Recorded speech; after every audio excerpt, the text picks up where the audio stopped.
Ladies and gentlemen, we'd like to call to order the regular City Commission meeting for December 6th, 2022 at the time of 7 o'clock. Please have roll call. Commissioner Drosky. Here. Commissioner Parnas. Here. Commissioner Preston. Here. Vice Mayor Hudak. Here. And Mayor Vance. Here. Before we stand for our moment of silence or pledge of allegiance, I'd like us all to please keep in our thoughts and prayers Ron Laverne, who is a former member of the Deerfield Beach Historical Society, a longtime resident here in the city of Deerfield Beach, volunteered for just about everything there is to volunteer for. He passed away just this past week, and it's a tremendous loss for our city. So please keep our family and your thoughts.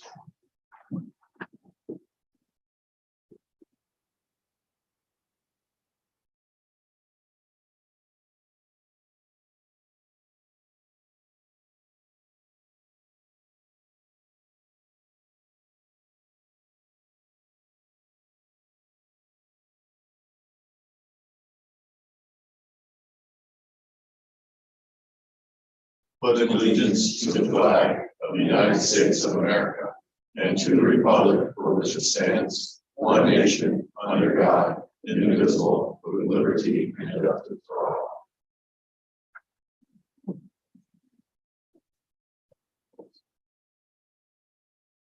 If we could have acknowledgement of our city board meeting minutes for the compliance meeting of October 19th, our police pension board meeting minutes for June 30th, Community Redevelopment Agency meeting minutes of September 13th, our non-uniform pension board meeting minutes of August 8th, our Hillsborough Inlet District meeting minutes of October 17th, 2022. Motion to approve. Second. Motion by Commissioner Parnas, seconded by Vice Mayor Hudak. All in favor say aye. Aye. Those opposed. The approval of tonight's agenda for December 6th, 2022. Motion to approve. Second. Approved by Vice Mayor, seconded by Commissioner Preston. All in favor say aye. Aye.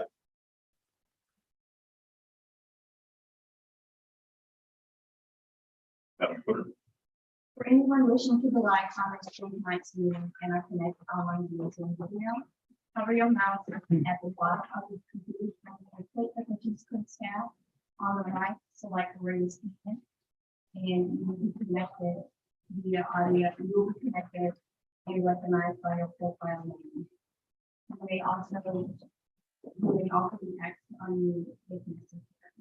For anyone communicating with us via mobile or landline device, dial *9 to be recognized by the last 3 digits of the number and unmuted. Thank you very much. Tonight, our first item is a certificate of recognition. We would like to thank our volunteers and our partners in the community, specifically JM Family, who provided over 50 volunteers to plant approximately 500 native plant species to enhance our existing dune system here in the city of Deerfield Beach. This project was completed with the removal of invasive species within the same footprint.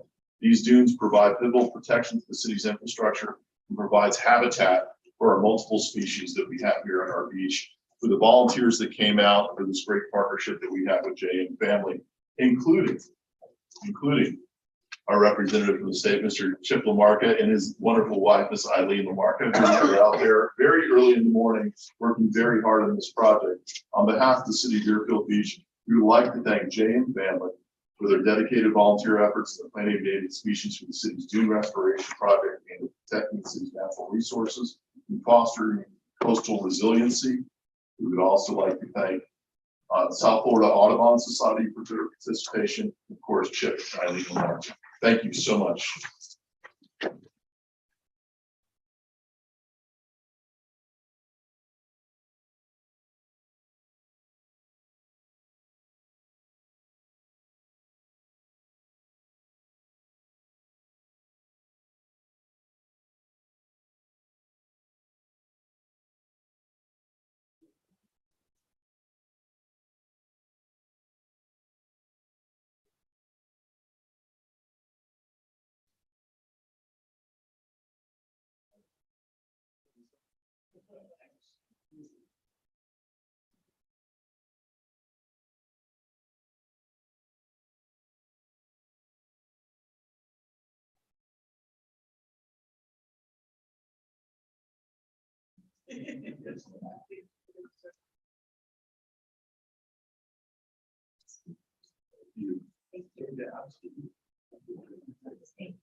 Mayor, if I might, want to also thank the vice mayor for being out there. He was up early. I didn't see any other commissioners out there, but I did see him. He was up there very early. But no, on a serious note, I want to thank you for allowing this project to happen and or take the opportunity. I know the young is still here, but I'm going to present South Florida Audubon. I'm going to check for $1,000 so that we can adopt a dune here in Deerfield Beach, specifically in Deerfield Beach. My wife and I appreciate you allowing us to do it. Thank you very much.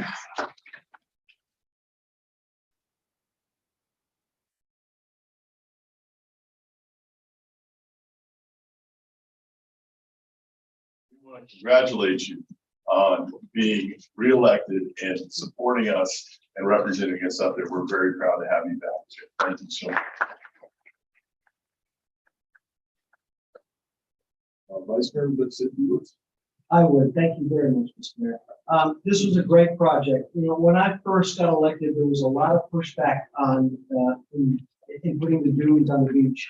A lot of our residents were very, very concerned that it was going to alter the appearance of our beach, blocking the view of the beach from the roads. And you know, the dunes have been there for 7 years now, and you can just see a huge difference between where the dunes end and where we have to put up those big portable fences in order to stop the sand from going in, you know, on A1A. So I would really like to see if maybe in the next commission meeting, we can have city staff do some kind of a presentation and maybe have Lee Gottlieb here to just show us the benefits for these dunes, because, you know, I was very apprehensive, and in being educated by Lee as well as Mr. Lamarca, I really see the benefit to our beach of possibly extending these dunes a lot further than they are. So we can look into doing some kind of a presentation for the city commission, maybe this time in January, because I'd like the commission to be as educated as I am to make a good decision on this. Thank you. Thank you. And they don't like to do this. JM Family is such a great partnership. I know Lisa Davis is here representing them and was out there working hard. So Ms. Davis, thank you so much, Ms. Davis. Appreciate that. Our next presentation we have is the FAU's Department of Regional and Urban Planning regarding our workability and bikeability near the Tedder and Tallman Pines communities. Mr. Power, you making the presentation. I am not. I'm just here for an introduction. Eric Power, Director of Planning Development Service, City of Deerfield Beach. Tonight we have a presentation by these students at FAU, and I just wanted to give a quick recap. If you recall, about a year ago, we were all getting sweaty and dirty on 3rd Avenue, painting an area of that street to help us with the traffic situation that we have down there. We heard a lot from the residents of the Tedder and Tallman Pines community. And it wasn't just the traffic, it was also the ability to walk around the area and to use their bicycles around the area. You know, there's 2 elementary schools and a high school and a middle school in Pompano Beach just across the street. We worked with Dr. Merlin before. If you remember, we did our initial Northwest area improvement scope with his students from 2 years ago. And we collaborated again for a different project. And so tonight we have 2 presenters along with the rest of their team that will be providing you with the work that they've done this semester to help us. So the first Yeah, my name is Rogelio Perez, and I'm with Florida Atlantic University.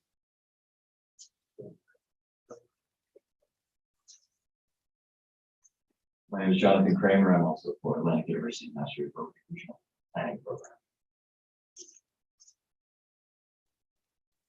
Right, so good evening. Thanks for giving us the opportunity to speak tonight about our workshop project. This is our presentation for the Tedder Tallman Connectivity Plan. So next slide, please. So as an introduction, we are students at FAU. We're in the Master of Urban and Regional Planning program. And this is our project for the planning workshop class. And our goal for this project was to build a plan for a local community and basically using the plan to improve transportation connectivity according to Complete Streets principles, which we'll go over soon. Next slide, please. So this is our team members. Some of us are in the audience tonight. Next slide. So this is our motivation behind this project. So Florida is the leading state for bicycle accidents and fatalities. According to the US Department of Transportation, Florida has had a total of over 6,000 bicycle crashes in 2021, including 183 fatalities and almost 6,000 injuries. So that same year, Florida made up 12% of all pedestrian traffic fatalities in the US. So Florida had both the second highest amount per capita, as well as the simple overall number of fatalities in the country. Because of these safety issues, we wanted to follow Complete Street guidelines, specifically the Complete Street guidelines provided by City of Deerfield Beach. So pretty much Complete Streets is the idea that we want to provide transportation options for all residents, regardless of ability, regardless of mode of transport. So we want to encourage people to travel by walking, bicycling, and using multiple modes of transit. We also want to enhance the safety and security of the streets from both a personal perspective and a traffic perspective. And ultimately, we want to create livable neighborhoods that connect communities. Next slide, please. So these are our 5 principles for this project. First one is safety. We want to reduce traffic crash risks for everyone, and we want to improve non-motorized crossings on major intersections. So we want to make it safer for bicyclists, pedestrians to cross the street. We want to increase the level of comfort to reduce stress while moving around the neighborhood. We want to increase community pride by including recommendations that promote a sense of pride, a sense of place, that beautify the area, and that improve maintenance. We want to encourage inclusivity and accessibility. We want to promote accessibility that by meeting or exceeding ADA requirements.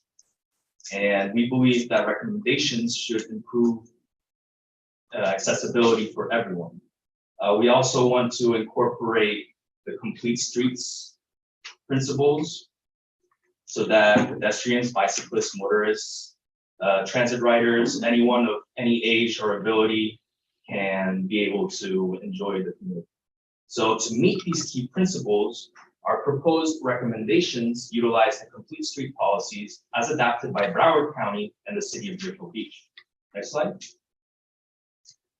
So this is our study area for our workshop.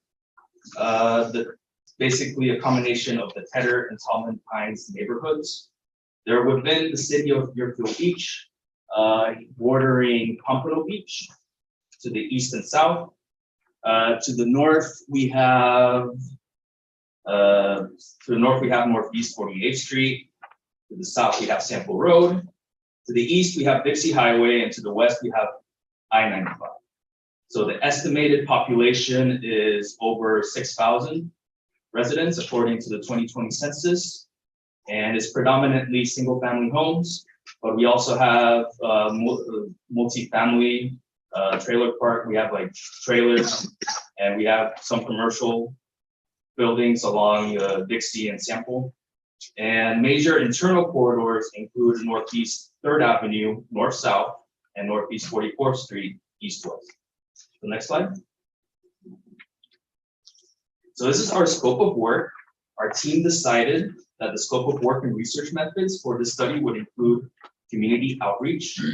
So we reached out to many people in the community through our different workshops and walking audits. We analyzed pedestrian and cyclist level of comfort. We analyzed pedestrian and cyclist safety. We did a notation of neighborhood destinations, and we did an observation of public transit. Next slide. So these are our research methods. Next slide. So this is pedestrian level of comfort, PLOC. So we derived our analysis. This is a research method derived from the Oregon Department of Transportation and its analysis procedures manual. So we took it and we implemented it in the study area in Deerfield. So we have 4 ratings. The best rating would be PLOC 1, which we see in the map. It's along Northeast 44th Street. So the green would indicate little to no traffic stress. Then we have the moderate levels, PLOC 2 and 3, which is little traffic stress but requires more attention, or moderate traffic stress yet suitable for adults. So most of the study area is between 2 and 3. And then the most stressful area would be along Sample Road, which is high traffic stress. Next slide. We have noticed that for cycling, according to a study made by the Broward MPO in 2019, they did a bike suitability network study. States that there are no easy bicycle roads in the neighborhood. Dixie Highway and Northeast 48th Street are considered moderate, and Northeast 3rd Avenue and Sample Road are considered very difficult for bikers. So we have a combination of unmarked bike lanes along Sample Road. We have a marked lane on 48th Street that has no buffering, and then we have a buffered bike lane along Northeast 3rd Avenue. Next slide. We also have transit. The closest tri-rail station is Pompano Beach Station. That's the closest rail access. We have 3 major bus routes. Route 34 along Sample, Route 50 along North Dixie, and Route 20 along Northeast 3rd Avenue, south of Broward North Hospital. And there are some issues with bus access for pedestrians. There's some areas along Dixie and Sample where it's hard for pedestrians to access the bus stops, which we're going to go over later. Next slide. And then this is some data from Broward MPO from April 2022. So we see the traffic count for pedestrians and cyclists. We have Northeast, it ranges pretty much from, for pedestrians, we have between 4,000 and 7,000 pedestrians weekly. And then there's some roads that have 0 bicyclists and some that have up to 750. Then we see the map here. The color indicates different levels of comfort, and it varies highly between the different intersections. Red would indicate like high level of discomfort. The green the yellows would indicate like a higher level of comfort. Next slide. So this is also our map of the neighborhood destinations. We have points of interest. So we used ArcGIS Business Analyst and Google to determine points of interest. And then we also received feedback from community members about points of interest also during our community workshop. So the information, we updated the information on the GOAT software. So the GOAT software created heat maps to evaluate accessibility. So we see here in the map, for example, playgrounds. The green areas would be areas where people can walk pretty easily to playgrounds. The yellow areas are places where it's kind of a moderate access. The red areas are places where playgrounds are very inaccessible walking. And for the most part, most of the points of interest are pretty accessible, except for supermarkets. You see along the southern part of the study area is mostly red. Next slide. So as part of our effort for community outreach, we did a walking audit. I believe Commissioner Drosky was part of it for a few minutes, but pretty much we walked around the neighborhoods. We had 2 routes. I was part of it too. We looked at conditions on site, real-time conditions about the sidewalks. about the crosswalks, the crossings with other members of the community. And we made some major observations about the sidewalk conditions. The crosswalks should be painted for safety so that they should be easily observed. Some of the sidewalks need rehabilitation. There are a lot of sidewalks that are cracked, that are kind of dangerous to walk on, that are trip hazards. There's a lot of spots in the sidewalk that are obstructed by vegetation, like trees, like landscaping. There are a lot of places where utility poles are blocking the sidewalks too. So you have to walk around away from the sidewalk to be able to walk. And we see this bottom picture over here. We have some of the members of the walking audit with yellow vests. And this is kind of a shaded area. We really like the shaded areas. There are a lot of areas walking around that are not shaded. So it's kind of uncomfortable because of the sun, because of the heat.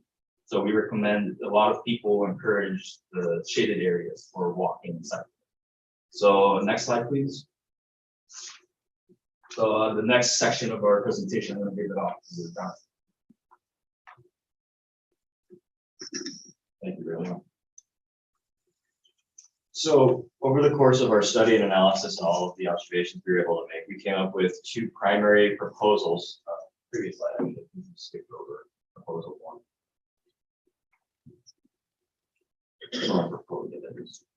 We were able to come up with two major proposals along the major internal corridor of 3rd Avenue. The first would be a shared pedestrian and bicycle pathway, or a share walk, where bicyclists and pedestrians would be able to transit north and south along the access route, separated by an 8-foot furnishing zone and curb. And we would also limit the size of the lanes down to 10 feet in order to encourage, again, cars slowing down. The idea behind the share walk is that it would allow pedestrians the maximum amount of possible distance to separate from traffic and provide the maximum amount of comfort, while also granting cyclists that same level of comfort and the ability to safely pass pedestrians. Next slide, please. The second proposal takes advantage of the already extensive wide bike lane on the western portion, and it incorporates a double wide bike lane on the west side separated by landscaping, while also bringing the lane size down to 10 feet as well, using the middle lane as a turn lane. This option is a little more economical as it already makes use of existing conditions on site. Next slide, please.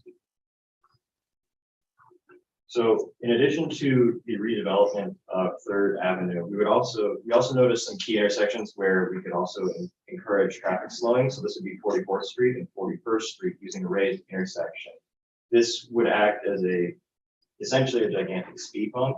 It would prevent traffic from flying through the intersection, because one of the main concerns we had from local residents was that they had people along 3rd Avenue and even in their local streets going through at extremely high speeds, well past the speed bump. This is also why we would suggest a raised mid-block crossing and speed table south of 38th Street. The purpose of both of these would allow, in addition to not only slowing traffic, but it would also allow for ADA compliance accessibility across the street. So people wouldn't have to go down the curb and go back up. Next slide, please. So for the residential internal street design, as previously stated, we noticed that there was a number of instances where vegetation was overhanging or growing into the sidewalk, which during our walking audit forced us to repeatedly walk out into the street. This also happened with different utility poles or just poor sidewalk conditions that forced us again onto the street. So for a typical residential street design, we would go with the 6-foot sidewalk with a 6-foot landscape buffer to again provide a maximum of 12 feet of separation with pedestrians and traffic. There were instances during our walking audit as well where local residents, people who actually lived in the neighborhoods, were parking in a way that blocked or completely took over the sidewalk. So they were riding up onto the actual sidewalk. So that's why we would encourage the use of dedicated on-street parking so that residents don't have to or are discouraged from riding up onto the sidewalk. We would of course also encourage more shade trees, neighborhood lighting to provide the maximum amount of comfort for local residents, as well as make sure that the neighborhood is as beautiful as possible. Next slide, please. Some additional recommendations we have would be to repaint the crosswalks and stop lines on local roads. This would be to encourage traffic to come to a full stop, because as You may notice sometimes traffic tends to creep into white line FDOT crosswalks, whereas a solid block crosswalk tends to stop traffic or visually impaired traffic come to a complete stop. Rehabilitating broken and obstructed sidewalks, removing the excess vegetation and from pedestrian pathways. This would, of course, provide significantly more safety to local residents or pedestrians, so they wouldn't have to make the step off the curb and into the street, potentially be struck by a vehicle. Same goes for bicyclists. Sidewalks should, of course, also be designed to a minimum of 5 feet to accommodate people from all walks of life. This is a recommendation primarily due to the fact that there are still 3-foot wide sidewalks in the Tedder Tallman Pines neighborhood, forcing individuals to walk single file instead of side by side, and providing limited traffic space or distance from traffic. Next slide, please. So using the neighborhood accessibility map, this is one of the considerations we had for our recommendations. As you previously saw the supermarket heat map, the southern portion of the Tedder Tallman Pine neighborhood is almost completely inaccessible from a pedestrian sense to the supermarkets.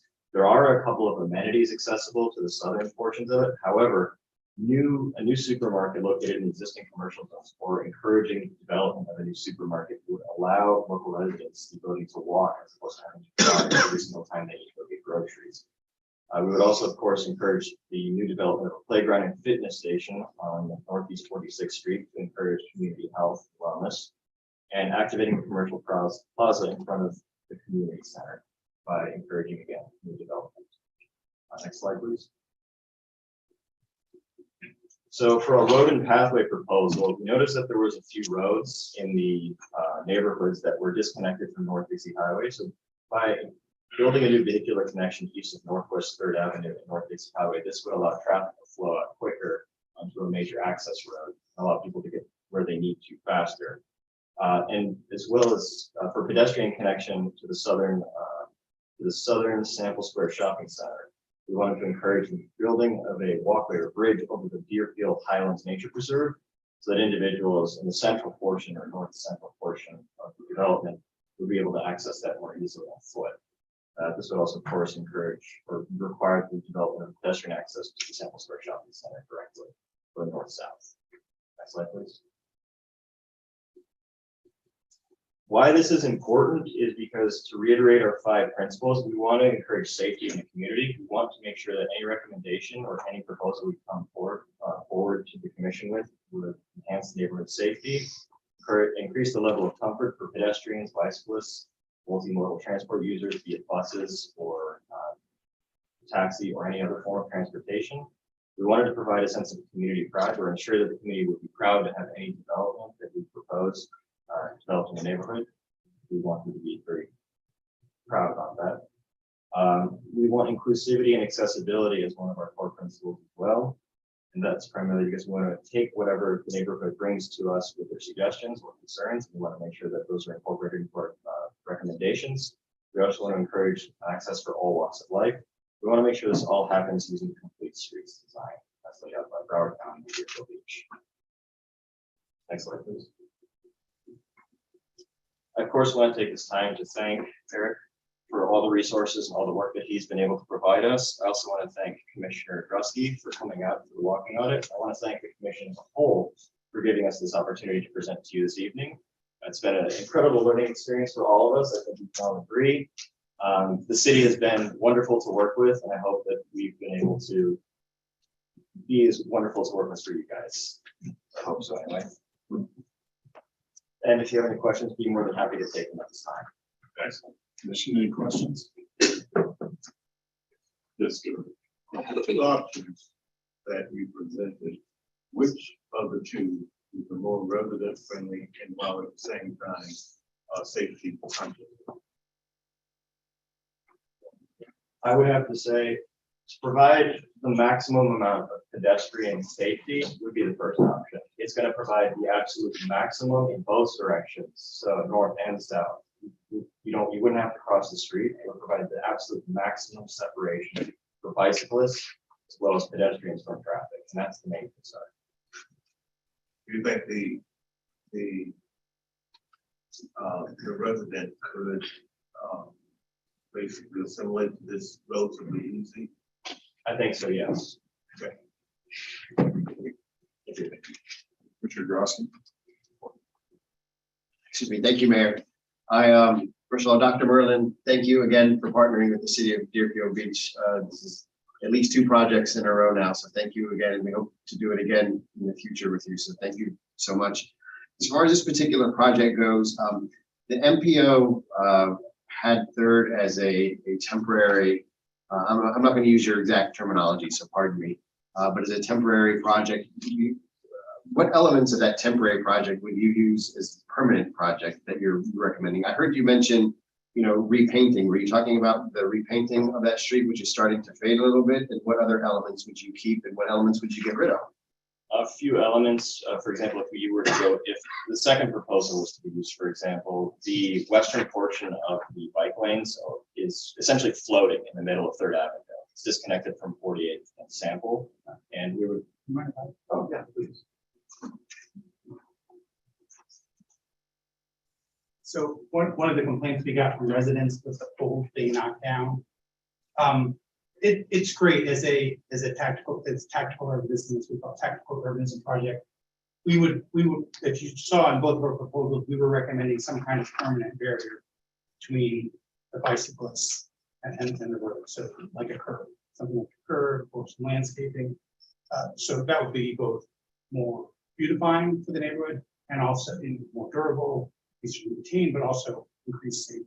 So something, essentially something permanent. What was put up is, it's great for an experiment, but it's not really meant to last. Okay, because it was temporary. That was my understanding. That was the yes, intent, yes. but I thought it was temporary to see what would work and what would not work. And so, are you saying none of it worked, or? Well, no. So I mean, I think in terms of reducing speeds, reducing vehicular speeds and increasing the amount of pedestrian traffic, it did work. What I'm trying to say, the downside is durability. Okay. There was also mentioned during the presentation, I don't know if I wrote it down correctly, activate the community center. Are we talking about, Commissioner Hudak, you can help me, it's at the 4-way stop. When you make the left, if you're going south, there's the Highlands Community Center. Is that the community center that you that was referenced in the project? And if so, what improvements were you talking about to that area?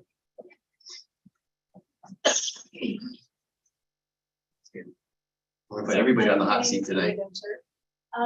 So there is like a small little commercial shopping plaza across from the community center. And that was what we were talking about, looking at possibly redeveloping that to bring some more amenities into the neighborhood. So maybe like a pharmacy, maybe maybe a little bit better convenience store or something like that, where we provide the residents, especially in that Tallman side, some access to some important points of interest. So you also mentioned, so it was also mentioned a supermarket for that zone as well. Where did you have any proposed? Did you look at that? Have any recommendations? You're just. Yeah, we did. So one of the places that seemed to make most sense in terms of like financially feasible would be in that section on Sample Road. There's some commercial over there. We were suggesting putting something in that location. There's also a small shopping plaza across the street from Broward Health. So that could too become an opportunity as well. Now, does that create a different problem with if you have the shopping center, the supermarket on the east side and you're crossing to Broward Health? I would expect a lot of back and forth traffic there. That's a difficult area. And every time I go through there, cars are always zipping through that area. Yeah, that is something that's a different consideration for sure. We were just thinking in terms of accessibility for the residents, in terms of being able that they wouldn't have to necessarily get in the car to go to those locations. Probably Sample Road would make the most sense because it already has the traffic flow. You can easily get in and out onto Sample Road. Great, thank you. The last comment I have, it's not a question, but during the presentation, there was talk about the overgrowth on the sidewalks and the sidewalks being in disrepair. That's got to be on us as the city. I don't know why we're not addressing that outside of this particular study. Is there a reason for that? No, thank you, Commissioner, and we are addressing it. We have actually now done an extensive review of all landscaping that is growing into the public right of way. And at the time, we're in the process of issuing citations to those residents. Unfortunately, some of it is actually city landscaping as well, so we're working with that.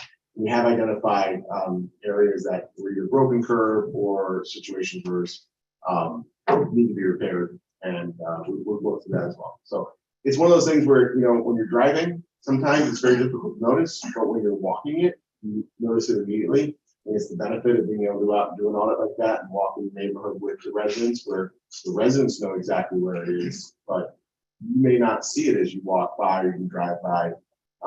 The casual observer doesn't always notice this stuff. As long as we're on top of it. All right, thank you, man. Thank you, everyone. Thank you very much. Students, thank you. Thank you so much for the partnership we have here. We appreciate everything you've done for us. Thank you. Thank you, Eric.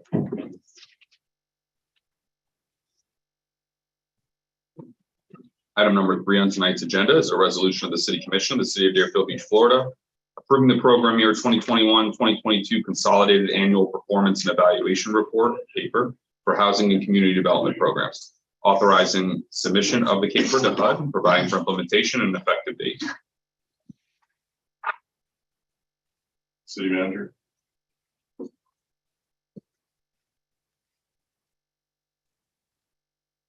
Mayor, excuse me, this is a report that we have to submit annually to HUD. It's as the city attorney discussed, it is called the CAPER. I'm happy to bring up Mr. Salas to discuss the content of the report.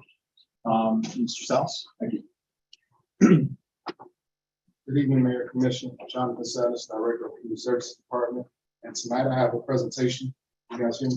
Tonight I have a presentation to discuss what the CAPER encompasses. The CAPER, we like to call it the CAPER, or the Consolidated Annual Performance Evaluation Report, which is a requirement of CDBG, our Community Development Block Grant, and we are an entitlement city, so we're required to complete this report annually. At the beginning of the year, we'll come before the commission and we'll bring an action plan. And then at the end of the year, we bring the CAPER, which discusses how we implemented those action plans. So the first slide, you'll see we'll talk about the purpose of the CAPER. We'll talk about the elements, goal, outcome, resources, investments, and we'll look at citizen participation. Next slide. So with the Consolidated Annual Performance Evaluation Report, as I mentioned, it's a requirement of HUD each year. It's due annually within 90 days of the program year. The purpose is to report the accomplishments and progress towards the goals outlined in our 5-year consolidated plan and our annual action plan. Next slide. So in the CAPER, we'll look at goals and outcomes, going from left to right.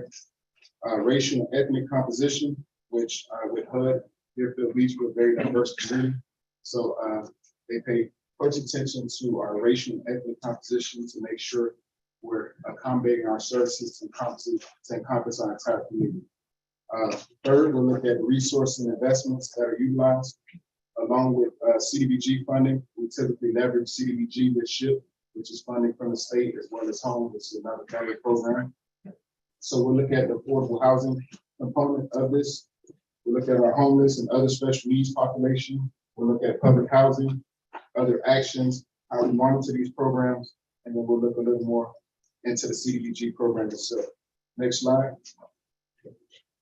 So as I mentioned previously, the CAPER reflects elements from the 5-year consolidated plan, as well as the action plan. And here you'll see the goals and outcomes, which for this program year, we wanted to increase access to affordable housing. We wanted to provide infrastructure improvements, as well as increase access to public services. Next slide. So when we look at priority 1, to increase affordable housing, we have a couple of programs that the Community Services Department oversees, and one being the home rehabilitation program, as well as the purchase assistance program. And despite the ongoing housing crisis, we were able to still continue those to moderate income households And this, in program year 22, with housing rehabilitation and purchase assistance. Pre-COVID, we were assisting work 22 to 25, so we often marked by little, but not too bad. Expended little, over 425,000 of those two programs.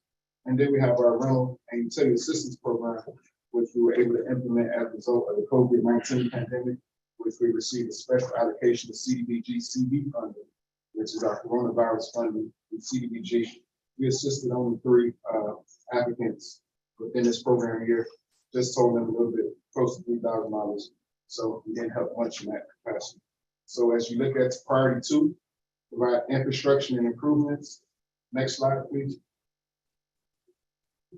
So with infrastructure improvements and program year 21, as well as program year 22, we allotted $150,000 towards Oviedo McKeithen, and we're in the process of adding a playground there, a playground improvement project. So to date, we selected a contractor, which that took place in fiscal year 22, and the project is currently in process. That project should be completed in fiscal year 2023. We haven't expended any of those funds in program year 22 for the playground. So next slide. So our priority number 3 is to increase access to public services, which with our CDBG funding, we operate our senior transportation program, which we provided rides to 52 unduplicated seniors. So these are seniors who aren't duplicated. A lot of these seniors that come through, they utilize the bus on a continued basis. We don't keep track of that for paper purposes. Paper would like to know unduplicated, those who are, they're not consistently riding. So we're able to help 52. Our goal was 50 for the year. So we did pretty well in that capacity. We utilized the entire 25,000 that we allocated for our transportation program. We also have a senior health and wellness program, which we were able to assist 22 seniors. We didn't get much traction there as a result of COVID. We had to implement new processes and procedures to make sure we distance our seniors and keep them safe. They're one of our vulnerable populations, so we have to make sure we adhere to CDC guidelines, and that limited our programming. So along with our Alzheimer's Daycare Center, those services were suspended in fiscal year 22 as a result of the COVID-19 pandemic. So we're looking forward to, in the next fiscal year, make sure we resume these programs. Next slide, please. So we look at resources and investments. In fiscal year 22, we had a $704,000 CDBG allocation. From the previous year, we had $318,000 that was unexpended. And a lot of these funds weren't spent, as I mentioned. We had a housing crisis as well as the COVID-19 pandemic, which we couldn't utilize our funder at the speed that we ultimately like to. So, in fiscal year 22, we utilized a little over $288,000 in funding. And we leverage our CDBG funding with our home and ship fund, which you'll see at the bottom of this slide. And home funding, we had $230,000 as well as $548,000 in ship funding, which is our allocation from the state. Next slide. So our CAPER requires a citizen participation element, which each year we produce a draft, and that draft can be found on the city's webpage, as well as we have hard copies in the Community Services Department, which will allow our residents an opportunity to review that plan and provide any comments. So that public period spanned from November 21st to December 5th. And then now we're here tonight, which a part of this plan requires a public hearing, which hopefully the commission will adopt this plan so that we can submit it to HUD by December 30th, which is our deadline. That concludes my presentation. Are there any questions at this time?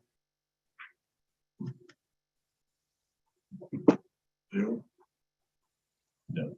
Thank you.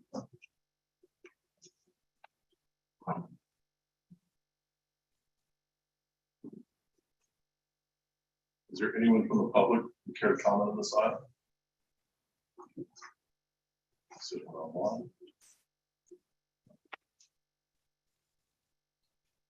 Close it to the public commission. You have one? Okay, go right ahead. Ms. Clark Reed, go right ahead. Thank you, Mayor. Gwen Clark Reed, 1430 Southwest 6th Way, Deerfield Beach. I would just hope that we would continue to monitor what's happening with the plans that have been put in place for utilizing our funds, and that we will be cognizant of new needs that might have come up and be able to adjust our program accordingly over the period of time for the CAPER. Thank you. Thank you. Anyone else from the public? Close it to the public. And this is an action item, obviously, to go for approval. That's correct. Motion for- Sorry, I can't see you. Motion to approve. Thank you. Second. Motion by Commissioner Preston, second by Commissioner Parnas. Roll call, please. Commissioner Drosky, Yes. Commissioner Parnas, Yes. Commissioner Preston, Yes. Vice Mayor Huda, Yes. and Mayor Dan. Yes. Item number 4 is an ordinance of the City Commission of the City of Deerfield Beach, Florida, rezoning approximately 2.97 gross acres located at 2001 West Sample Road from intense manufacturing and industrial M3C to Highway Business District B2, application 22-R-197, providing for severability conflicts and an effective date. This is second reading.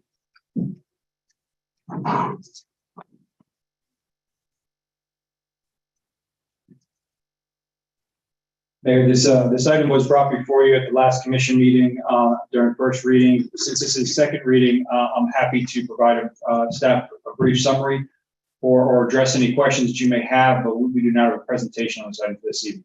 Thank you. Can we get a brief summary for the public, please? Absolutely. Mr. Powell?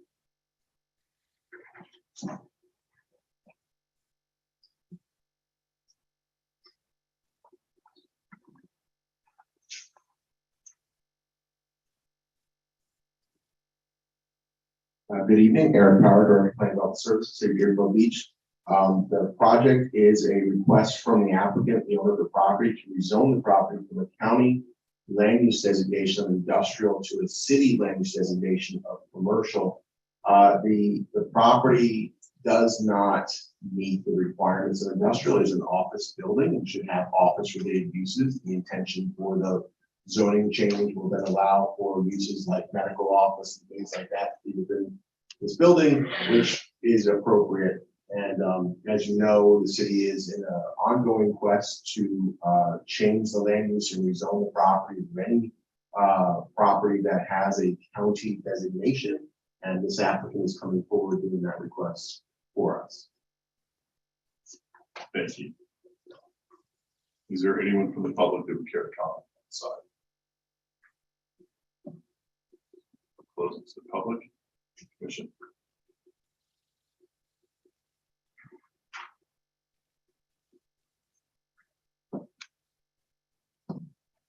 Motion to approve. Yeah. What's up? Motion to approve. Oh, thank you. Second. Motion from Commissioner Jarosky, second by Commissioner Parnas. Roll call, please. Commissioner Drosky, Yes. Commissioner Parnas. Yes. Commissioner Preston, Yes. Vice Mayor Yes. Mayor Dan. Yes. Item number 5 is an ordinance of the City Commission of the City of Deerfield Beach, Florida, adopting the updated 5-year schedule of capital improvements set forth in table 10.3 in order to update the capital improvements element in conformance with section 163.3177 Florida statutes, as more specifically set forth in Exhibit A, providing for conflicts, severability, and an effective date. This is second reading.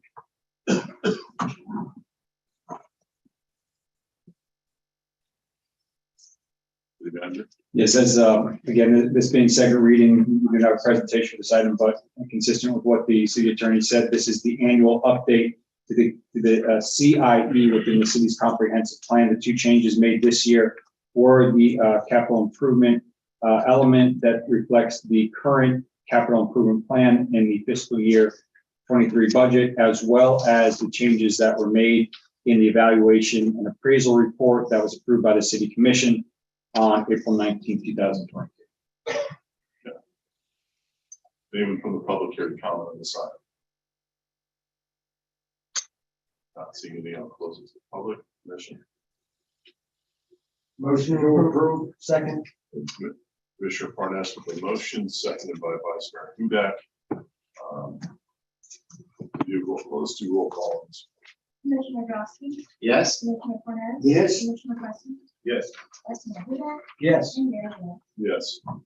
Item number 6 is an ordinance of the City Commission of the City of Deerfield Beach, Florida, amending Chapter 2 Administration, Article 2 Boards, Committees, Commissions, Division 10 Cultural Committee, Section 2-167, Membership of the City Code of Ordinances to revise the membership composition of the City of Deerfield Beach Cultural Committee, providing for conflict, severability, codification, and effective date. This is second reading. Anyone from the public care to comment on this item? We'll then close it to the public. Commission. Motion to approve. Second. Motion by Vice Mayor Hudak, second by Commissioner Parnas. Will, all in favor say aye. Aye. Those opposed? Item number 7 is a resolution of the City Commission of the City of Deerfield Beach, Florida, appointing members to the Cultural Committee, providing for conflicts and an effective date. Is there anyone from the public who would care to comment on this item? Not seeing any, I'll close it to the public. Motion to approve. Commissioner Parnas. Yeah, I'd like to discuss this a little bit before we do. I think it's time. I've been to few cultural committee meetings and discussed it with some of the members, and I think they're doing an excellent job. For the first time in a number of years, I can remember long before I became on this commission, I served under the cultural committee. And I don't think at that time the commission really cared what we did. We got no direction, no help, and it just kind of disintegrated because we couldn't get the help. But this committee has done concerts. They brought some culture to the city, and I applaud them, and I think the members should be reinstated immediately, that they serve another term. And I'll make a motion to approve. I think we already have a motion. Well, then I'll second it. All right, we have a second, motion by Vice Mayor, second by Commissioner Parnas. All in favor, say aye. Aye. Those opposed? We are now at the public comment portion of tonight's agenda.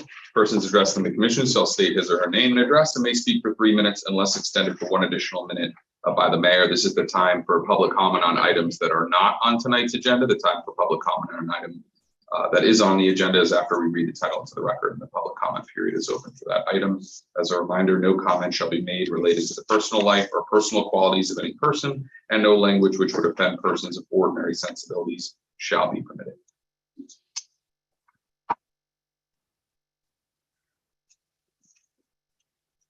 Good evening, Commissioners.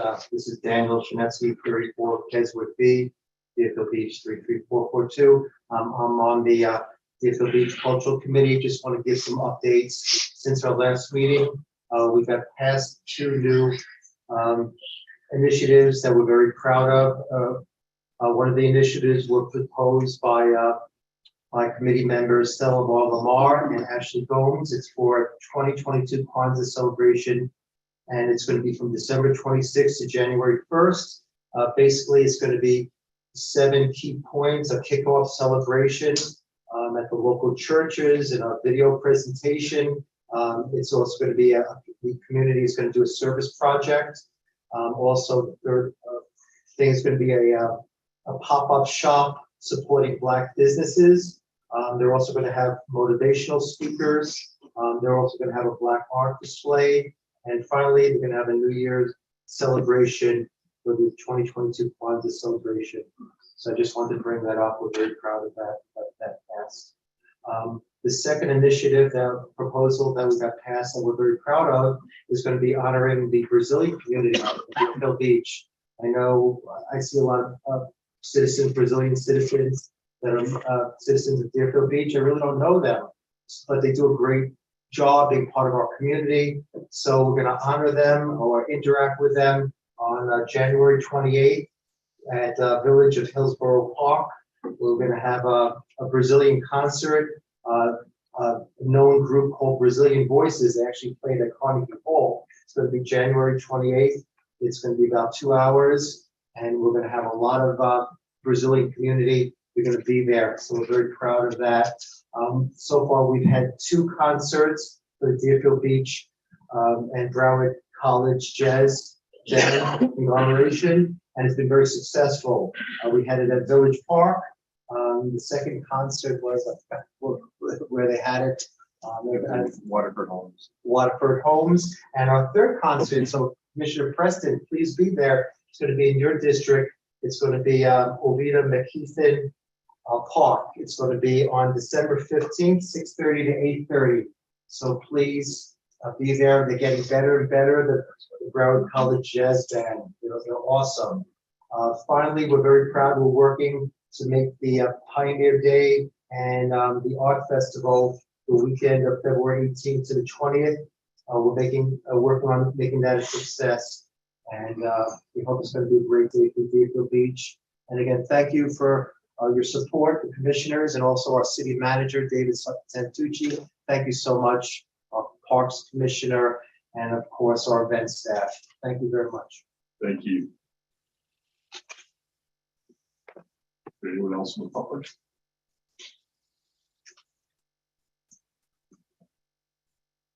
Good evening. Felicia Portillo, 140 Northeast Fifth Street, Deerfield Beach. To Mayor Gantz, Vice Mayor Hudak, Commissioner Preston, Commissioner Parnas, Commissioner Grosky, City Manager, City Attorney, City Clerk, and Julia. I'm here on behalf of my family to say thank you. Thank you so much. We don't think we can say thank you enough in helping us follow the wishes of my mother upon her death.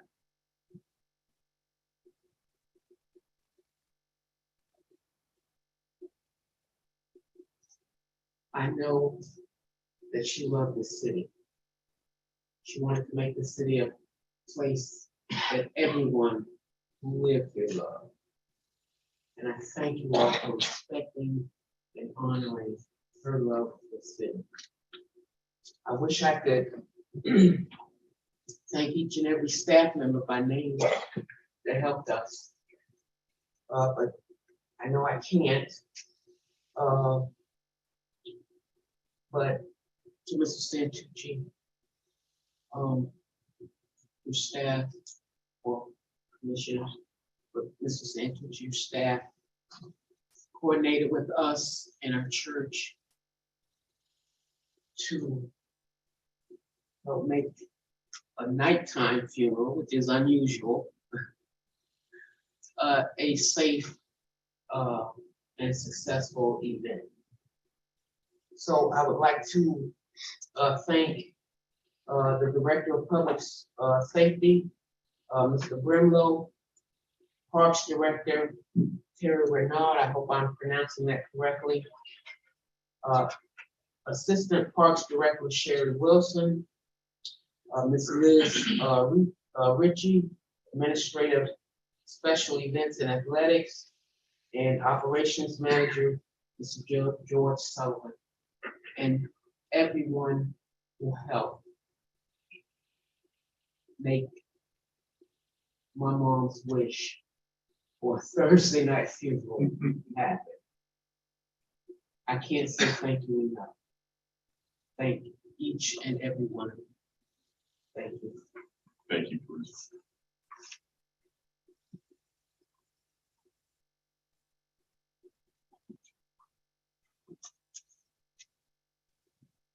Katie Fartall, 418 Southeast 2nd Street. I want to take a moment to thank Mayor Gaines, Vice Mayor Hudak, Commissioner Preston, Commissioner Grosky for coming out Saturday to the very fabulous Ocean Way holiday event. It was a great event. City staff, special events did a fabulous job putting on that event. Lots and lots of kids were there, lots of exciting residents from all over the city were there, and we appreciate the four of you being out there. I also wanted to remind everybody that Cocktails for Santa, Cocktails with Santa is this Thursday at the Deerfield Beach Historical Society from 5 o'clock till 8 o'clock. And they have added on a special feature for for that evening. It's also going to be pictures with your pets. So please bring your pet and get your picture taken with Santa and your pet. Hope to see everybody on Thursday. Thank you. Is there anyone else in the public?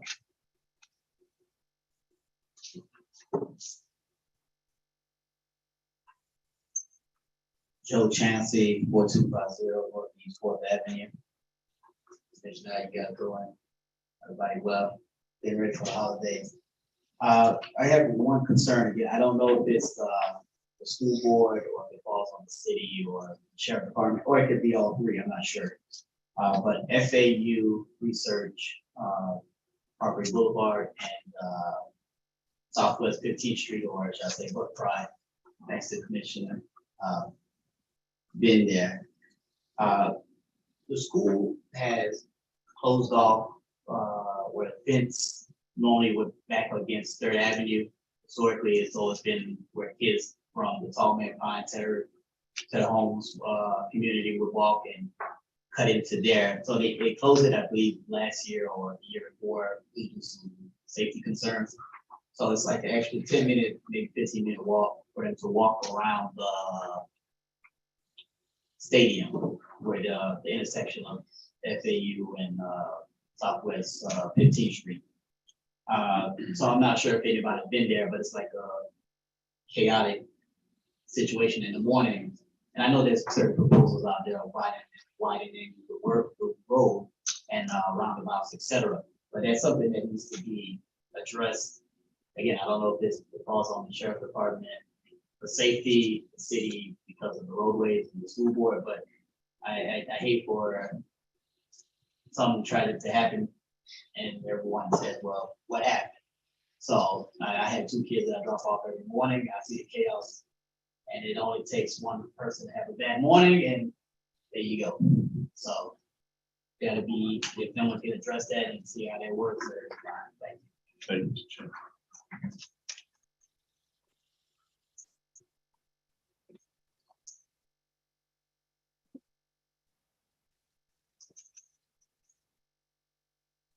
There it goes. Good evening. I wasn't sure if anybody remembered this, but the city is collecting toys for tots. And I have a picture on my phone of an empty box. On December, I'm reading on my phone, Saturday, December 10th from 6 p.m. to 8 p.m. at Oviedo McKeithen. They're doing an ice cream social. Nobody's here for this. This started November, I think it was like the 16th or something like that. Yeah, November 16th to December 7th. We need, I'm up here so the public hears this, that we really need toys for tots. And age groups 4 to 16. All right, so that's what I'm here. So tell your constituent. Oh, look at that. Good guy. And I give you this to buy toys. Can I take that? Probably not here. Okay, not here. Let's not do that as the city commission. Okay. Our attorney gets uncomfortable. And Yeah, starts okay. blowing in the dots. Okay, but yeah, I mean, I know people get busy and they forget about things, but we can't forget about the children enough. I agree. Okay, thank you. Thank you, Mayor. Anyone else from the public? Close it to the public. We are now on the consent agreements and expenditure requests portion of tonight's agenda. Items 8 through 19 are currently on consent.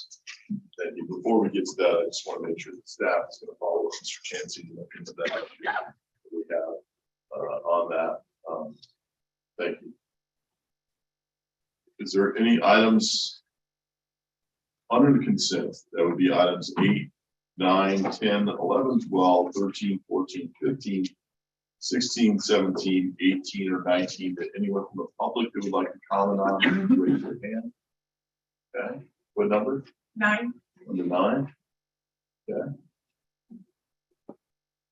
Commission, are there any ones that you would like to pull on that? Yes, I'd like to pull number 9. Number 9 also. Yes. Okay. Anyone else?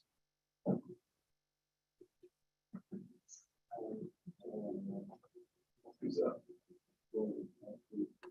Number Gwen, 10, Number 10. yes.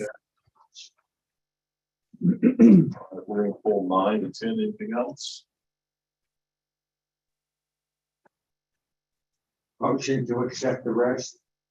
Okay, so we're gonna pull items 9 and 10. So your motion is for acceptance of 8, 11, 12, 13, 14, 15, 16, 17, 18, and 19. Is that correct? That's correct. Yeah. Second. All right, we have a motion, a second. Roll call, please. Yes, roll call, please. Commissioner Drosky, Yes. Commissioner Parnas, Yes. Commissioner Preston. Yes.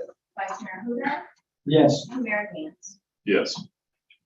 Item number 9 is a resolution of the City Commission of the City of Deerfield Beach, Florida, approving the ranking and award for request for proposal number 23-01-PC for citywide median landscape maintenance, authorizing execution of an agreement with the top ranked responsive and responsible proposer, Blue Marlin Investments, Inc., doing business as Keiko Landscaping, for a 2-year term with 3 one-year renewal options and an annual amount not to exceed $403,262.50, providing for implementation and an effective date.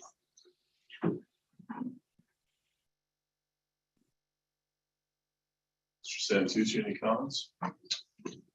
Mayor, I know this was pulled by you for public comment, so if maybe we could get the comments, and then I'd be happy to address any other questions or comments that are made. Okay, but you have anything to offer before we hear from the public? Sure, absolutely. So this item here is a contract for the city's landscape maintenance services on our medians. The previous contract was determined, we determined that we did not want to continue with that contract. We wanted to make some changes to the RFP to ensure that we enhance some of the maintenance aspects of it to include responsibility of the irrigation, because the two are so closely related, and you can get into situations where it's who is responsible for what. So we cleaned that up, and we also added some additional measures in there for enforcement of the contract, and made it just a little bit more difficult on the contract, on a contractor if they do not perform. So we went through an RFP process, which means that this was not a low bid situation. It was based off of several criteria. The evaluation committee reviewed the proposals and ranked them. As they went through the process with the ranking, the number 1 ranked proposer's price was of concern for the evaluation committee, being that it was substantially lower than the other bidders who bid on the project, and quite frankly were within the realm of the market for the cost of the service as we anticipated. So meaning that the bids came in just under $1 million, and this vendor came in just around, I think, $400,000. So we were very concerned with that. So the evaluation committee made a recommendation that the procurement department reach out to the vendors and ensure that the prices that they have submitted are firm pricing to complete the entire scope of the services. The contractors, including this one that's being recommended, did confirm the pricing based off the scope of services. Additionally, since we're under cone of silence, the city attorney was graceful enough to go ahead and call the contractor as well to verbally confirm and just go over the scope briefly with them. Additionally, we went ahead and performed reference checks on this vendor. The reference checks came out very positive, with all of his references coming back exceptional, including 2 municipal contracts that he has with the city of Boynton Beach and Pembroke Pines. So, are we concerned with the pricing that this vendor has provided in order to fulfill the contract? Yes, we are. Are we concerned with his ability to perform the contract based off of his experience and his references? No, I'm not.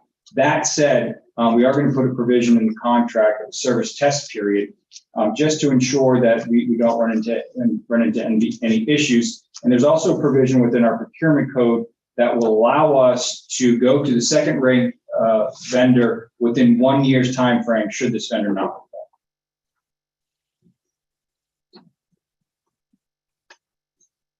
Commissioner Preston will decide. Thank you, Mayor.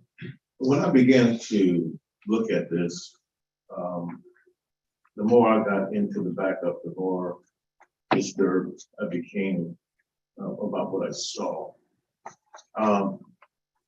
You had Blue Marlin investment at 403,000, Innovative Grounds Management at basically 1.1, Landscape Services at 1.1, Juniper at 1.2, Picture Perfect Landscape at 1.3.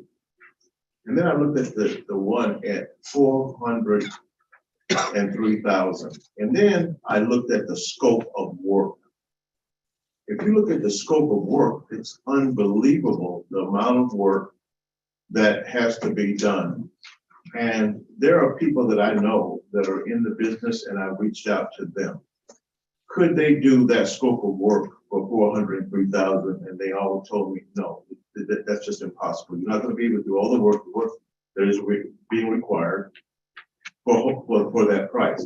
The other thing is, if you were to double his price, double it, okay, and now we've got 806,000, it still does not reach where the others were. It should be a red flag that all of the people that bid, and they are not allowed to see what the other person bid.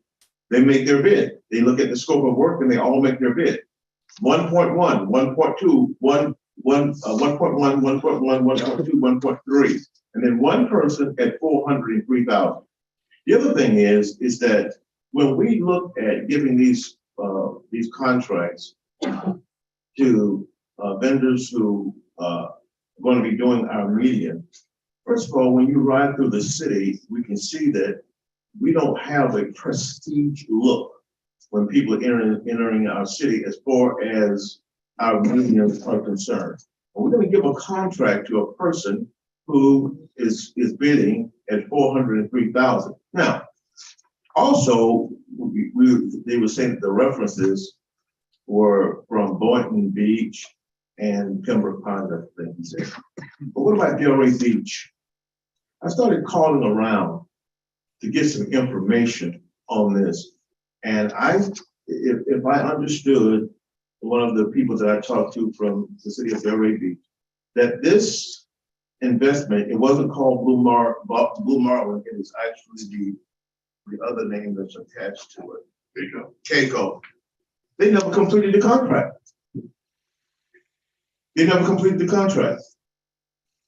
And one of the things that I was talking to one of the officials there at Delray Beach, he said, oftentimes you will get these lowball, proposals, and then the people just simply never show up. He says it's just so low, and they know they can't do it. Maybe they were hoping that they would get the equipment, get the money, or whatever it is by the time the job started. But he said so often when you see something like this, the fact is that they don't even show up. Now, the final ranking came out as Blue Marlin first, Picture Perfect, second, Landscaping Services, third, Juniper, who do our spraying for our fields, and Innovative Grounds rounded out the last of the group. This is a red flag. 1.1, 1.2, 1.1, 1.3, 403,000. I'm not going to support this, and I would urge my colleagues not to support this. This is not good. This is a red flag. There's no way, there is nobody that I talk to in the field that do this every day for a living. I told them the scope of it. He says, no way can he do it then. No way. And yet he tells us that he can do it. And if he gets in the middle of it, okay, all right, we change to another contractor, but we've lost time. And then it would be worth it to know what do we have to go behind him to fix. This is not good. Now, if it was 8, 9, okay, 400, and you get what you pay for. That's why our medians look the way that they look now. And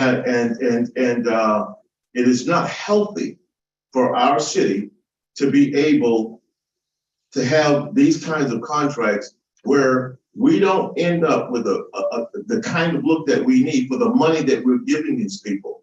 And it can't be such that, that we give these contracts and expect that they're going to be able to do all these things, because there is a time where the grass is going to become dormant. That grass, comes dormant around probably the middle to the end of this month. Our grass goes dormant. I don't cut my lawn as much. And then around April, it jumps off. So how many cuts that they're going to have to do to keep the city of Deerfield Beach being the way that it needs to be? They're not going to be able to do that at this price. And as I said, I would encourage my colleagues to look at this, not support it, because I'm not. Commissioner, obviously, hopefully based on my comments, you saw that I had the same concerns. I will say that you do have the contractor on Zoom to address any questions that you may have if you so choose. Well, let's start with, did he work for the city of Delray Beach? Ms. Montemayor, if you could unmute Mr. Alejandro Rotundo.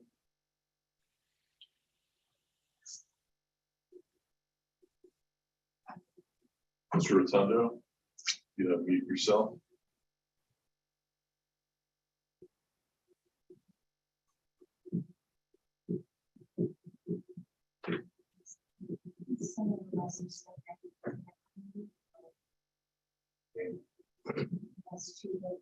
There we go.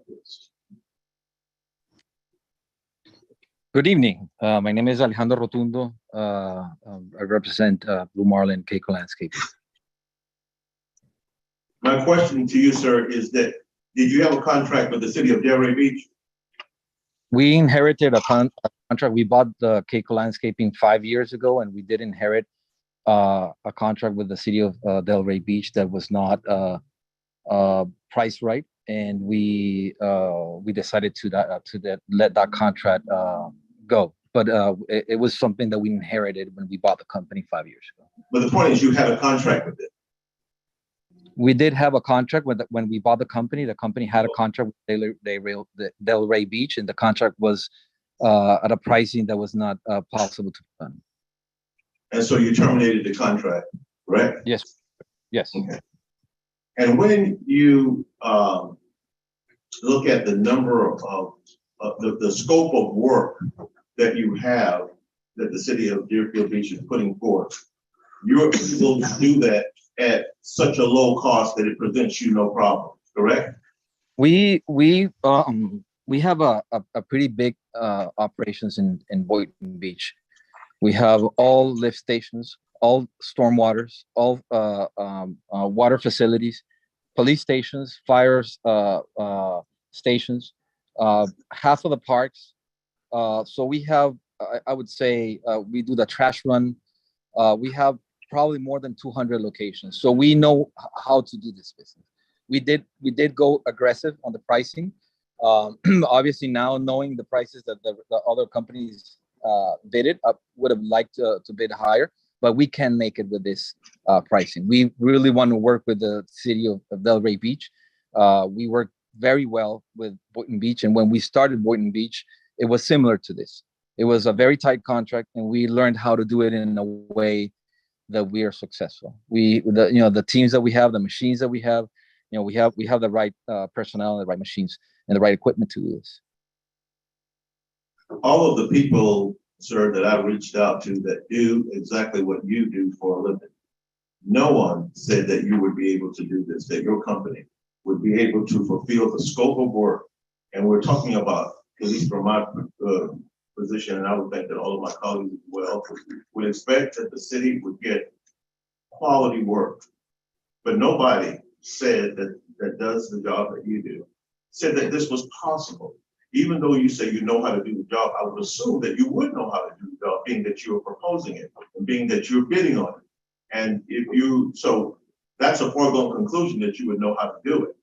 The thing is, what we're discussing is, are you going to be able to do it at the price that you're proposing, and do it in a way that everybody is going to be proud of the way our city looks, especially our medians. People drive up and down the road, and I will tell you, I see that we obviously have a problem because we're having to change the contractor, now we're having a problem with our meters. So I personally don't think that you're going to be able to do it for that cost. That you're going to do what is nominal, just what is expected of you, and that's it. We're not gonna, and unless somebody's looking, that's the only way that, there can be something done. My problem is, like I said, 403, 1.1, 1.1, 1.2, 1.3. And nobody, as I said, that I talked to said that you would be able to do it. People who do exactly what you did.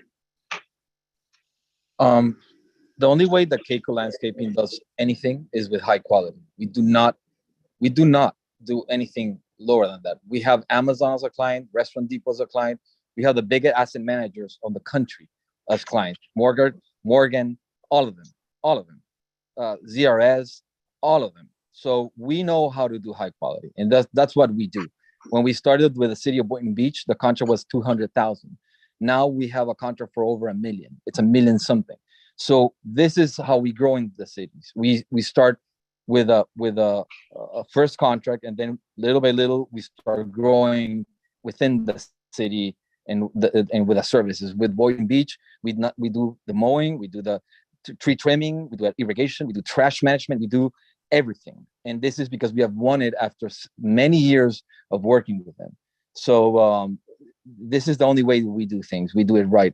And if we cannot perform, if we will, are not able to perform, obviously, you would know that immediately. But you will see once we start the contract that we will perform as expected.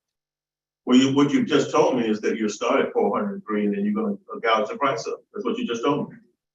No, we won. We worked our way on more. Yeah, you worked your way up. That's what you just said. No, we worked our way on getting more locations, on getting more services. We started only. You just said that you were doing this with Boynton Beach. You said you came out and it was 200,000, and then Yes, a little bit. it was only a few parts.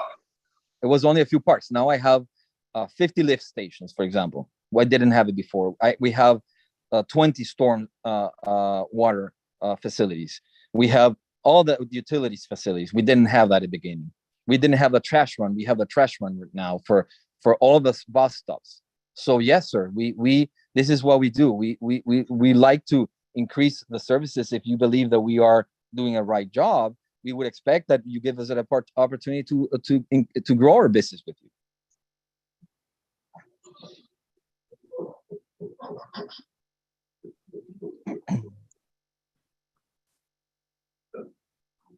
Commissioner Parnas?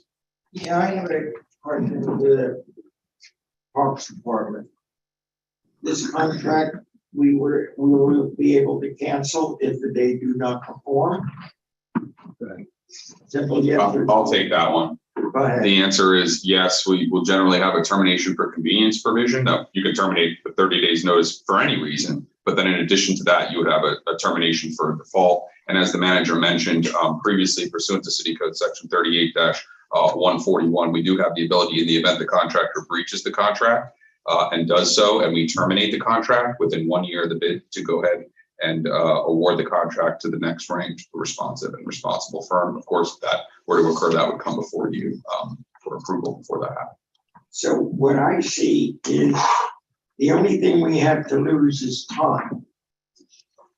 They don't perform their duties as they report they will.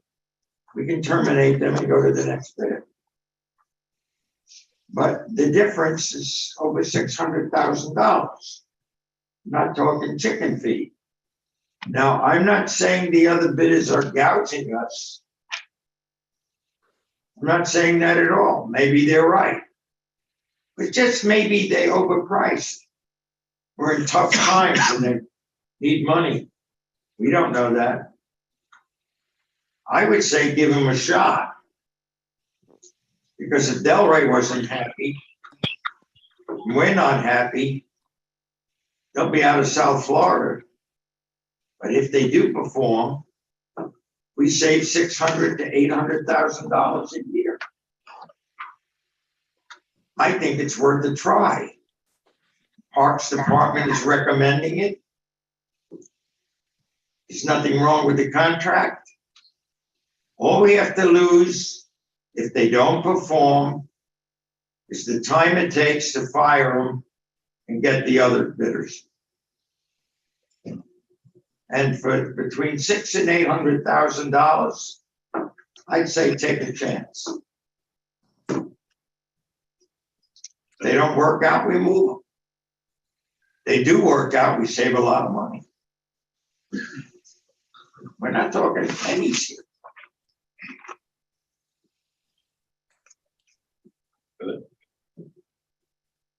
Is that it, Commissioner? Yeah. I have a couple questions. What was the price of the last contract we had? Where does this fall in the realm of what we had the last one? The last contract, I believe, was around 725,000. Yeah, so, and look, obviously, I've not been happy at all with our meetings. Not with the vendor that we had previously. I don't like what our staff is doing now with it. I think they look terrible. It's a big source of frustration. So this is important. I think what Commissioner Preston's point is he's right. Now, my understanding is this price was not a factor in the determination on this. Price was a factor, but it wasn't the sole factor. It wasn't the sole factor. So this isn't based on just price, whoever came low bidder. That's correct. Do we check the references, all of these who have submitted? I don't know if references were checked on all that were submitted, but they were on the number one ranked proposer. We do check the references, of course, on those ones, and I did indicate that they all came back positive. In fact, they all came back with exceptional ratings. Okay. What happened with the city of Delray Beach when you guys looked into it? We didn't have any reference material or knowledge that they had a contract with Delray Beach. So I didn't know that the commissioner had that information. We could have looked into that. How does that get missed? We go based off of references that are submitted by the vendor, and then of course any other information that we may know. So we weren't aware that they had a contract with Delray Beach. Yeah. And I think the gentleman explained what that situation may be, and I think that may be a valid one. I agree with Commissioner Preston that this is a bit of a red flag here. But I'm also, on the flip side of it, it is torn, and it is such a savings to residents, it's very hard to make that determination. I can tell you right now, while yes, we'll lose time, I don't know if I have the patience to allow our medians to continue to look the way they look. So I have concerns on this, and I think Commissioner Preston's made a very compelling point. And it's hard to walk away from tremendous savings and just go by this person's word that they're going to do a good job on this and are able to fulfill this. Mr. Soroka, your conversations with them, what was told to you with the ability to do this? Mr. Rotundo essentially he reiterated what he told you tonight to me, which was that he was confident he could perform the work. He was able to perform it. He's done this in other locations to success. With success. That was generally the nature of our conversation there. Okay. Commissioner Preston. Yes, I'd like to ask Mark of what's the pay structure? In other words, where are we now with how we compensate these people? Do we look at the work first, and then based on the amount of work that they do, we pay them? Or do we pay them something up front right now? What's our policy right now? The previous contract, which expired in August, there were some issues with it, from my professional opinion. Part of that was they were paid on a monthly pay schedule, and there was not the ability in the contract to withhold money if things weren't done. The biggest issue is weeds. And that's the biggest issue now. It's the biggest issue we had with the previous vendor. We can send them back, and we can send them back again, but we didn't have leverage. The other thing that was an issue is exactly what Mr. Sansucci said. The irrigation was a separate vendor. So you have the grass dying, and the irrigation guy says, because the mowing guy hit it, and the mowing guy says, I can't help it that the grass died, the irrigation wasn't working.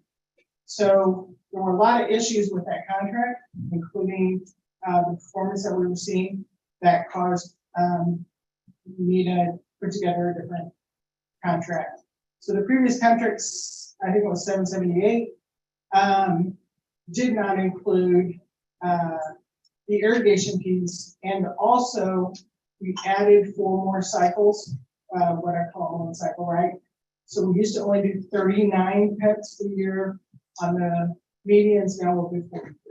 So you still, I might have just missed it. Where are we now? How do we pay them? Do we pay them based, I mean, in other words, if we accept this, when is the first time that this company will be paid? If they get paid per area, they line item bid every single thing. And they have to tell us the day before they're cutting, and we have to inspect within 3 days to either say accepted or not accepted. It's a pass-fail system at this point. Okay, so if I'm understanding you right, it's performance-based? Yes. Okay, so now they cut, we go look at it, and then we pay them? Is that where we are now? If we accept it. If we accept it, okay. So with the previous contract, it wasn't that way. It was a monthly amount, and we got a little tighter as far as we could, but That's what the city is going. It wasn't a good contract. Yeah, see, so this is where the city becomes vulnerable. We get a cost, looks good, everything looks good. We begin to pay them taxpayers' money, and then all of a sudden, I can't finish the contract because of all the scope of work. Well, when they leave, they've left with money. That's a problem. Yeah, I've been under a cone of silence. Whatever you direct me to do tonight, then I have the ability to say, if you think we're joking, that vertical edge has to be done, that the weeds have to remove, that the first time we send you back, we're going to deduct 50%. We're not, right? But I can't have that conversation until you won't take action. Thank you. So basically, the way the contract is written now, we have the ability to make it truly performance-based. And if we have failures on their part, we have the ability to full payment. That's correct. Okay. That's significant. Sure. Anyone from the public who would care to comment on the side?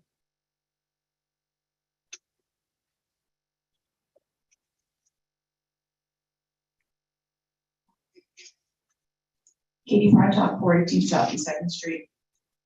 Just trying to understand, I know that in past, a company by the name of IGM held the contract. And at that point in time, the city had decided to bring everything back in-house to Parks and Rec, into the Parks Department to take care of. I'd like to understand what price we were paying IGM, because I know that they were doing a very good job on our medians at that time. I know they have You not. said it was $700,000. This was in 2021. I don't know that that was the same company that was still under contract until August. Okay. So if it's $700,000 is what we're paying them.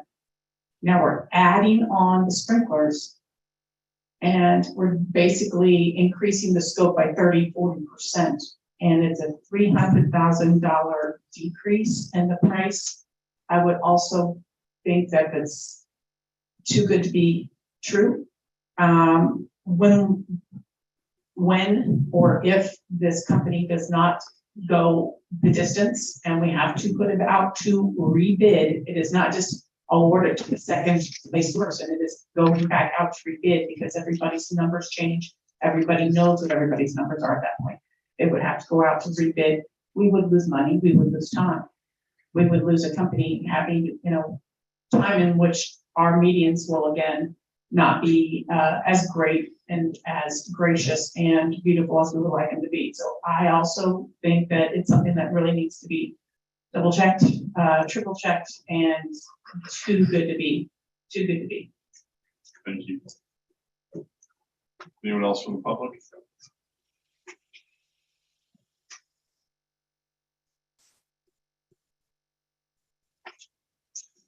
Chris Marino, 1525 Southeast 14th Court. So there is a substantial amount of savings here, and I do agree with Commissioner Preston and others that are concerned with the low price. I was a contractor myself. At the same time, we also have contractor Mr. Rotundo, who is doing his very best and to commit to the fact that he is able to perform in this job. And the references have come back correct, giving Deerfield Beach substantial savings. He's trying hard to earn the job. So I see his side as well. I think that should be considered. Can a performance or surety bond be an option for us to guarantee the contractor's performance and guarantee our contract that we can take a look at? And certainly with the cost savings, we can afford to purchase that surety bond. So that might be an option worth considering, giving Deerfield Beach and its residents a substantial savings. And if the man performs, as opposed to us having to worry about him not performing, if he does perform, does he deserve a reward of the next contract with a reasonable increase in that contract for saving us so much money? The man performs, he does well, we guarantee him the next contract. Perhaps we're getting a great deal here, and maybe we can back it up with cost savings, use the surety bond to support us. Okay, one more. All right, also, based on his contract, it wouldn't be unreasonable by any stretch if he had a change order, or any change orders for that matter, based on the cost savings, and we should easily grant change orders if there was reasonable change orders on the job. So we have a lot of money to work with if this man can perform, and we have extra money to use. Thank you. Thank you. Anyone else from the public?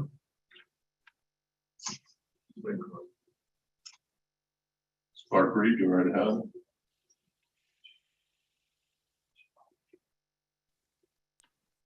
Thank you, Mayor.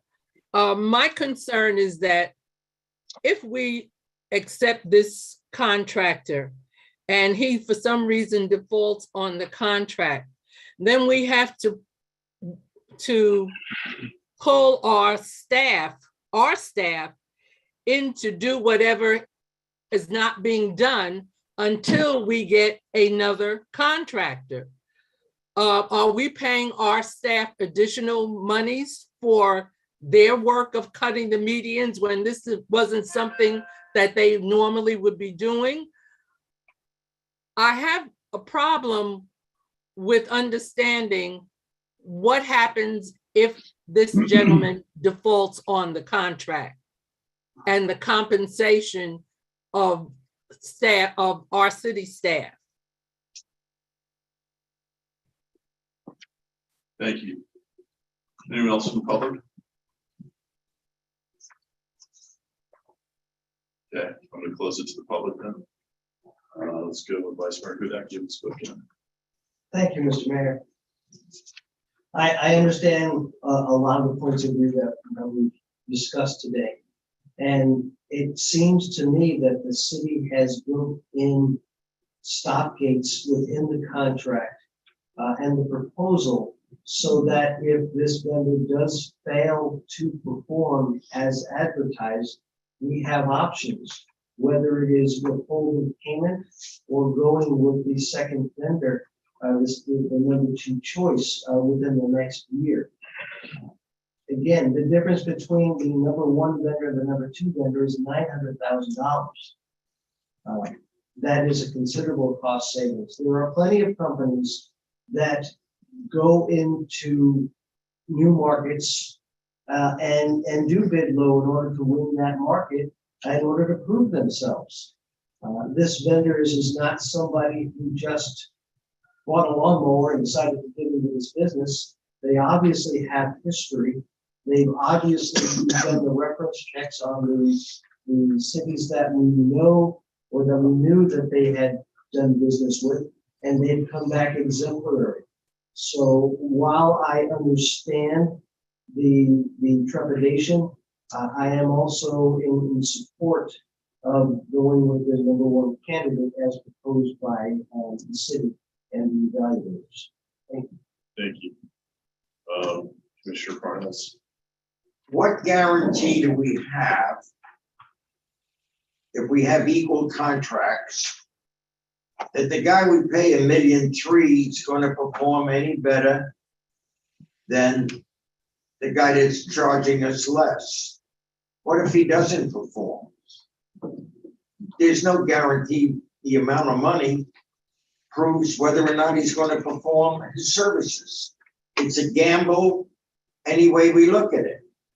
We have a contract for $1.3 million and he doesn't do the job, we will hold that payment and cancel his contract.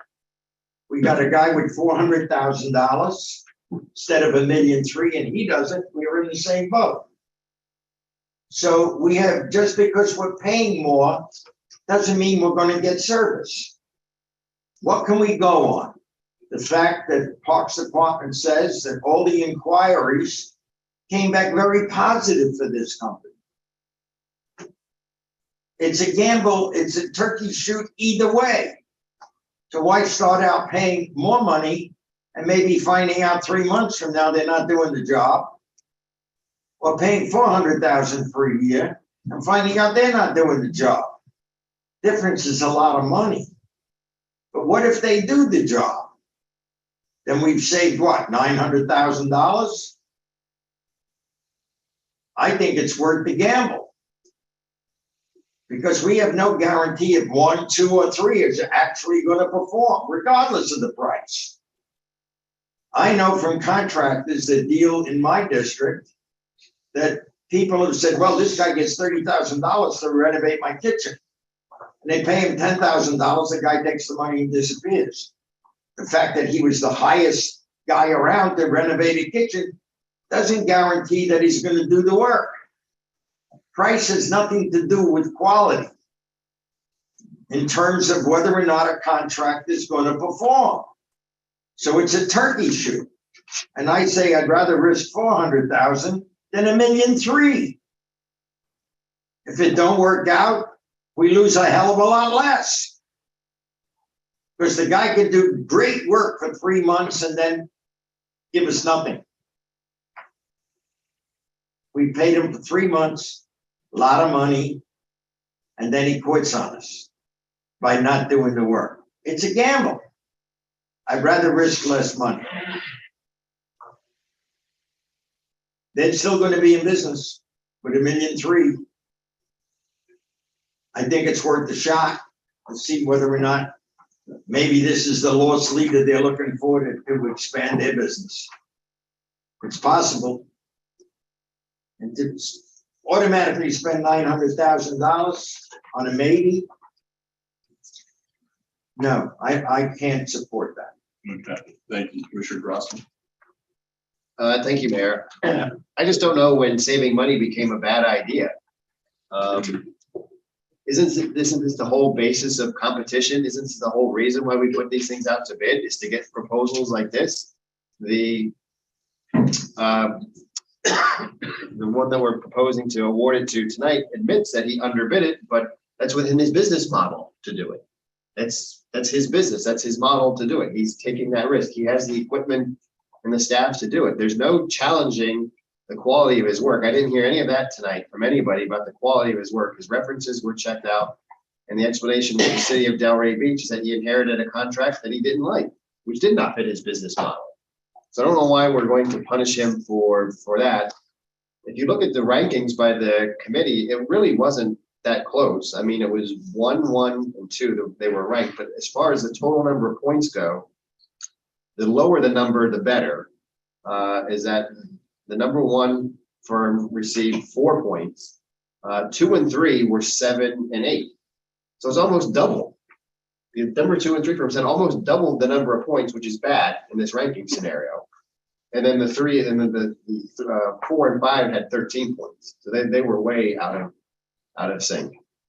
So when you look at it in criteria, as far as the criteria go, we're all focused and harped on cost tonight, which was only one part of the evaluation criteria what they were looking at. Qualifications and experience, history and past performance, price was in there too, and then references. And in fact, price was second to the lowest criteria to be evaluated. Qualifications and experience and history and past performance were the top 2 criteria to be evaluated. I get it. It does present a unique scenario. We don't get this very often, but we have safety nets built into the contract, I think, to protect us. I don't see, there's nothing that I've heard other than conjectures why we shouldn't go with this proposal tonight. Thank you. Commissioner Preston. Thank you, Mayor. There's an old adage, the adage is, you get what you pay for.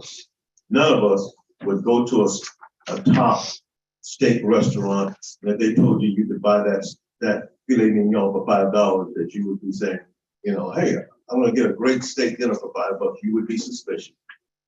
You would be weird. That's just the way that it is. No matter what the model is. Something else, we know that this vendor was not completely honest. The honest thing to do would have been to advise staff, say, now listen, I inherited a contract. I know you're going to be checking my references and you might see this, but he thought we weren't going to see it. I saw it. He should have said, you know what? I inherited a contract and it didn't really work out for my company. And so, but I just wanted to let you know that this did happen. But he chose to keep that from us. So he's not honest.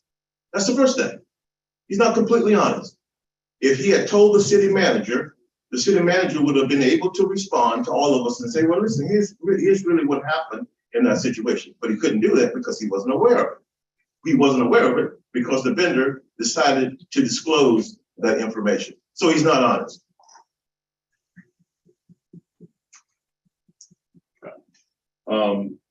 Look, I think it is to the point that Commissioner Drosky made, is when is saving money a bad thing?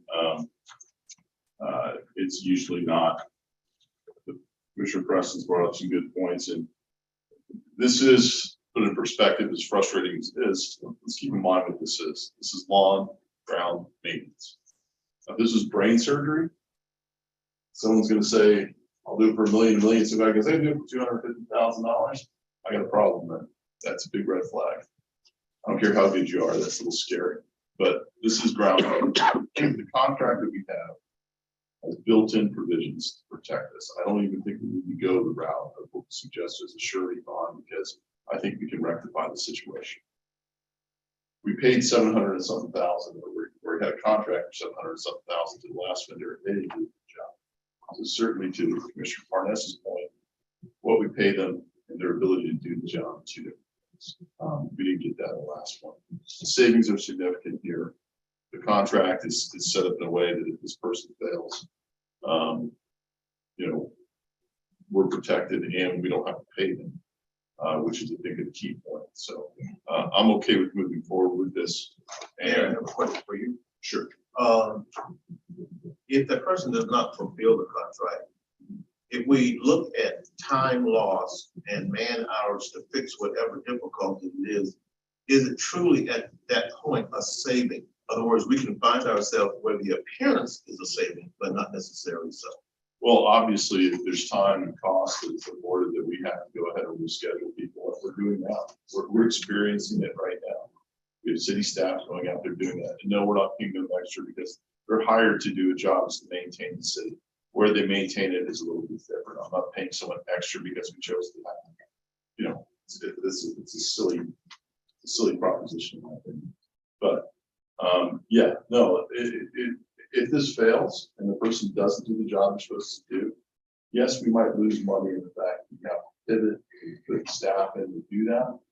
The savings is so significant, and our ability to check very quickly whether or not they're doing the job, I think puts us at a smaller, in a smaller position of jeopardy than it would be if we just gave them the contract and had these provisions in there and we were stuck and ended up in a situation we're in right now. So I think it's a little bit different. I do applaud staff for at least doing a contract that gives us this ability to kind of check the work before we pay. So to your point, to answer your question, yes. But I think we have provisions in here that are what we're open to. Our risk is relatively small. Commissioner Parnas? I make a motion to approve. Second. Like Commissioner Parnas, seconded by Vice Mayor Hudak. A roll call, please. Commissioner Drosky? Yes. Commissioner Parnas? Yes. Commissioner Preston? No. Vice Mayor Hudak? Yes. Mayor Gantz? Yes. Item number 10 is a resolution of the City Commission of the City of Deerfield Beach, Florida, approving an agreement with ShotSpotter Inc. for the Deerfield Beach Security Technologies Enhancement ShotSpotter project for a 3-year term and a total contract amount not to exceed $595,000, authorizing execution of the agreement, providing for an effective date.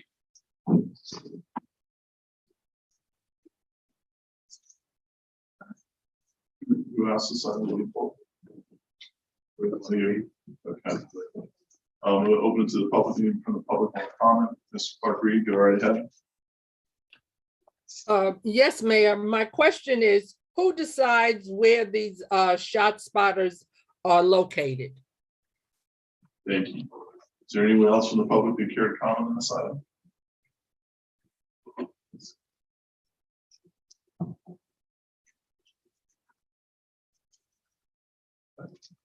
Good evening, Nick Matthews with the Becker Firm.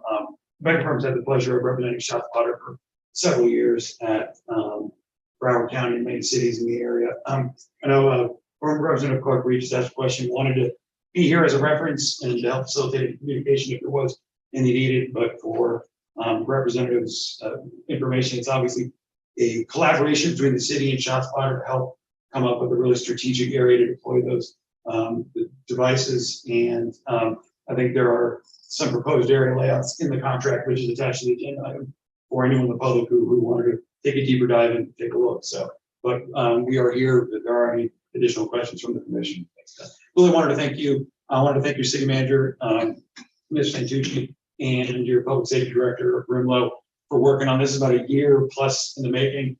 This is kind of a cool partnership where ShotSpotter, we came to the city. I know Commissioner Preston, you helped me in the very, very early stages, help connect the dots, and then Commissioner Drosky came on board, and we started having some really great conversations, and then we were able to interject the federal earmark process, which was pretty exciting. So this is a really cool collaboration with the federal government, locals, and ShotSpotter to implement a really awesome public safety tool. We look forward to a really productive relationship with the city. Thank you. Anyone else from the public? Close it to the public commission. Motion goes. I'm sorry.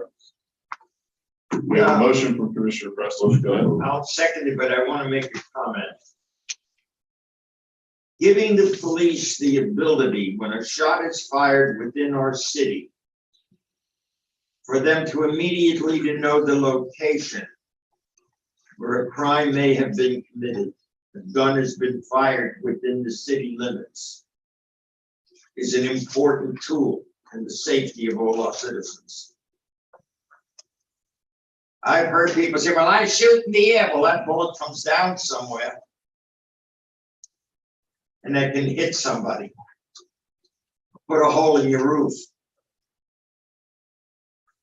It's a tool and it makes us safer. I don't see how anybody can object to giving the police another tool to protect us from those who think it's okay to shoot guns off. Well, I'm not talking about, of course, you shoot at somebody and they have the location, that's a good thing. But the random people that I hear July 4th shooting off guns in the air, I'd like the police to be able to locate that shooter and stop it before somebody is killed. So I support this 100%. With that, I'll make a motion to approve. We have a motion already with a second from you. Okay. Roll call, please. Commissioner Drosky? Yes. Commissioner Parnas? Yes. Commissioner Preston? Yes. Vice Mayor Hudak? Yes. Mayor Dan? Yes. Okay, we are now on item 20, tonight's agenda, a resolution of the City Commission of the City of Deerfield Beach, Florida, adopting an amendment to the City of Deerfield Beach Stormwater Management and Flood Resiliency Strategies Master Plan to establish a 5-year funding strategy for fiscal years 2024 through 2028 to fund capital improvements for stormwater utility projects and operations, providing an effective date.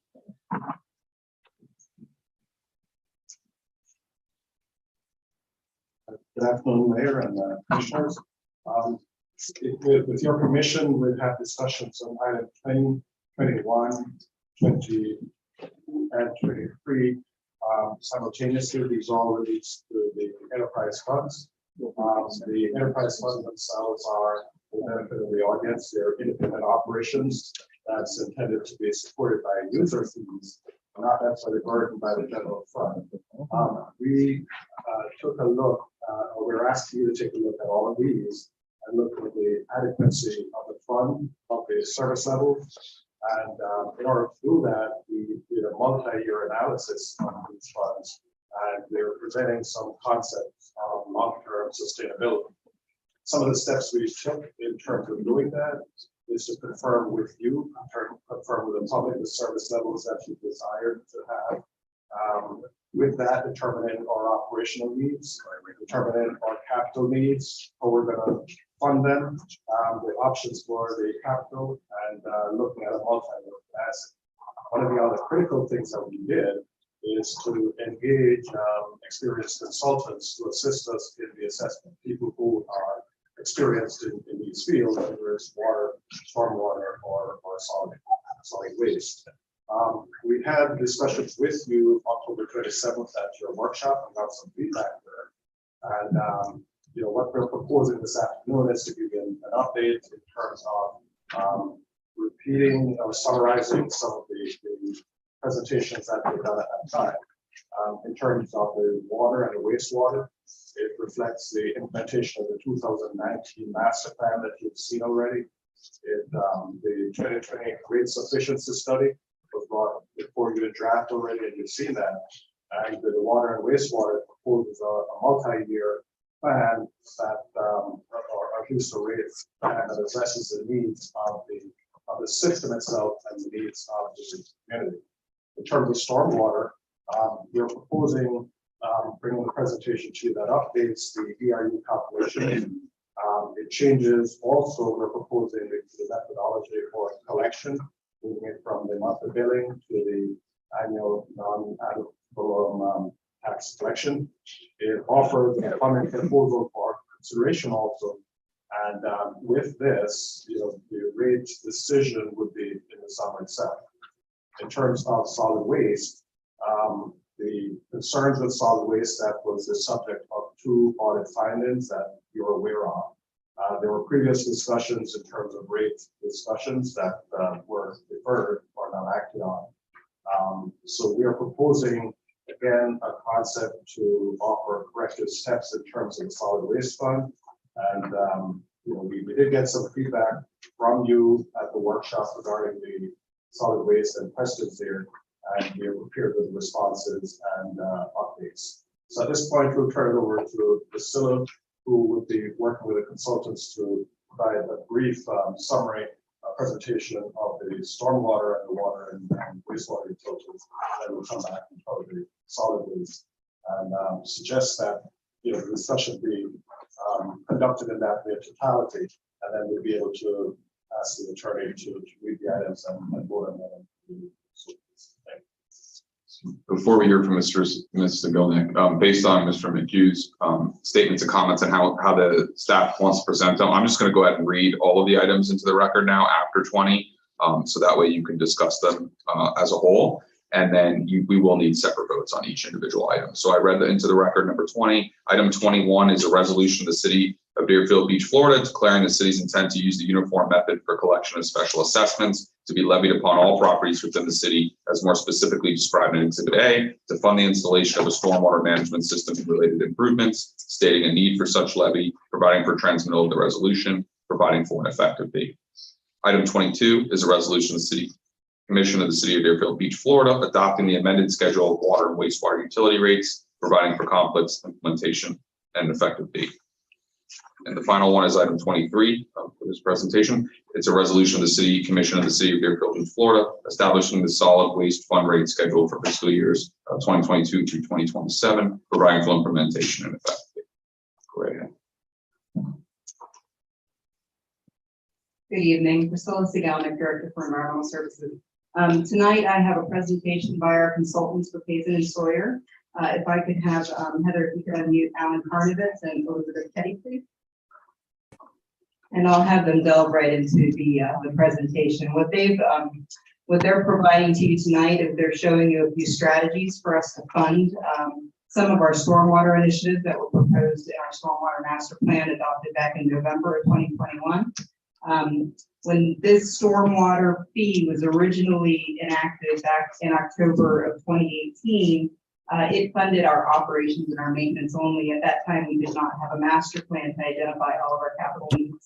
Since that time, we developed the capital plan, and the intent now is to be able to collect an assessment to fund that capital program. We have over $18 million of identified projects and needs throughout the city. So our hope is that you'll approve an increase at the end of the year as hopefully on the non-ad valorem tax assessment that would enable us to fund in fiscal year 24 and forward our capital improvement plan. So I'll turn it over to Elizabeth Ketty, who will go over the first few slides here, and then Alan Karnovitz, who's the economist with Hazen and Sawyer, will talk to you more about the economics behind our plan. Thanks, Priscilla. I actually would like to turn it over to Alan. He's going to introduce the first few slides, and then I'll discuss the methods for updating the equivalent residential unit, and then he will finish with a discussion of the financial forecast. Are you going to control the slides, Heather? Can you hear me? Yes, Are you going to control the slides from there? yes, sir.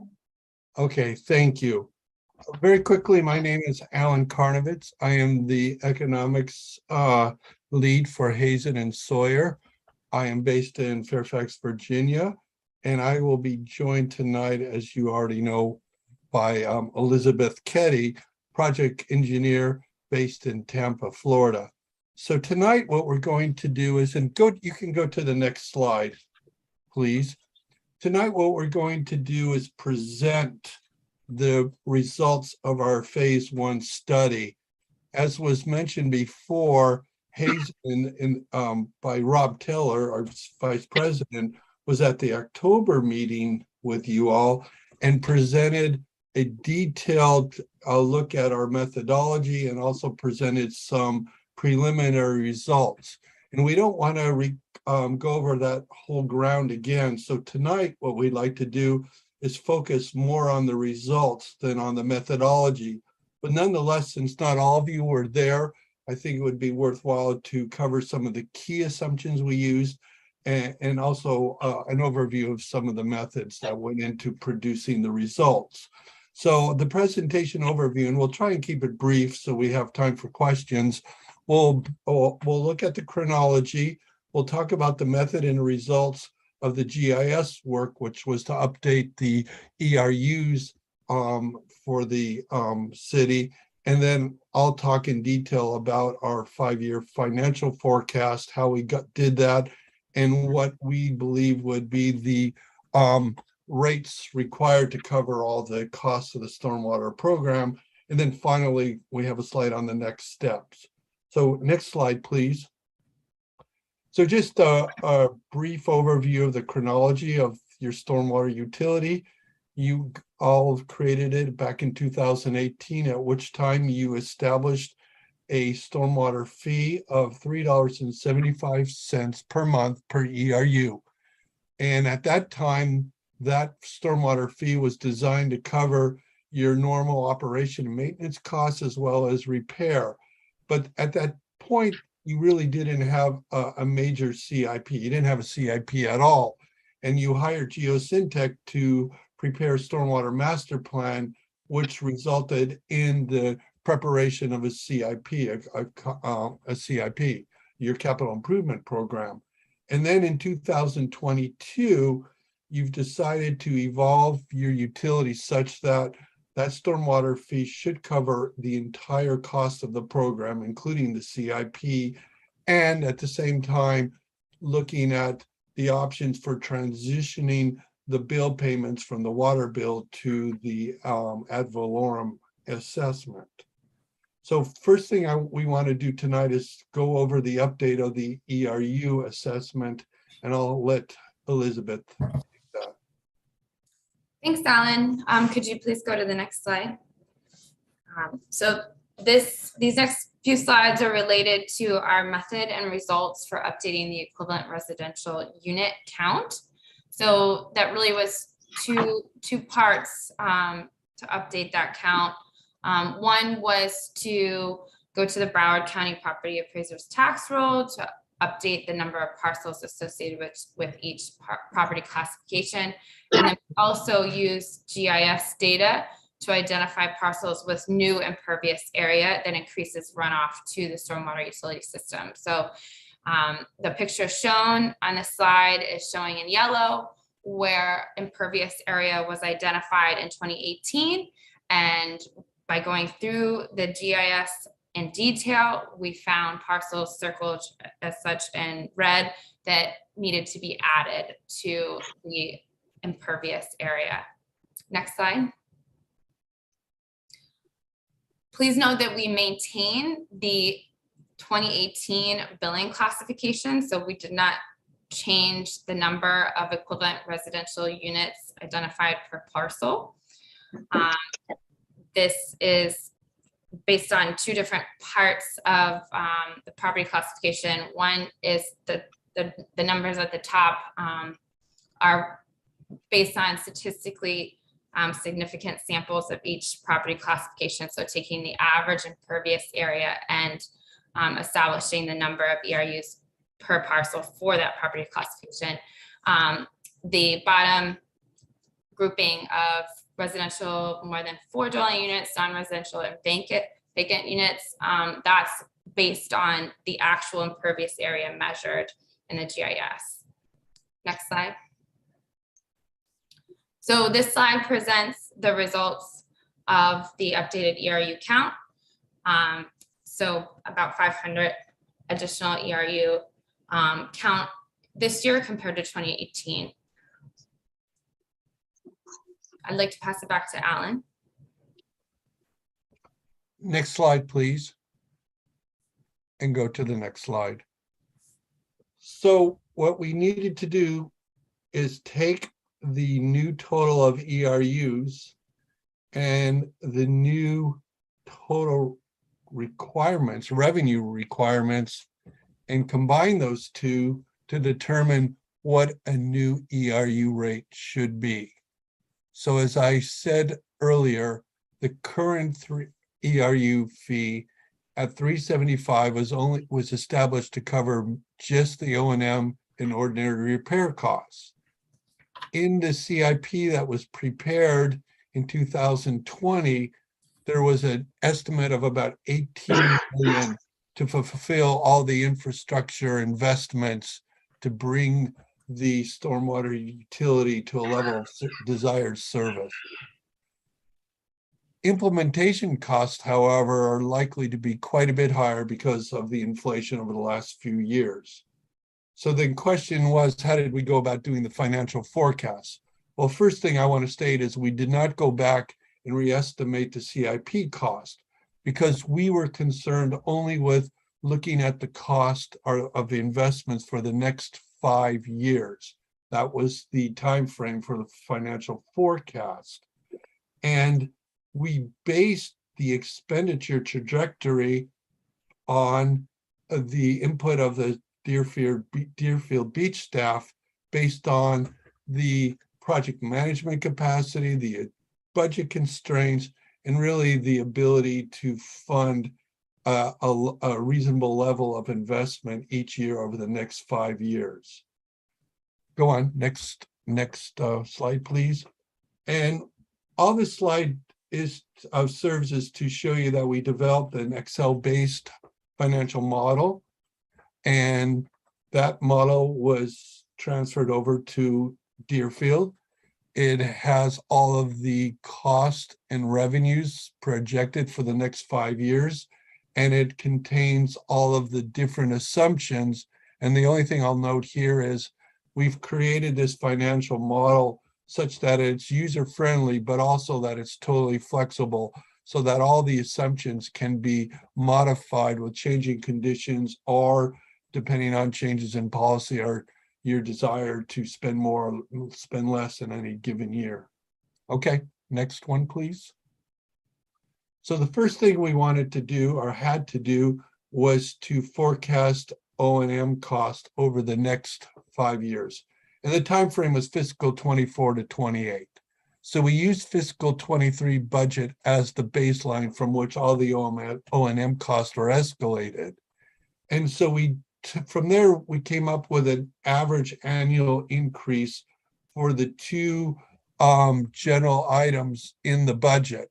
And those are personal services and operating costs. And with input from the city, we came up with about a 3.5 and a 4.5% annual increase in those two line items. We also note that while the future O&M costs are recurring for the life of the utility, there is a single short-term recurring cost, and that's the payback of the loan that was taken from the Water and Sanitation Enterprise Fund, the 2.2 million that must be paid back to the other fund. And then one thing that we added as a supplement, if you will, to the ongoing O&M cost was to create a cash reserve, as you do in your other enterprise funds. And at the request of the city, we put in a 120-day cash reserve requirement. So basically, that means the stormwater fee, in addition to covering all the O&M costs, needs to provide additional costs for a 120-day operating cash reserve. Next. So the next aspect of this project was to estimate what the impact would be on the CIP. And we were requested to look at 3 different alternatives for paying for the CIP. The first alternative would be under a pay-go alternative. That is, the money comes straight out of the budget generated by the stormwater fee annually. And so the question then was, how much do you put into that investment for the 5 years? And we came up with about 12.5 million over the 5-year period, and we ramped it up from 2 to 12 to 3.1 million, which generated a total of 12.5 million over 5 years. But added to that was the need to pay back the loan of 2.2 million, and we assumed that would be paid back in 3 years, but at 0% interest. And then we looked at 2 alternative financing instruments. One would be to use the SRF program, and one would be, the other alternative would be to issue revenue bonds. So we made the following assumptions: that you would finance the CIP in 3 tranches in fiscal year 24, 26, 28, and they would be 20-year terms. That would be true for either the SRF or the bond revenues. We assumed a 2.5% interest rate for the SRF and 5.5 for the revenue bonds. And just real quickly, the SRF, we came up with that looking at the Florida SRF program as it stands, and the 5.5 came from recent work that we had done for Tampa Bay Water. We did a bond feasibility study when the assumption was that it would cost them about 5% to issue bonds in fiscal year 23, 24. And we raised that to 5.5. We assume that the 2.2 million interfund loan is rolled into that financing, and that a debt service ratio of 1.5 is maintained during the forecast period. So regardless of the scenario used, we used a 1.2% growth rate in the ERUs, and that was based on the study that Elizabeth just described. And then, to be conservative, we added a 10% contingency to the CIP related expenditures. Next slide. So the model results are as follows. As you can see under PAYGO, the annualized cost of the program to cover all of the cost goes from about 5.3 to 6.1 million in fiscal 28. And the lowest annualized cost, at least during this time frame, is in the SRF because it has low interest rates, and you're amortizing the cost over 20 years, goes from 2.8 to 3.9, and the revenue bond goes from 3.0 to 4. Now, one thing, as you know, as I wrote on the top of this slide, this assumes that 100% of stormwater fees are collected in the same year that they're levied. And that's theoretical because that's just not the case. Next slide, and I'll show you why. So we made the assumption that this fee would be put on the ad valorem tax, and to get an idea of delays and defaults, we went and looked at the CAFR rates of collection of taxes. That is the percent of tax collected in the same year that it was levied. And I took the 5-year average, which probably is on the low side, because as you can see from this table, in 2017, the default rate, or delayed rate, I would say, because the taxes are generally collected eventually, goes from 95.86 to 96.89. But on the average, for that 5-year period, 3.1% of the taxes were not collected in the same year they were levied. So to be conservative, we applied that to the collection, the prospective collection rate for the stormwater fee, and therefore we increased the total revenue requirement by 3.1%. So next slide. And you can see here that now instead of 6.1 for PAYGO, it goes up to 6.34, and the revenue bond goes up to 4.4. I think it was 4.1 without the 3.1% increment. Next slide. So this is basically what you're all looking for. This is our projection of what the equivalent monthly stormwater fee would be under the 3 scenarios for fiscal 23 through fiscal 28. And I say equivalent because if it went to the ad valorem assessment, it would then become an annual fee. And I have that in the next slide, which is these numbers multiplied by 12. I'll go to the next slide.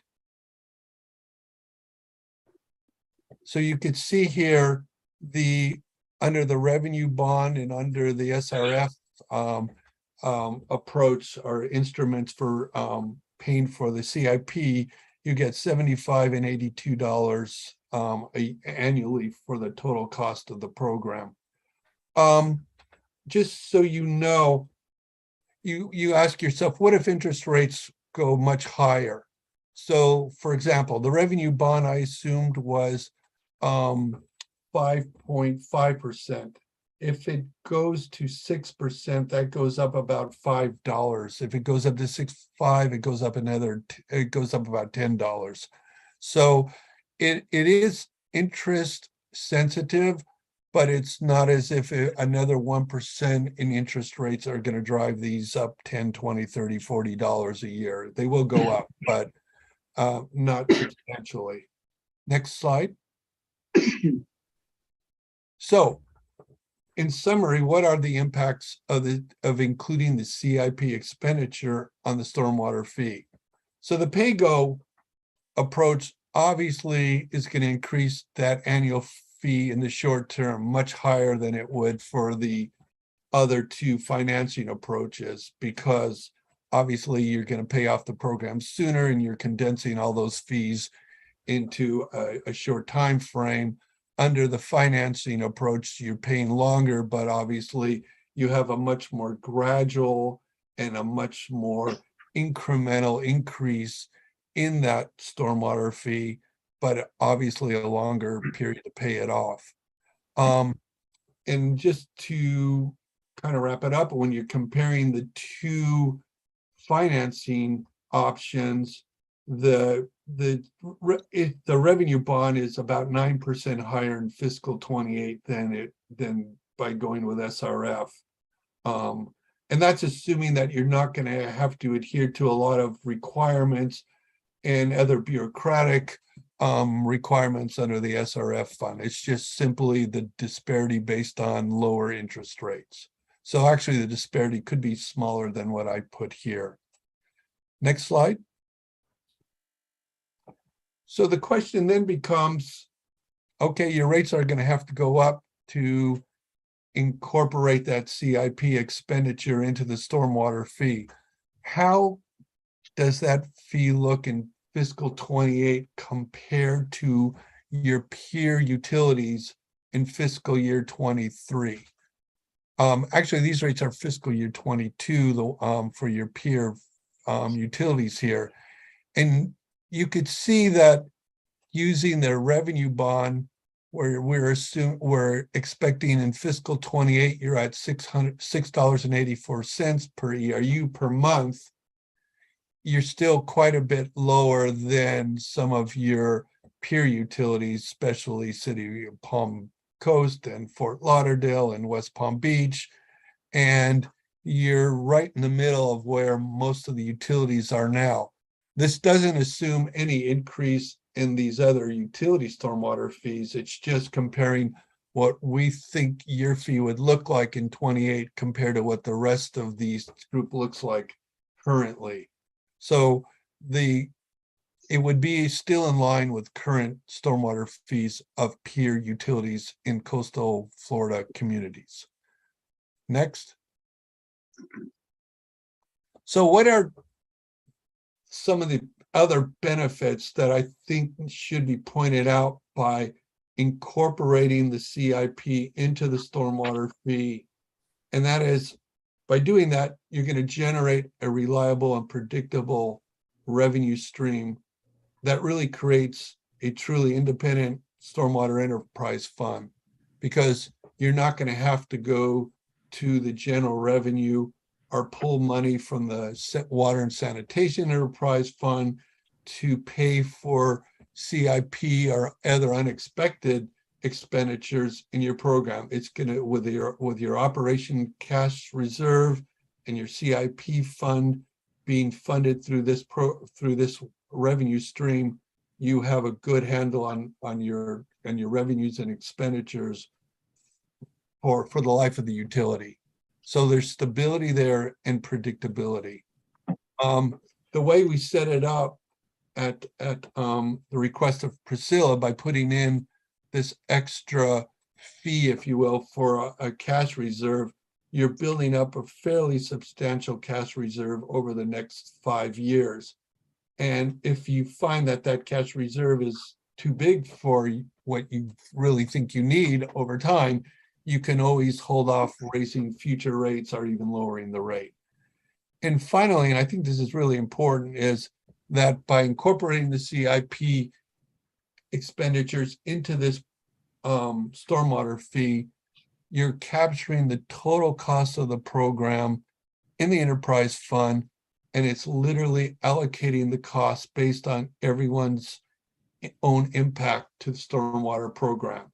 So instead of taking a chunk of the program and paying through some other revenue source, which is not based on stormwater impact, that would be a less equitable approach than putting the entire cost under the umbrella of a stormwater fee.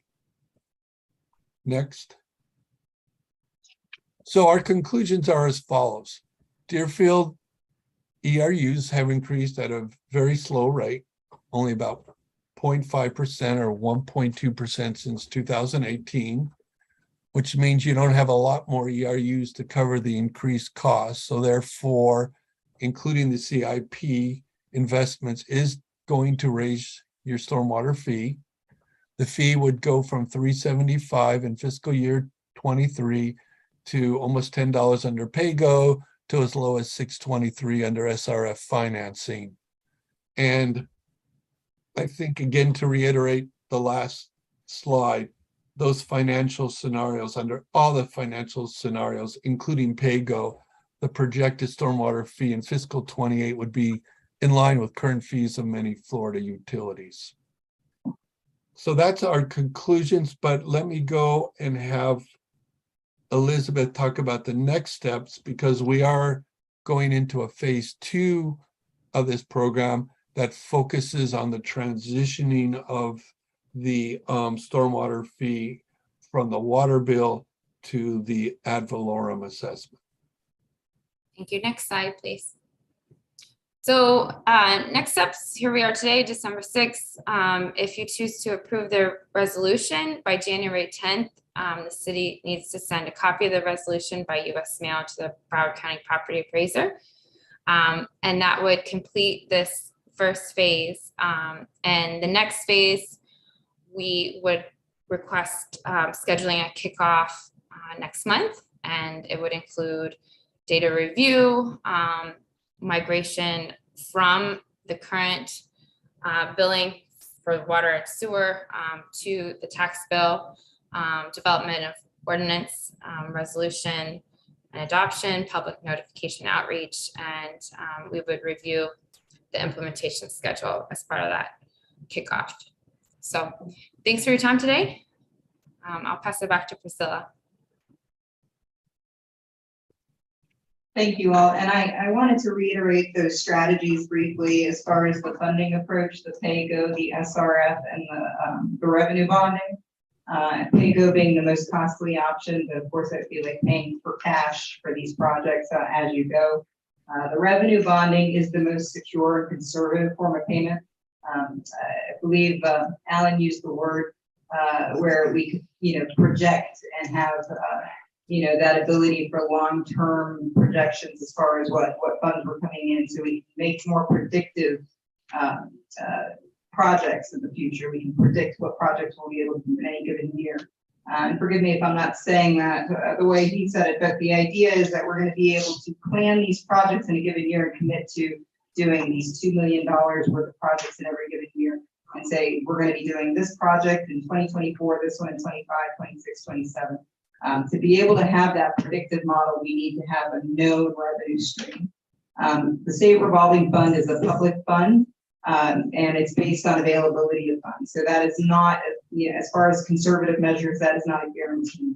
So while we always do apply for those lower cost grants, there's no guarantee on those.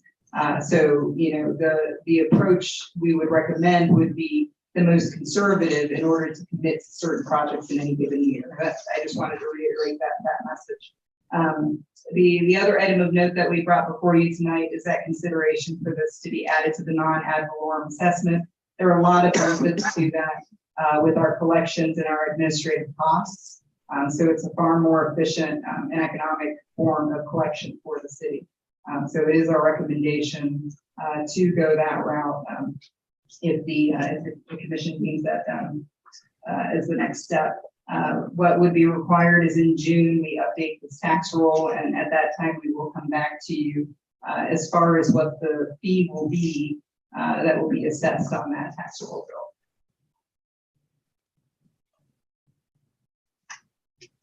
Vice Mayor. Ms. Priscilla, so your last point is very well taken with regards to trying to secure grants and other federally funded monies for these projects. If you do secure, federal funds or grants for these projects, what happens to the money that we've always borrowed or collected? How do you offset that? Again, that just ends up, and Alan was mentioning, if you have a few savings here and interest, what it amounts to as far as the total cash balance. If you have an interest rate that increases by 0.5%, you're saying on a yearly basis, that might be an increase of $5 on your overall assessment, right? So it's rather de minimis when you're talking about the savings for interest. We're talking about maybe a few tens of thousands of dollars here and there, but it adds up in your cash balance, right? And what ends up happening in 5 years when we do this assessment again to see where we need to be for the next 5-year projection, if we have a healthy cash balance built up, that only helps us as far as having increased rates in the future. Right? So right now, we're kind of behind the times. Most of our peer utilities have had this fund in place for many, many years, and they've developed these cash balances. We have not achieved that. We've just implemented this in the last 4 years. So we don't have a cash balance. We're trying to get to that point. Priscilla, how was this funded previously? Previously, this was all part of the Road and Bridge Fund, which came from your gas tax. We did not have a separate fund for stormwater, and we had one crew basically that would divide its time between streets and stormwater. We were able to increase our level of service for stormwater by adding the stormwater utility.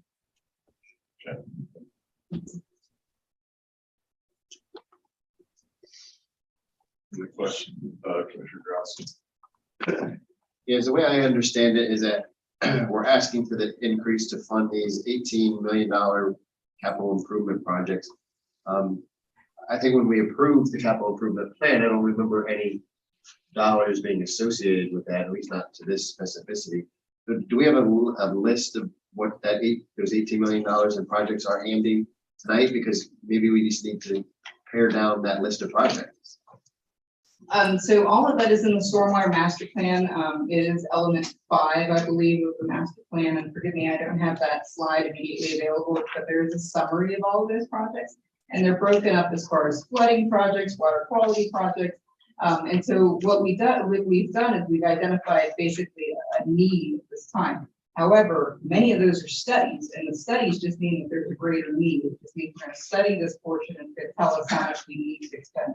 So we actually anticipate that our costs are far more. It's just right now, as a capture in time, what we're saying is we need to spend this amount of money on studying and understanding what the needs are, the greater needs for, our seawall resiliency and our, beach renourishing, et cetera. So that's a study. And then there's identified actual physical projects. We had 4 projects that were immediate needs, 1 in each district. And those were part of that FMA grant that was part of the master plan that identified some very specific needs. And then we had some general other locations that are prone to flooding that we identified as high priorities within the city. So those are what's on the immediate snapshot in, as far as what that master plan targeted in 2021 when it's finalized. I think towards the mayor's point, or at least what he was asking, it's not a question, it's going to be a comment, is, if we're increasing the funds for these, the fees for these other funds, that means there's a savings somewhere else. And that needs to be passed on somehow to the residents as well, whether it's through other funds or through the general fund. I don't want this to be, we're going to hit the consumer on these enterprise funds, and oh, by the way, we're going to keep, all the other funds a level the same too. So that's kind of a concept I'm a little hard to swallow. So, but we have a lot to talk about, so we'll get through it tonight. Thank you. Thank you. Any other comments from you? Are we making a decision on this one item right now, or are we? Mayor, if the commission would like, I mean, obviously, these are separate enterprises. They operate separately, and they do need separate votes. But because we are looking at all 3, I think I prefer to show you all 3 presentations first, so you understand the totality of what we're presenting before there are comments and recommendation action. Okay.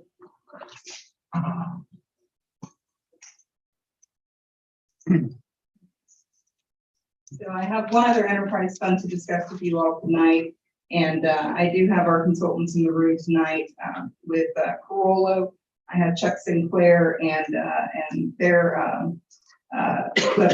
sub-consultants, Raftellus, who prepared the financial forecast. So Heather, if you wouldn't mind queuing up the water and wastewater presentation, please. And I'll have Chuck take it over from this point and come back for questions. Thank you. Thank you. Good evening, Mayor, Vice Mayor, Commissioners. I've seen it several times now. Chuck Sinclair with Rural Engineers. We did the master plan with our colleague Brad Ellis, who did the rate studies, like you said. We want to go through just a high-level overview. I think you've seen most of this information. We have a couple updates for you. Heather, if you could go to the next slide. I think you all know by now that we did a master plan and a rate study. We started that back in 2018, and in 2019, we delivered a draft of the master plan study.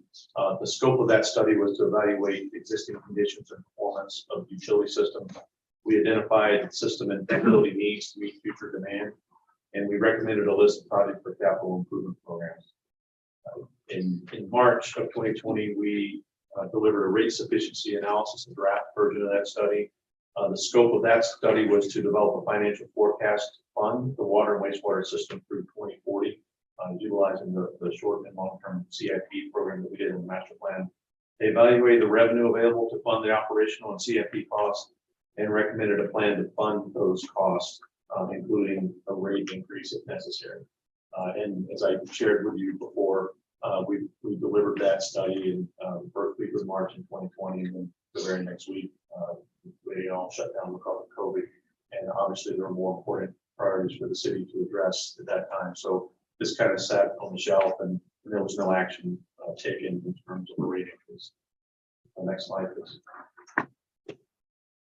As part of the recommended capital improvement plan, again, we looked at both short-term 5-year as well as a 20-year horizon. We looked how to fund the R&R program for each of the main components of this utility system. R&R being renewal and replacement, so it's just like maintaining your car. You need tires occasionally, you need brakes occasionally, so just the things that you need to replace part of the ongoing system.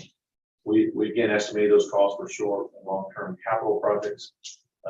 We looked at an estimate of when each of those projects would need to be implemented based on capacity and demand projections, how a population increase would affect the demand and supply that would be required for the utility system.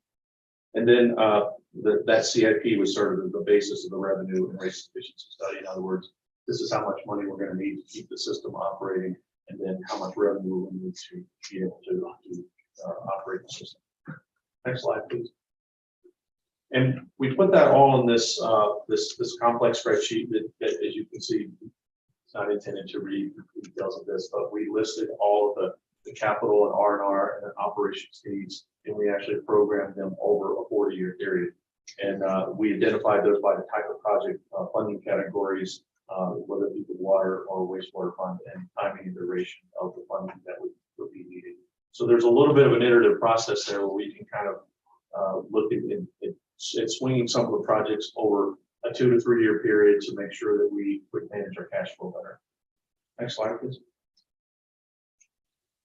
Here's a summary of many of the major elements of that CIP, the reclaimed water transmission and distribution pipeline, which I think most of you are aware of as part of the roadway project.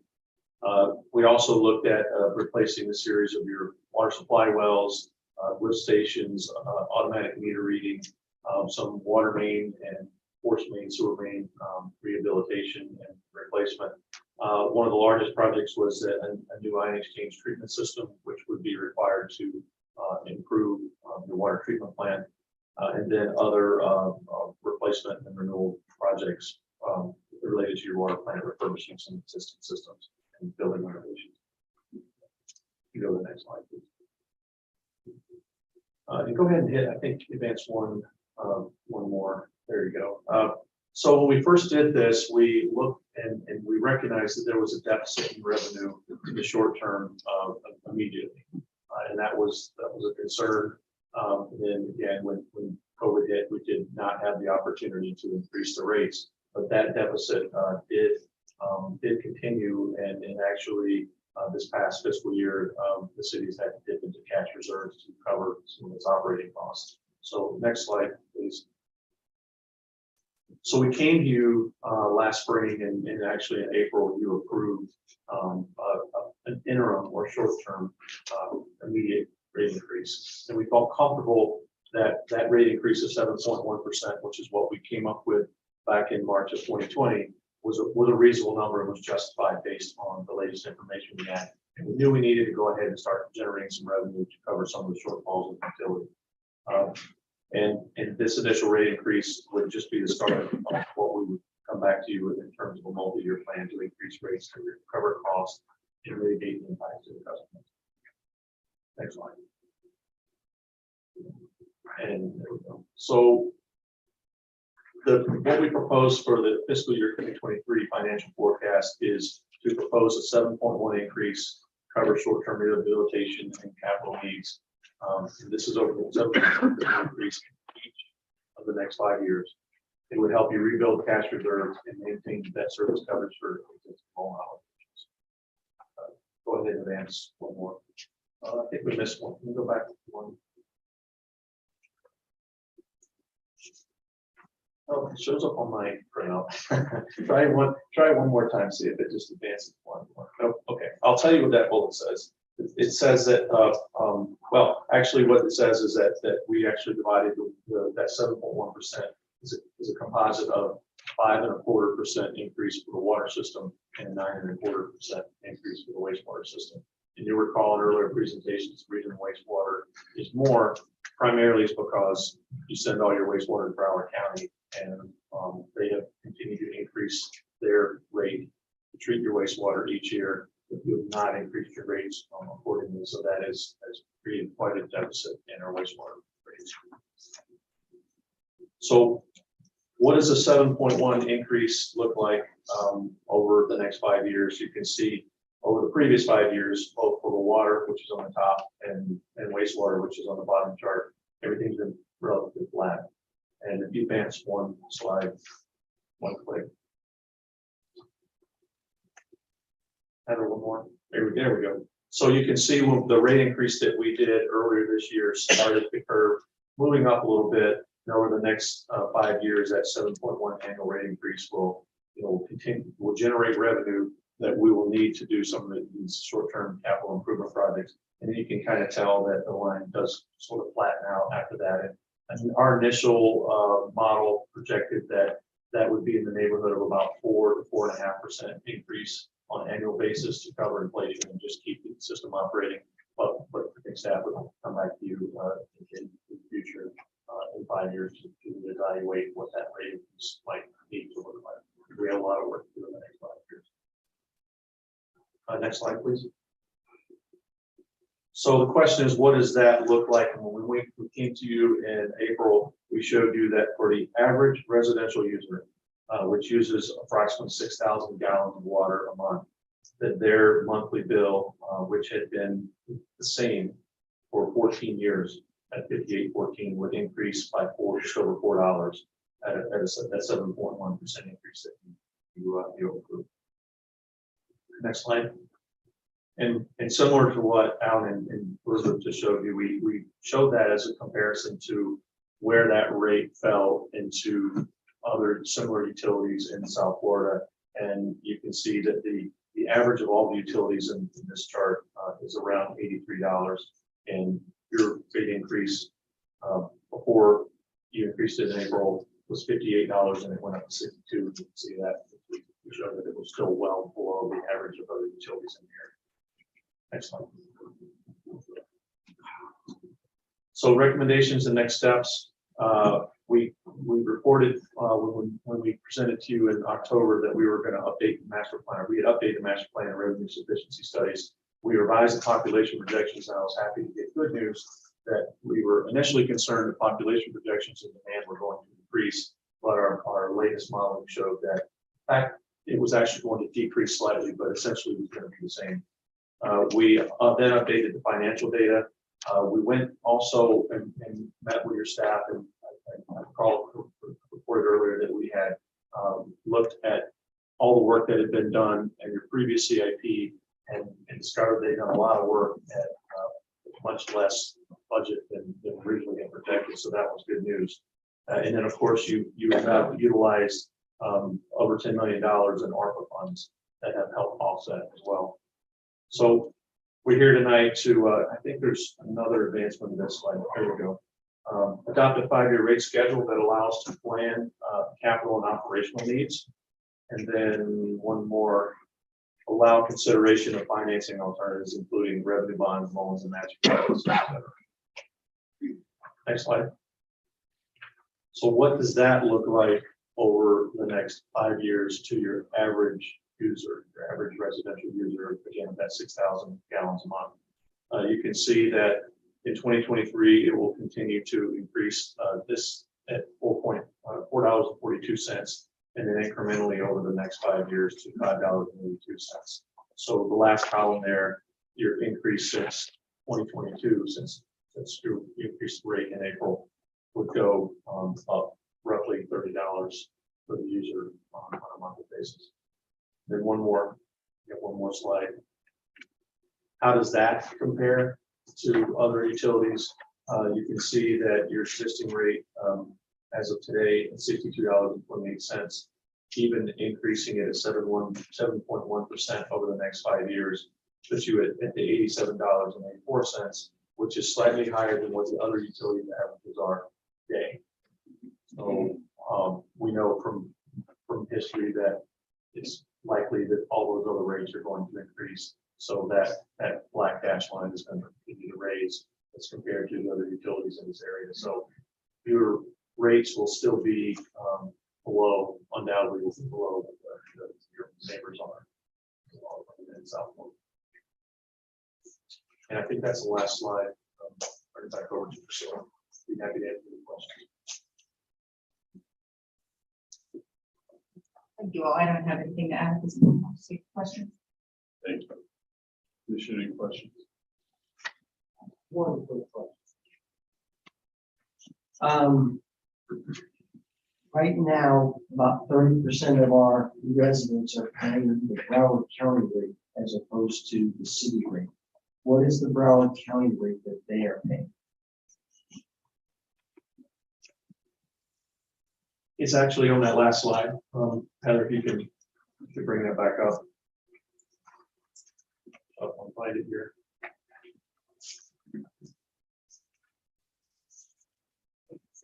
Yeah, the Broward County rate is just under the 84.36. You can see it just to the left of the green bar. It's highlighted in blue there.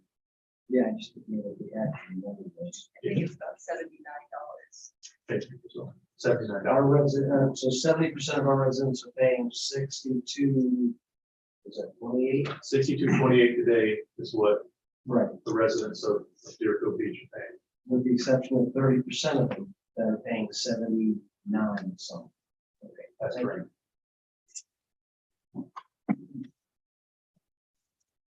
Thank you. Thanks, I'd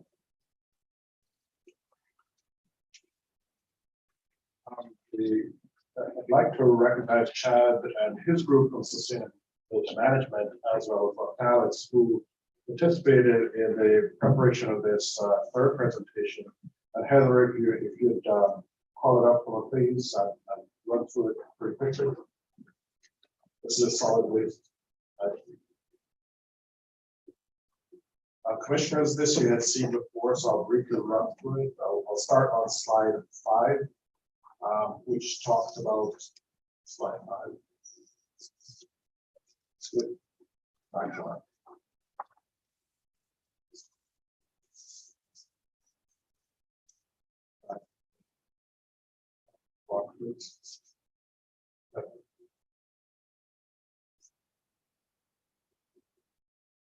One slide back, please.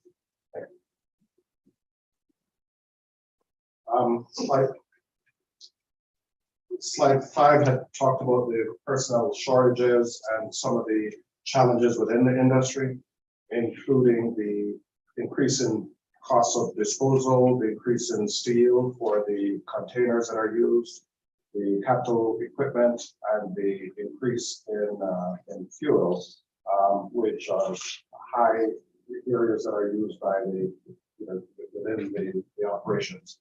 On slide 9, that talks about solid waste fund analysis.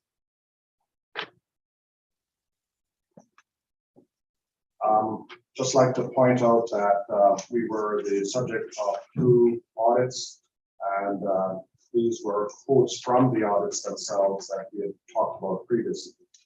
On slide 17,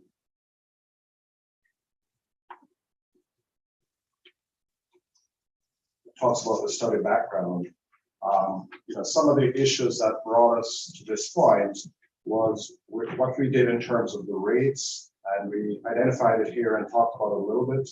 From a departmental perspective, it talked about some steps that we had taken to mitigate the measures. And then the last set of bullets talk about some of the operational or environmental situations that have driven us to the point where we are now. On slide 22, talk about the adequacy of the proposed rates. What it does here is it does some assumptions in terms of what our operating expenses would be. And then the black line itself is if the rate continues on the current path. What it does is in yellow lines, it shows where the revenue ideally would be to capture and fully fund the debt service, the capital needs, and the other expenditures that we have. On page 24,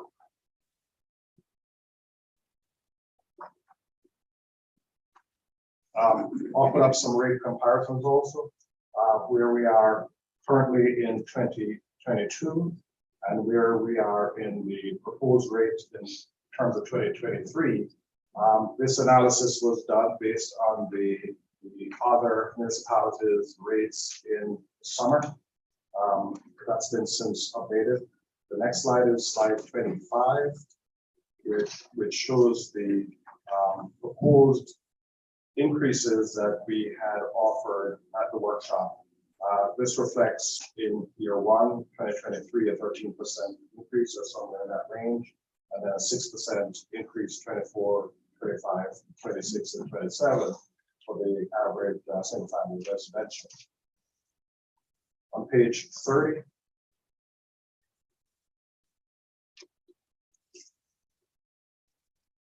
what we did at the last meeting, we had offered some recommendations, and here the recommendations itself, we had identified that it addresses our audit concerns, it addresses our financial stability of the fund, it offers a rate structure that's in line with the market for both commercial and residential.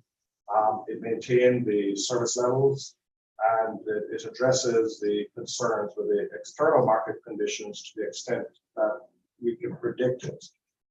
And then the next slide was some potential alternatives that we had offered, which the commission was not receptive to, so we moved on. So if we move to the next slide, that kind of brought us up to speed of what occurred at the last workshop. So I'll move now to respond to some of the questions that were asked. So the next slide, one of the questions that had been asked is what steps have we taken to curtail the expenditures? Some of the things that we have done. We had presented this in various slides, but what we decided to do is to put it all on one slide. We did suspend the recycling, that's about 400,000 annually. We did route optimization, and that had one-time capital costs as well as annual operational costs of about 50,000 annually. With that, there was elimination of 12 collection routes, and there's a savings here of 35,000 annually per route, as well as 6 drivers were eliminated, which base rate is about 325,000 value for that. We've converted from diesel to CNG, that's about an 80,000 annual cost, and we've deferred capital expenditure. In terms of the next slide, another question we were asked, can reserves be used to avert the rate adjustment? And the answer is yes, that is a policy decision. What we did was to offer the benefits and the negatives. In terms of the benefits, that will potentially reduce the impact of the fee increase, and that could be used to apply to the first year impact to gradually moderate the residential adjustments and used to reinstate the fund balance. The consultant had actually recommended the 13.5% increase of 2534, and an alternate consideration that we came up with based on the calculation of potential reserves that could be used, qualified reserves that could be used, was would bring it down to 2368, and that's a 6% increase in year one. The flip side of that is that a one-time use of reserve does not address the sustainability of the fund, so it would not satisfy the audit requirements and it's not sustainable. The next slide, how do you account for the significant savings from the disposal cost of 2008?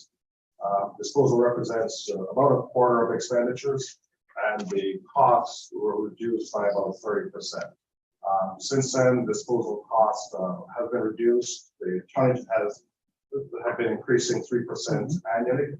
So the total disposal costs In fiscal year 23 is 4.8. That's anticipated to jump to 6 million in fiscal year 24. I'm gonna ask you a question on this right now. How do you figure the disposal costs were reduced only by 30%? I'll show you on the 2 slides after this. Sure. Personnel and other significant costs. This personnel represents about a third of the expenditures, and that experienced a 19% increase since 2008. And then rates have been held still, but there's substantial increases in steel, in fuel, capital, disposal, and CPI. So the next slide shows a breakdown of the costs, some of which are personnel, disposal, just a percentage. And then the next slide is the personnel breakdown that shows the trajectory over the years since 2008. Following slide is the disposal slide that the mayor asked about. So here it shows what it is in 2008 and the gradual reduction all the way down in 2014, and then the gradual increase either through the volume or through the cost, where next year is anticipated to be 5.1 almost 6 million. So that shows the movement that I think you're asking about. The next slide shows the solid waste fund expenditures from the administrative charges. And the following slide answers the question, what is the impact of delaying the rate adjustments? I don't think that's the right slide. What's the impact of delaying the rate adjustments? Yeah. So that would be continued additional subsidy from other sources. The fleet would continue beyond its useful life. And currently, what we're being told is that our fleet average, at least for some of our vehicles, are 11 years old, where the industry average is probably should be 8. When we do decide to order, we can anticipate an 18 to 24 month lead time. So if it's 11 years, it probably will be 13 years. If we delay, we'll continue the vehicle downtime and maintenance costs, negative customer service in terms of miscollection, schedule delays, hydraulic leaks, spills, etc., etc. Delays in the capital projects, any capital projects that we'd like to achieve, and non-compliance with the audit recommendations that's been recommended. The next slide shows the proposed schedule of 2536 monthly. That is below the county average. The rate is in line with the rate scheduled prior to 2015. Commercial rates are in line with the market, and the rate recommendation provides a roadmap for financial sustainability, and it allows us to maintain the existing service levels and adhere to the audit recommendations. So the next slide just summarizes that the fund needs some attention, and the existing rates are not able to address it, and they'll not address the audit findings or recommendations. And that's the end of the presentation that leads to solid waste.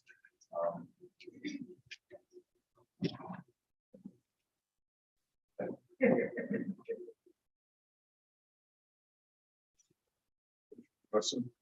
Yes, could you go back to the slide that you were saying that there was a 13.5 increase and then there was an alternative.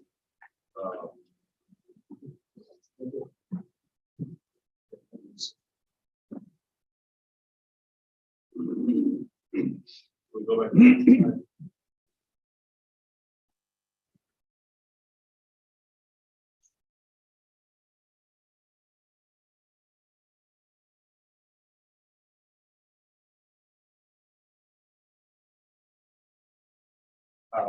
So there is, can reserves be used to avert a rate increase? Correct. That's probably the fourth or fifth one from the last.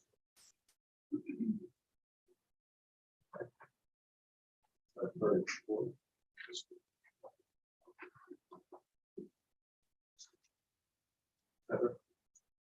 Is this slide in our backup? This presentation in our backup? This was sent to you, I think, last Friday. Last Friday? Yeah. Friday. 4 days before we made the decision on this stuff? It was included. It's not in our backup though, right now, right? This, right? I don't see it, like here. It's not here where the public can access to look at this. I think it's online from there, but I know this was sent to all commissioners with their. Yeah, we got it just on Friday. Yeah, it's great. My question is, the consultant recommendation is 1 year, at 25.34 represents 13.5% a year. So can there, and then there was an alternative of 1 year. So where did the alternative consideration come from, first of all? I think there were a few things that our finance staff looked at and figured that the general fund possibly owed back to the solid waste fund, and that may be an appropriate use. And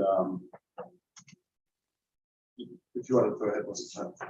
So based on some of the comments that we received during the workshop and the use of general fund undesignated reserves, we looked at the fund in very close detail. Well, I can't say we, I have to give credit to Ms. Tinsley, the CFO, for looking back in time and looking at some things that may have occurred where I think the commission really could be justified in using the general fund cash reserve to offset, a potential increase in the fee for solid waste.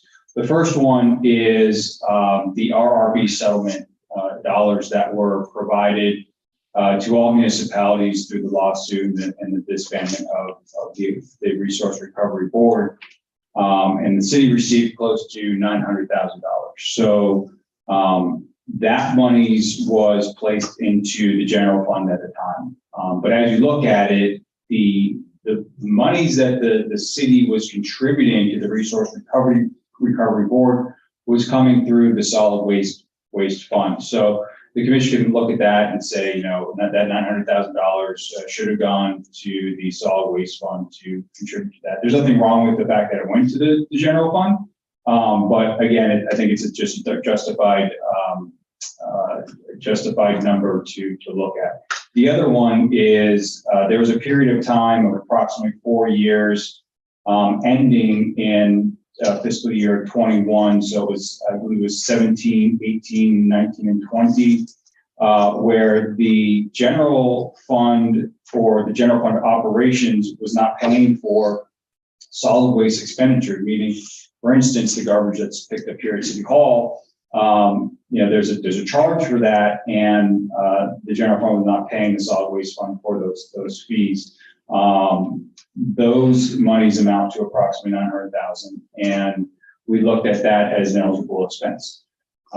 So there was those types of activities that we looked at, and to come up with the number that was presented to you in terms of a recommendation within the alternative of a general fund undesignated fund contribution to the solid waste fund to offset the impacts of any increased recommendations. So if we took the $900,000 out of the general fund, then the recommendation and the alternative would cease to exist? No, that's not the case, Commissioner. The rate study recommended a 5-year rate increase in order to turn the fund deficit, the current fund balance of the enterprise around to a positive position. That was the two audit findings that we had from two different auditing sources. So the idea is that we've had those audit findings, and the recommendations were to fund the enterprise in a way that would turn around that negative cash position. And the 5-year rate strategy intends to do that, as well as to fund the operations of the solid waste enterprise as well. So with that, by doing that, so it's a 5-year rate plan. But in the first year, the rate recommendation from the consultant was a 13.5% increase. If you look at it's actually 2.1 million that we are, making a recommendation that's justified cost to or contribution, excuse me, from the general fund. Then that reduces the first year rate increase from 13.5% to 6%.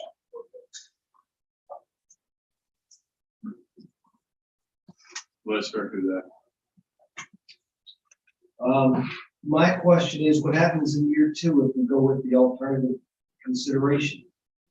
So the impacts are less than, so it would stay at 6%, right? But correct, but obviously a 6% increase is 2368 to 25. correct.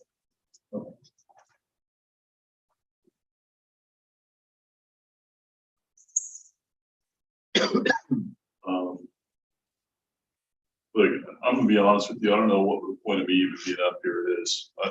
It's pretty clear to me that you guys don't care what my opinion is. And probably with the rest of the board up here. You actually put this on the agenda and put it out without even consulting with any of us. There was no meetings, there was no follow-up, there was nothing.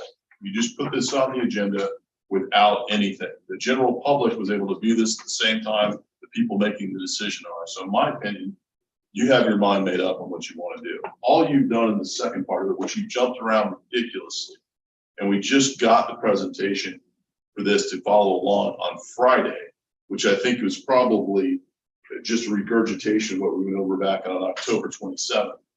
But to jump around the way we just did in the last part is very hard to follow, and to say, well, we can give it to you on Friday. You posted this stuff on the agenda and then called up and said, hey, you guys have asked me, I don't know about the rest of you, but are you available on Monday to go over this? That's not the way you do things.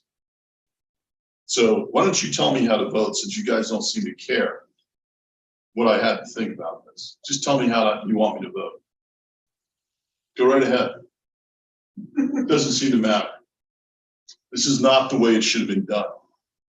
I don't care how long you worked on it. We didn't work on it that long. You had one long meeting, workshop. We gave some ideas. You've essentially come back and said, based on, because I guess you didn't feel you got enough input from us, but the one input that I gave is, why don't we at least take some money out of the reserves, which are bulging out than where they should be? Because look, reality is we're pulling from the same pool of people.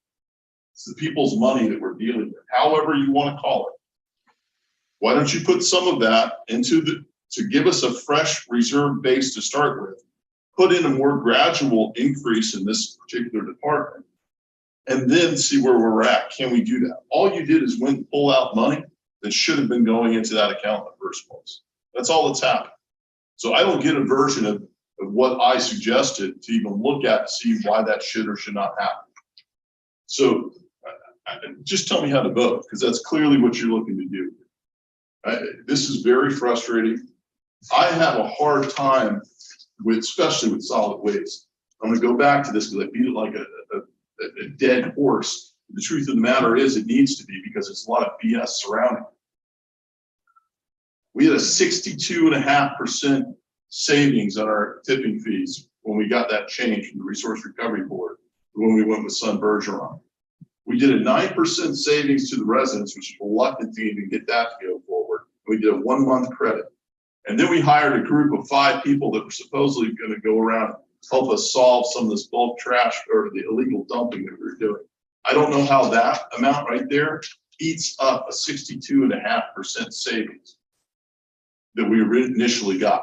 Maybe my math is a little wrong, but there's no way, and you guys want to project it out, say there's only 30% savings. How do you go from $120 to $47, $45, whatever it is we were paying? And tell me that's the percentage of the savings. I don't buy it. That should have been enough savings right there to put this department where it shouldn't be in the position it is now. That tells me you're asking for more money to go into a department that doesn't seem to know how to handle money. I have a big problem with that. So just tell me how you want me to vote, because I think this is kind of silly. I know that we have, the truth of the matter is, these are all enterprise funds. They need to be self-funding. They need to operate in that way. I understand that concept of it. I understand the fact that we have been really working on a shoestring budget when it comes to what we've done with stormwater and everything like that, because we really haven't had anything. We've been using from a pool that's been drained by the state for years, and we've kind of been limping along, but got it done. The bottom line is we have major infrastructure needs right here. It's easy to justify to the residents to say, look, you've been getting off easy for years. We haven't increased you. We've been getting by with this, but now we need to really look at our infrastructure. Everybody has to do that. You don't want to be Fort Lauderdale. Okay, we don't want that. So I can justify that all day long. But there are certain parts of this that I don't understand. And I really don't understand how you guys think that it's okay to do what you've done, and in particularly you, city manager, because this falls on you. That you guys think this is the way to go about it. You made your recommendations. Clearly that's what you want. Doesn't matter what I have to say, because there's not a lot of time to sit here and figure it all out. This is not the only thing on this agenda tonight. This is the same type of thing. Here it is. You, general public, all of you, make your decision. Let us know what you want. I think that's ridiculous. And if it ever happens again, I'm going to call a special meeting to really address it. So I'm going to take a break. You guys figure out what you want to do on this.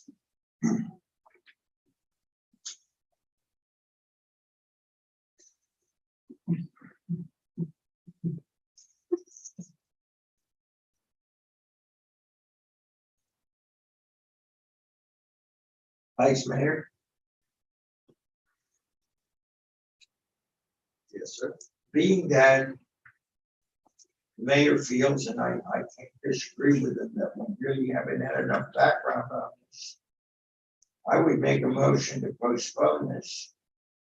Well, some of these we can't postpone, but Until the next meeting? no, we can't. What is it we can't postpone? Putting one of the funds under tax. Correct. Record, which has to be done. We have to make a decision tonight.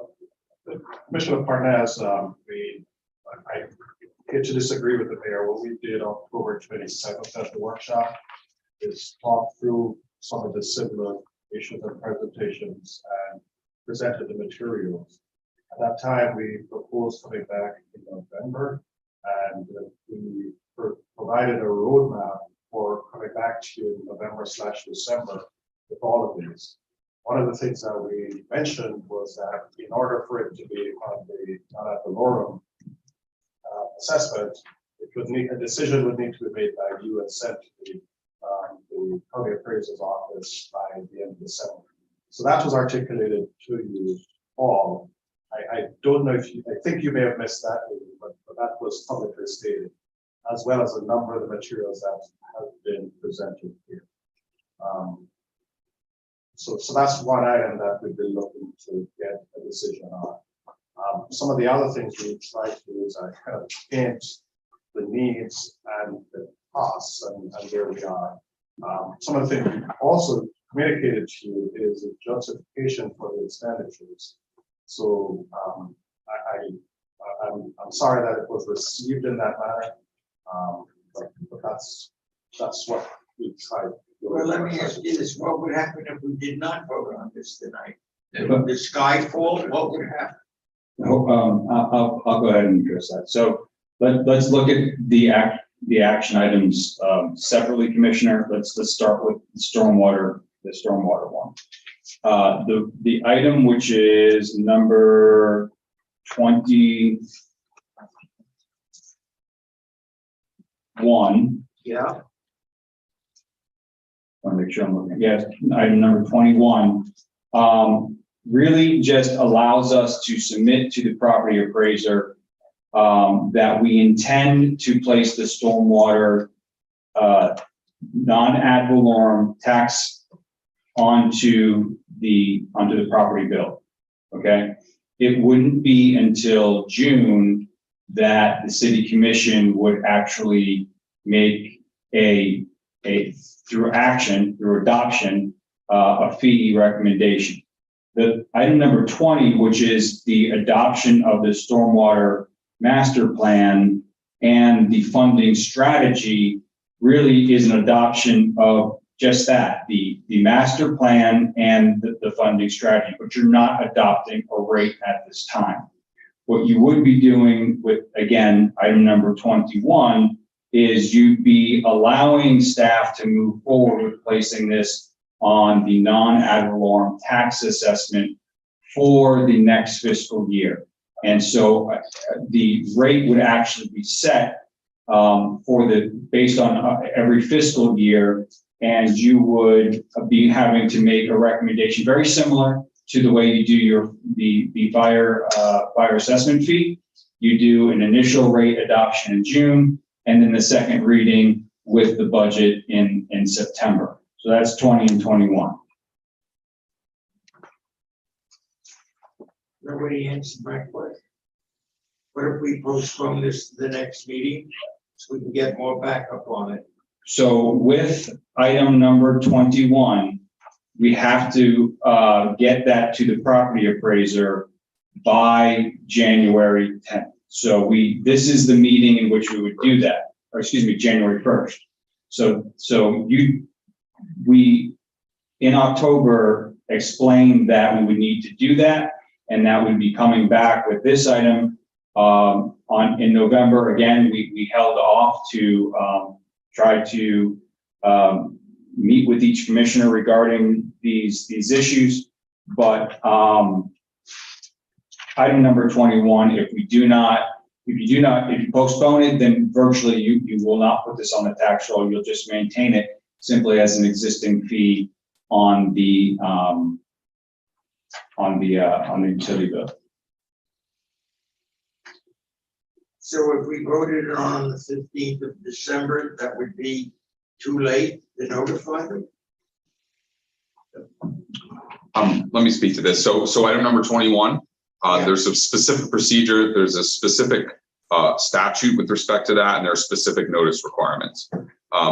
Additionally, there's a special meeting for a special purpose on the 15th. So I don't know that the 15th is an option.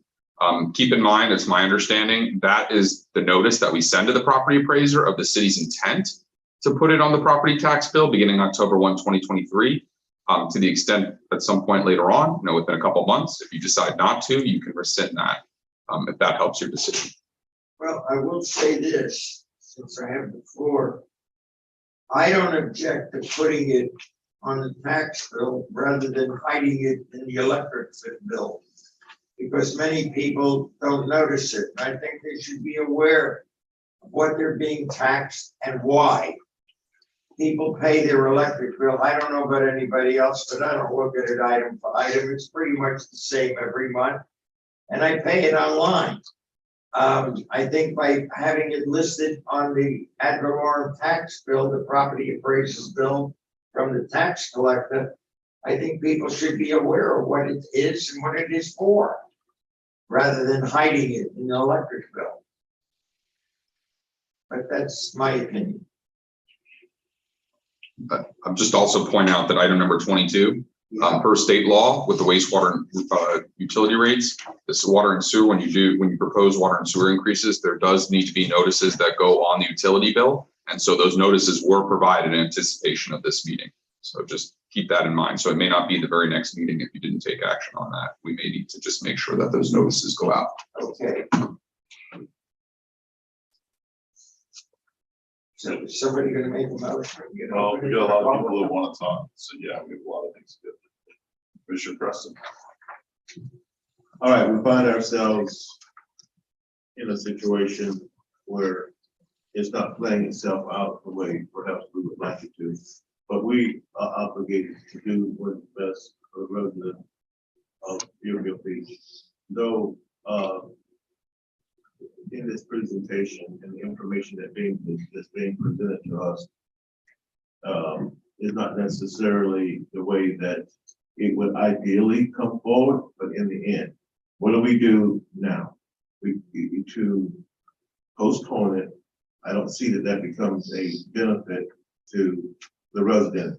And if you want to continue the billing process and not put it on the tax roll, we need to vote on that, get that out of the way, and move right down this list, and you know, and get through this.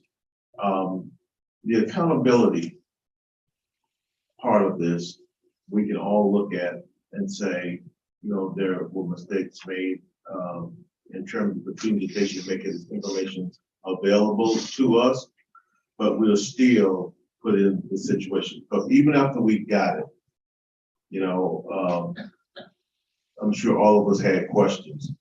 I think there's a degree at which we trust staff to bring us information. And as we go through that information, we ask our questions, and then we vote with, you know, with whatever knowledge or information that has been put in front of us.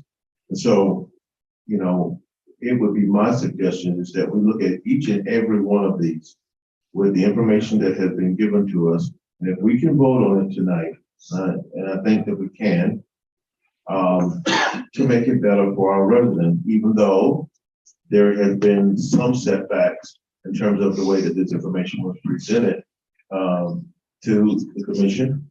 But I don't think that there's any reason that we should actually delay this process. It still needs to get done. Vice Mayor Hudak and Commissioner Gross. Thank you, Mr. Mayor. I am in full agreement with Commissioner Preston. These are difficult decisions. These are very complicated proposals and decisions. But I think if we take them one at a time, we can get through it. I don't see any benefit in delaying either, at least for most of these items. And I'm ready to move forward and take them one at a time so that we can move forward. We are here to make the tough decisions, and we need to do that. Commissioner Drosky. Thank you, Mayor. I mean, in all due respect, did either of you two listen to what the mayor had to say? Clearly not. Yes. He just said so right there. We were elected to protect the residents from our government, not for us to become a part of it and part of what goes on. We are the ones that buffer City Hall from our residents day to day.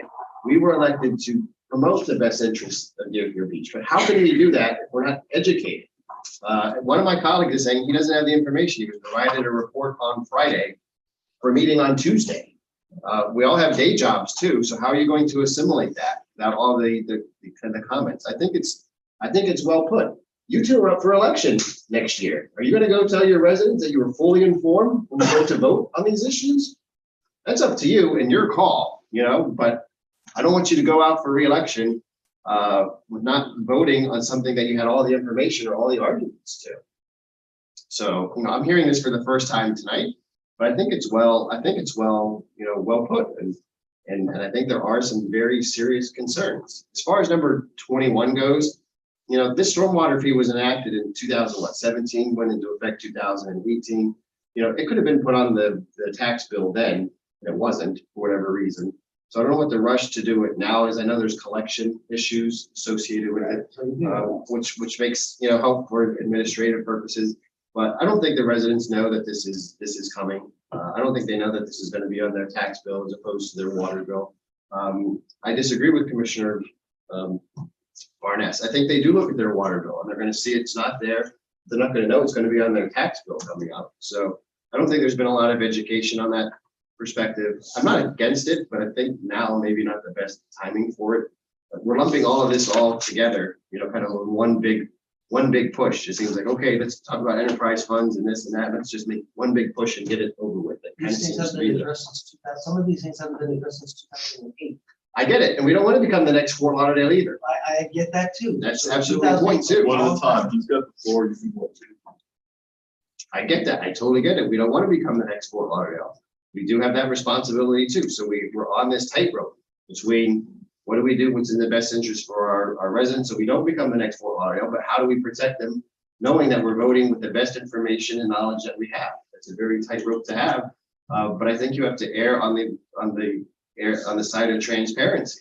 You know, we try to put everything that we do out there in the public domain so people can come and ask us questions, look online, and I don't know that that was done in this particular case. The mayor said it didn't happen in this case, so you know, we've been funding it all this time as it is, and we haven't dissolved yet as a city. I don't know. I'm just kind of caught between a rock and a hard place on this because I hear two very compelling sides of the argument here. I'm going to turn it over to the vice mayor, then Commissioner Preston. I just want to say this, make sure that my point is not misunderstood.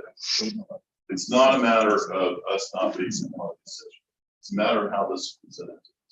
I don't feel the input that we gave, however small it was fully vetted or at least presented to us and why we can or cannot do that, or what are the other directions we can follow. That's my opinion. I'm okay with making a decision tonight. Quite frankly, I'm gonna just look at the city manager and say, tell me what you want to do, because you haven't really set me up to really have a different position than what you're recommending. It's not about not making tough decisions. Stuff being put in this spot. It shouldn't happen this way. If you're comfortable with it, you got enough information, okay, go with it. That's fine. You guys can vote any way you want. But my point is, this is not the way we should be going about doing it. And our residents, I don't feel know what's being presented to them here. And I don't think we can postpone it. You're right. I think the ship has sailed. We got to make a decision. That's what we're going to have to do. But it shouldn't be done this way. And I don't trust some of these departments coming forward with this. I just don't. And look, we have expenses. It has to pay for itself. We know it has to be done. I'm okay with that. I'm really okay with that. And I'm okay with putting it on the bill, on the tax bill. My point is, this should not be done this way. If it ever happens again, there's going to be some really significant problems that are going to be resolved by simply getting rid of the city manager. If it ever happens again, I don't want to ever be put in this situation again. And you guys shouldn't either. None of us should be in that position. Too big of a decision to be lumped into here, be thrown together the way it was. And the response I got when I questioned what is going on here is completely unacceptable. So I guess we have enough to move forward. I don't think we really, if we have any questions on it, well, the ship has sailed to really try to explore that. Mayor, I don't have the ability to raise my hand via Zoom, unfortunately, but I would like to be recognized to speak. I'm gonna let Vice Mayor Hudak speak and Commissioner Preston will speak. I think there's one item that you have serious concerns about, that you brought up. And that's the last item we talked about. And I can understand the concerns. But I don't want that to stop all of the other items, and that's where I'm at. Okay. Commissioner Preston. Yes, and I actually reiterate, Commissioner Drosky, you started, your presentation by saying, did you listen? Did you hear what the mayor says? Let me just tell you, my ability to listen and to hear and to decipher information is good. I did hear him. Okay, so don't do that, please. That is to belittle and lecture. You don't need to do that. I understand. Listen, we are all put in a tough situation. Being that we're in that tough situation, that's one of the reasons that we're sitting in the seat. People who run for office sometimes have to make tough decisions. You're not going to always be as informed as you want to be. Should you be informed? The answer is yes. But are you always going to be as just so informed that you know every little nuance of information? It's not going to happen. No matter what happens tonight, we are still pressed and put in the situation to make some decisions. Are we strong enough to do that? And that's really what it's about. And we have to do that. Do I like, the mayor brought up some points, but you see where this is going? If we allow this to play itself out in front of the public, it goes nowhere. It goes nowhere because we're sitting here and we're pointing the finger at an administration. So here's the thing, here's the other side of it. When we talk about the public, what about instilling in the public confidence about who represents them? We're responsible for that too, or does that matter? And if you listen to a lot of the things tonight, you would not have a lot of confidence in the administration of their ability to get a job done, because it could be easily interpreted as them being very inept without the ability to do the things that they should do. So what does that do to the confidence of our public? What about them? And then I just want to be careful about how we sit up here and what we do, because if we break any staff down in front of the people that they work with, what about their morale? We are the ones that are responsible for giving morale to these people. And if we're going to sit up here and say, well, you know what? And guess what? Even with making a point, I was just trying to get around, I'm sure as Commissioner Hudak was, without making it really big, because people are listening. We have a responsibility to instill confidence. Now, you think that if they have confidence in the way that this was handled? I don't think so. I was just trying to avoid a really big situation. And how do we do that best? We don't have the ability to put it aside, so we're put in the position that we have to make some decision. Boils down to this: are we capable of doing it or not? Or what are the alternatives? If we want to say we're not going to do it, then let's do that. But I'm not going to do it. I think that we have to be careful, and if we have a problem with any staff member, maybe we really should call a special meeting and take that person in that special meeting and tell them exactly how we feel, but not right here in front of the public. Yeah, I'm gonna respectfully disagree with that. I'm not here to blow smoke up the public's tailpipe and think that I'm okay with the way this is. They need to know that this wasn't done properly. Most of them who are paying attention know it wasn't done properly. Because if you followed along with that workshop to the point where we got here, and you're gonna sit here and tell me that we were informed along the way of where we were going, we weren't. No, we weren't. Okay, so we agree to that. And it should have been handled that way. I don't care about morale and making everybody think like everything's Shangri-La here. It's not. Shouldn't happen that way. And the only way to do it, and we don't operate outside of the sunshine, is to lay it on the line right here. Okay? The bottom line is these are too big of decisions to have been rushed forward like it was. It shouldn't have been handled this way. I can't fix what's already happened. He can't either. The bottom line is we're here where we're at, but I'm not going to sit quiet about it. You guys want to, that's up to No, you. you don't have to sit quiet, man. Good. But Mayor, you said that we can have a special meeting. Yeah, my special meeting would be to fire the city manager if this ever happens again. That would be the special meeting I would have. Okay, let me ask you something. Do you think that we as a board ought to be able to fight these things out in the public the way we're doing it right now? I think that's what happens. It's happened many a time when we've got rid of the city manager. I know. If there's an issue, we do that. I'm asking you, do you think that this is the right thing right now? Yeah, I do. I do, because we're making a big decision. And someone's going to come to me and say, well, what did you think about this? And what about the points that were made here? I'm saying, I had no clue, because this was thrown together and given to me. You saw it when I saw it. But you know something, Mayor? All of us, when we hired the city manager, we knew that the city manager, this was his interim job of being the city manager, and we wanted to watch him grow. And I'm gonna just tell you this. There is an issue. You're making a valid point about the presentation of information, but we'll also have to assess, have we seen good? Is there progress? And this is not me looking right now to make decisions. I'm just saying, but you're not happy right now. But No, I'm just saying, and I'm just saying that the city manager, we have to look and assess and see what he's doing. And I think that along with making mistakes, he does some things that are very good as well. I'm sure, but not in this case. I'm gonna let the city manager speak, then I'll go to you, Commissioner Parnas. Thank you, Mayor. I wanted to I'll just address a few things, because there was a lot said, and I can't leave some of those comments out there without responding to them. Look, we did a workshop on all three of these items back in October. It relates back to the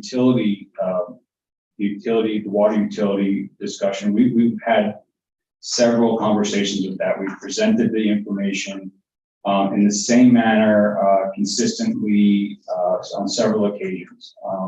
So I just want to look at each one of these individually and address them. So, we said that we were going to come back with a reevaluation of the rate. We did that in October. We said we were coming back to the commission for a rate recommendation at a city commission meeting in November. We postponed that to provide time for us to meet individually with each commissioner on these items. And so as water and wastewater utility, I respectfully disagree that we do not vet that appropriately, because it had multiple workshops and input from the city commission and the public. As it relates to the stormwater, again, we said that in October that we had to ensure that we brought the stormwater discussion before the city commission prior to the January 1st deadline. So that's where we are today with that one. And again, opportunity for individual discussions and education on what the assessment would be, and the rate strategy, again, with no adoption of a fee until June.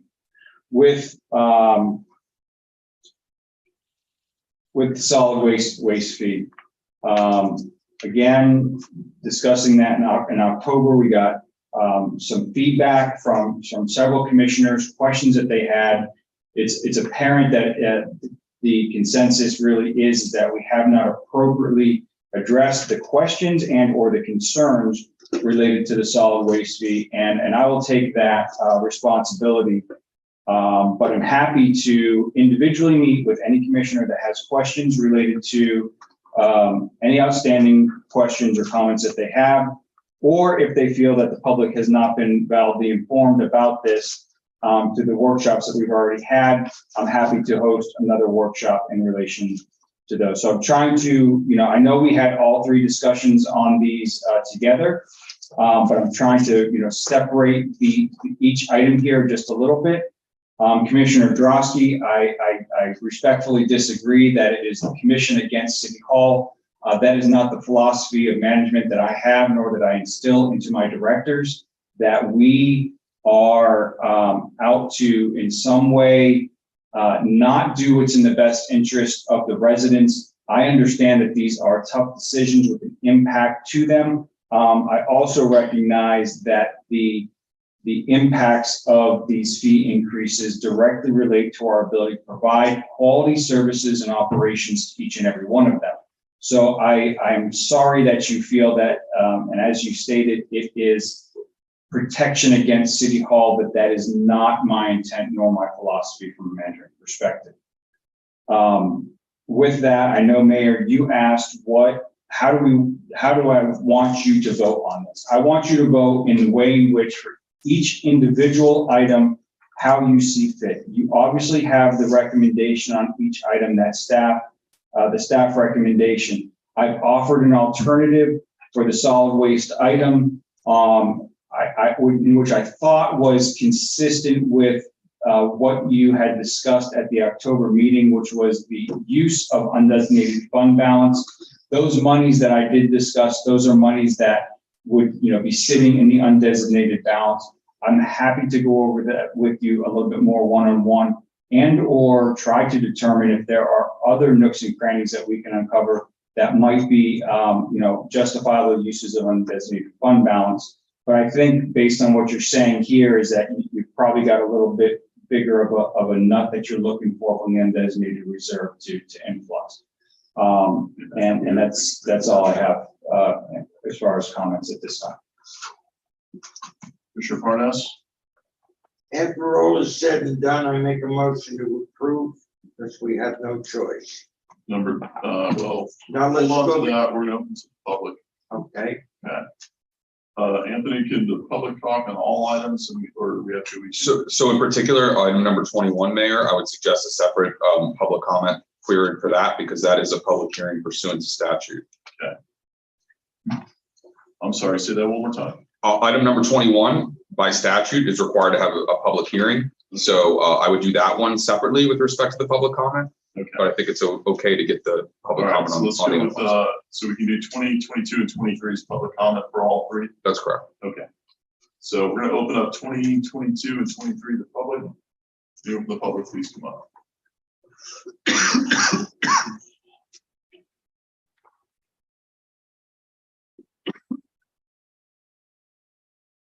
Peter Breithaupt, 418 Southeast Second Street. You guys know I'm not the smartest person. Let's all agree on that. But if I can get this figured out,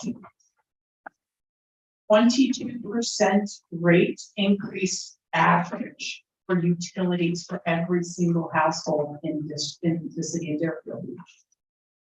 7.1, 13.5, and the stormwater, we're average 22 to 23% increase in our utilities. This is after we're already dealing with a 20%, roughly 20% increase in our taxes, not due to the rate, but due to the fact that our houses, the value of our houses has increased. 35% increase in homeowners insurance, thanks to the lovely Ian and everything else that's going on around our state. We can't afford that much of an increase. And when you go and say, hey guys, yes, vote for me, I just voted for a 22% rate increase on your utilities. Good luck getting reelected. Good luck on getting all of this passed. It is not going to sit well with the residents. It is not sitting well with the residents that aren't here, that don't know that this is going on. I understand we need storm increase. We need to increase a little bit more of the storm water protection. I personally think it needs to stay on the water bill. I do read my water bill. I don't want it to be on a tax that I got to pay once a year. I'd rather see it on the water bill. I'd rather see it a special item on the water bill. When it comes down to all of the items put together, there's not a single family out there that is getting that much of an increase on their cost of living. They're not getting that money. Where is it going to come from? What are they going to give up to have to be able to pay those increased utilities? What are they going to forego? Medicine, vacations, trips to the beach where we make money off their parking? What are they going to forego to be able to pay the increase in all the utilities? Do we really need, in one case of the wastewater, do we really need that special reserve when the city already has several $1 million in reserves for just those types of emergencies? One of my biggest things, when repairs get completed, do the prices and fees go down? We've got 18 million that we need to do for the stormwater. After those 18 million are taken care of, after those major structural changes are done and taken care of within the city, will the rate go down at that point? And last, I don't really like being compared to, I don't really like comparing Deerfield Beach to the other cities around us. We don't have their schools, we don't have their parks, we don't have their, excuse me, may I have one? Sure, go ahead. Thank you. We don't have their schools, we don't have their parks, we don't have their amenities, we don't have their beaches. So there should not be a comparison with Deerfield and everybody else. No, we don't want to be Fort Lauderdale. No, we don't want to be Miami. We have better structure in place as it is already. But we do not need a 22% increase in our utilities at this time.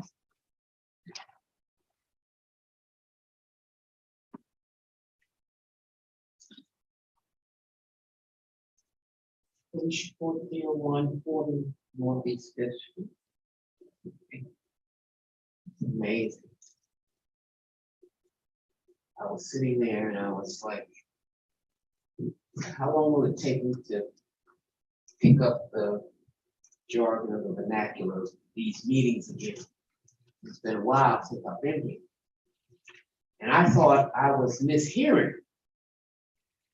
But she just confirmed that I was on the right track in terms of the percentage of the increase. Is this really just since October that you talked about this increase? Even in these bits and pieces? For the water, garbage, and stormwater? Just since October? The end of the year, is people are getting ready for the holidays, people aren't really paying attention to what's going to happen for next year. They're just gonna get a surprise when they open the water bill. The stormwater fee. I know all the cities have it, and I know we need the infrastructure. And even though we've gotten the funding from the federal government with the recent bill passed, but just in terms stormwater. I'm gonna ask you another minute now. Sure. Okay. Just as an example, they listed a couple of the projects. Right now, when we talk about stormwater, we're literally talking about rainwater as it drains into the sewer, et cetera, in the drains, right? And how we recycle whatever we do to it. If we have a 10-minute hard rain, you drive down Dixie Highway. Because it wasn't graded properly when they widened the road, you got 5 inches of water after a 10-minute heavy rain. You got cars, even though the deep portion of the water is only maybe 20 or 25 feet, it causes a backup from 4th Street to Hillsborough because people hit that water and they don't know what to do. Even though they'll drive right, well, not everybody will drive right through it. So you have sewer water, storm water bubbling up right there after a 10-minute rain. I'm gonna give you one more minute. Thank you. So what have we been doing with the stormwater fees that have been collected since 2018, when the fee was implemented? Was that just for the, It was enough to cover operational costs. and that's it? And so now, because we have to make up for the shortfall, we gotta get hit with this kind of increase? I think that's right. That, and not if, like this, at the end of the year. Isn't this or shouldn't this have been part of the budget workshop for the fiscal year for the city? And is that? We'll answer some of your questions. Okay. Go to Clark Reed online.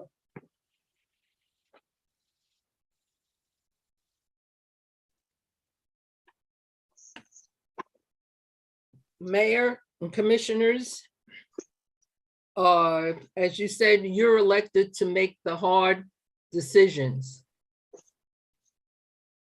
I do know, and I still think that you get I heard the mayor say that he got his information on Friday evening. We haven't gotten, from my knowledge, the information for commission meetings any earlier than that, possibly on a Thursday, for us to contact staff and say, take this off, we can't have this on the agenda. We have to postpone it. So I heard what you said, that you were not haven't been sufficiently informed about what's going on. Well, when you saw the agenda, I think it was your obligation to say to the city manager, we cannot move forward with this, or say at tonight, before we started the meeting, if there were any changes to the agenda, that this should have been brought up and said, we're going to delete whatever from the agenda because we haven't had sufficient information given to us on it. So, you have to fight it both ways. You have decisions that you have to make, and there community has to be informed as to what is going on. When I saw this on the agenda this afternoon, I did not have the opportunity to contact my commissioner and have asked about the business department items being moved up on the agenda. Because at this hour, the public is gone to bed, most of them. We're fighting it and listening to it, but most people who should have heard this information, they're not even, online or even in the building. But I will say that we have to make these decisions. Unfortunately, this is something that has happened this way. And because of the fact that we will have an opportunity, because some of this has to be publicly noticed and workshops, public meetings have to be held. I think that we have an opportunity to regroup and let the public really know what's going on. You can also call a special meeting this month after you've gotten your information. There's no reason why there can't be a special meeting called before the January 1st date. So I think we need to just, slow down and see how we really can handle this. Thank you. Thank you. Anyone else from the public? Go ahead and close it to the public from Commissioner Drosky and Commissioner Parnas. Toward Ms. Portier's point, I had asked staff to put together a chart or graph showing the rate increases side by side. Did we do that for tonight? Is there something we can put up on the screen?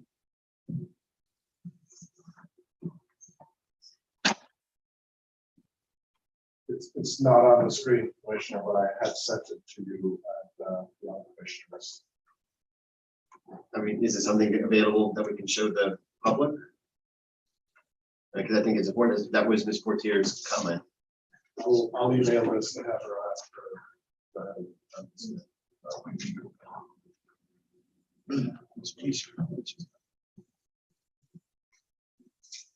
Anything else, Commissioner Drosky? No, that was it. Commissioner Parnas? I'll tell you who I feel sorry for. I had a call the other day showing a tax bill. Gentlemen, it's a snowbird. We love our snowbirds because they spend good money and tax money here. And they don't get exemptions. His property tax went up from 1,300 to 4,200. I feel sorry for. That's a hell of an increase. Because he can't be homesteaded. Things become necessary as if we are made aware of them. Yes, I would have liked to have more notice for everybody on this thing, but there's a deadline here. Period. And it's a tough decision. Do not think for 1 minute anybody up here wants to do this. But is it necessary? In my opinion, yes. We don't want to wind up like Fort Lauderdale with sewage floating in the streets because we didn't take care of infrastructure. We don't need that here. I would rather pay more, and I pay like everybody else for water, electric. But if that's what it takes to keep sewage off the streets and flooding out of neighborhoods, then I have to vote yes, distasteful as it may seem to me. They put that upon the citizens of Deerfield Beach, but is it necessary? Yes. That's one of the tough decisions we have to make when you're a commissioner. I got to face my constituents the same way everybody else does up here. And am I going to catch hell for it? Yes. It comes with the job. I wish I could make everybody happy, but you cannot. Every time we make a decision, somebody's happy, somebody's sad. Somebody hates your guts because you didn't vote their way. We're here to decide what's best for the city.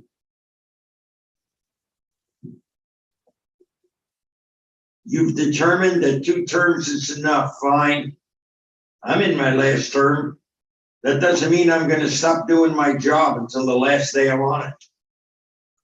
And hope, because I respect everybody up here, that whoever replaces those that are term limited have the guts, the time, and the knowledge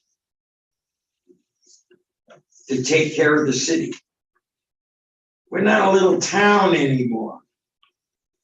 We got almost 90,000 people here. We're the largest community that has the BSO for its police department. And fire. It's important that you think before you accuse. We do what's best for the overall city. That's what you elected us to do. And everybody comes to us and says, can you do this for me? Can you do that for me? The gentleman that had a big tax jump from 1,300 to 4,200 came to me. I put him in touch with the property appraiser. He called me today. Know what he said? Property appraiser apologized, but that's what it is. Because the value of his home went up. And he had no exemptions. So face the reality. Stormwater systems have to be maintained. Period.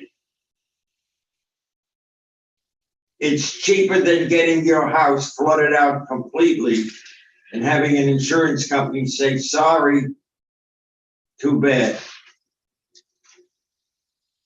It's the price that we all pay. We have the guts to do what's right for the city, as distasteful as it may be. Would I have liked to have had more notice than a phone call to meet with staff on Monday? Yes, I couldn't make it. I had a small phone call where I discussed a few items, why it's necessary. And with that, I have to make a decision. Should it be done differently? I hope so in the future. But that's what we have to work with, and we have a deadline. I asked, can we postpone this? The answer I got was no, it has to be done tonight. So with that, I make a motion to approve. Okay, we have a motion to, I guess, approve the first one. Yep. 20. Number 20. Okay, before we look for a second, I was gonna say this. You know, I don't appreciate the response from the city manager on this tonight. I'm not a rubber stamp for staff. That's not what our job is. And I'm also not an expert in the area. I respect the experts in the field that have done that. I respect the professionals who do this. But I'm just gonna bring up the point, is that at that workshop, the reason we have workshops is to get public input. We didn't have a lot of public input on that. It's to openly discuss ideas of where we're going. I suggested pulling out reserves. I'm not an expert, but I suggested. And he went back and found that money, but it's money that should have been figured out already by all these experts, because that's money that shouldn't have gone to the general fund. It should have gone to these funds. My whole point of that was to let's explore maybe putting in these reserves. I know we have difference of opinion on how much reserves we have, but it's growing at a rate that it should have. At some point, again, it's all taxpayer dollars. Whatever pool you're pulling, you're pulling out of the guy's same pocket. Okay, so however it goes into where it goes in is important. But if we pull some of that reserves out and put it into these accounts to help lighten this increase and maybe get them set up. Like, here's a flat, here's your reserves, you got something to work from, do a rate increase that is not as hard hitting in order to keep up with what improvements we need to do and where we need to go, but at least have that in there. If we could have explored that more, I think maybe we would have gotten somewhere. I did. Clearly, people online don't hear what I'm saying, so I'll try to say it slower. As soon as I found out that this was on the agenda, I spoke to the city manager and express my distaste for what happened. I shared it with all of you. That's my job. I'm not gonna hide it. I'm not gonna blindside you guys with something that I'm dissatisfied with what's happening with the city manager. This is not an indictment of him or every other job he's doing, but in this particular case, it's a failure. And it is a failure that I've seen in the past, in which we do workshops and then we immediately schedule a commission meeting 3 days later. You think the public's stupid? You really think that that gave anybody time to digest what was discussed, or even take public input and put it towards a resolution? No, he's changed that. But again, we fall back into this trap. It shouldn't have been this way. It didn't have to be this way, but it is what it is. I agree that these increases are significant. It should have been given a little bit more time. We don't have the time now. We're going to make decisions. We have a motion for stormwater utility fund to move forward as approved, I guess, with staff recommendation. I'm assuming that's what the motion is? Yes. No, this is the master plan. Or the 20, no, Item number 20, master plan. Okay, Yeah. the 20, okay. So we have that, number 20. Looking for a second. I'll second. We have a second by the vice mayor. We have roll call, please. Commissioner Yossi, No. Commissioner Fires. Yes. Commissioner Preston, No. Vice Mayor Huda, Yes. and Mayor Dan. Yes. And now, item number 21 is whether the intent to use the uniform method to put the stormwater fee in the tax bill. And I would suggest opening it back up to the public, because this is the one that was required to have a public hearing. Anyone from the public here to comment on item number 21? Putting this on the special assessment.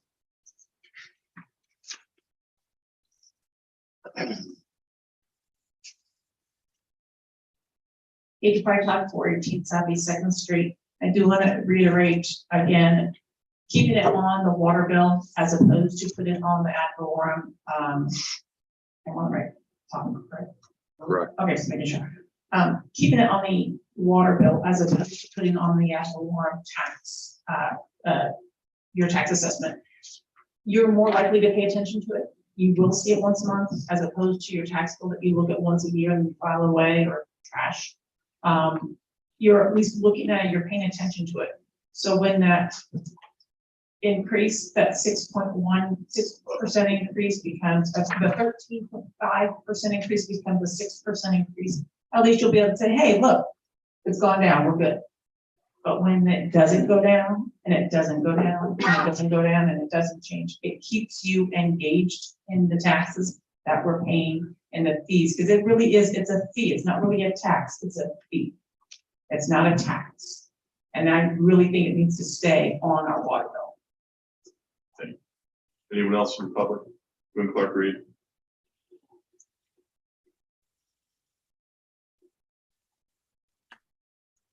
Yes, Mayor and Commissioners. I agree with Ms. Fertag that it can remain on the water bill. I would like to see it stay on the water bill and not hit in my tax bill at one big shot in the year. We need to keep it on the water bill. Thank you.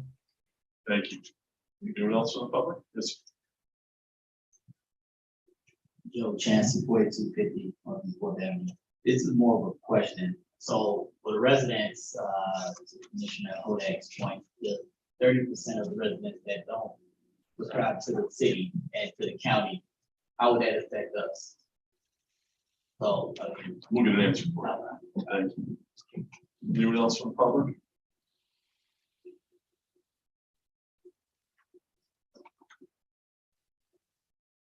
We should put here 140 Northeast Fifth Street. I too would like to see it remain on the water bill. At least we can spread it out. One big shot. We're already suffering increases in the value of the real estate. Commission finance noted.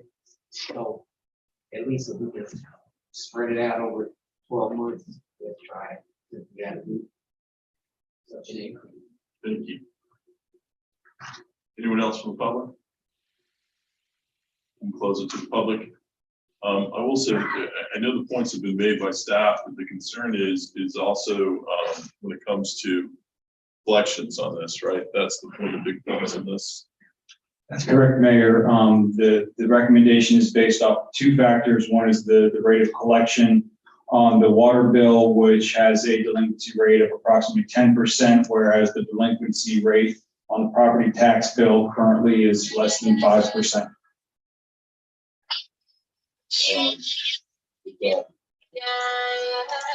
My fault. It's okay, it's a good song.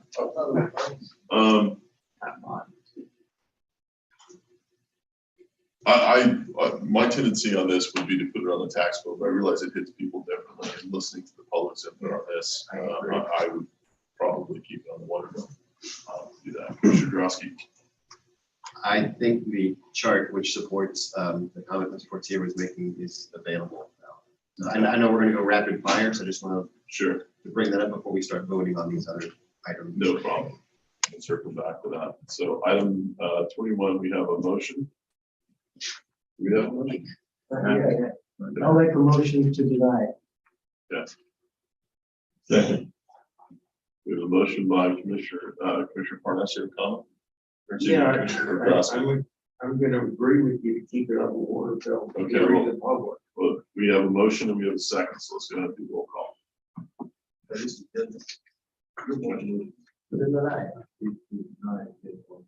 Correct.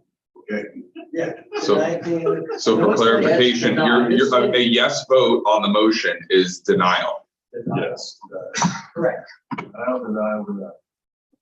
Commissioner Drosky, Yes.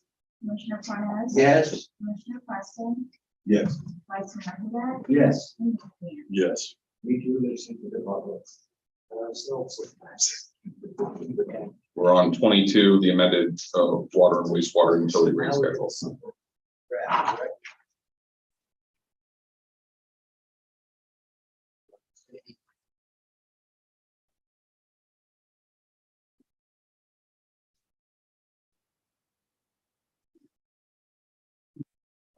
Mayor and Commissioner, we'd like to. You speak up. Oh, that, we'd like to see the draft. Yes, thank you. Yeah. This was scenario one, which was our initial recommendation. And what this represents on the second column, the right side is the proposed increase in the water and sewer, $4.42. The solid waste would be $3.02 for a total in January 1st of $7.42. Later in the year, in fiscal year 54, next column shows an increase of 473, 152, and 102 for a total of 728. So in essence, it's tracking about 740, 727, 682, $8 per year through the fiscal year 28. I'm sorry, per month or per year? This is per month. This is per month. This was scenario one. We adopted this scenario, which we could use in the reserves, and if you could pull up scenario two, please.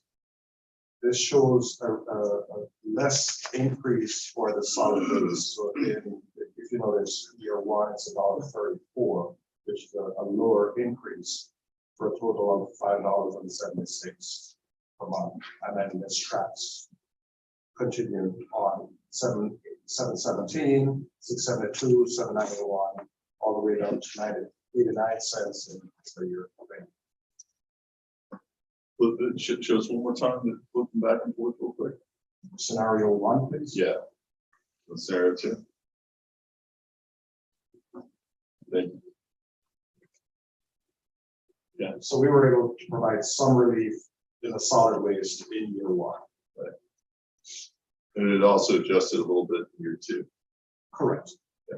Yeah, because it's just percentage increase.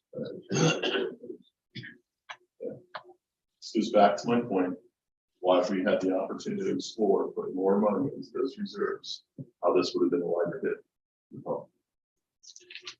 This is my only point. Yeah. So where we're at, we have scenario two to go with, where we can use the reserves, but we don't have the opportunity to explore what financially it would have meant to us if we tried to put more in. Something that, while not probably ideal, to be self-sufficient where it's supposed to be, but I also think that it pulling from the same pool is something we were legally allowed to do, which is think is what was told to us during the workshop. Okay. We're on 22, is that right? Water and wastewater utility rate? That's correct, Mayor. Yeah.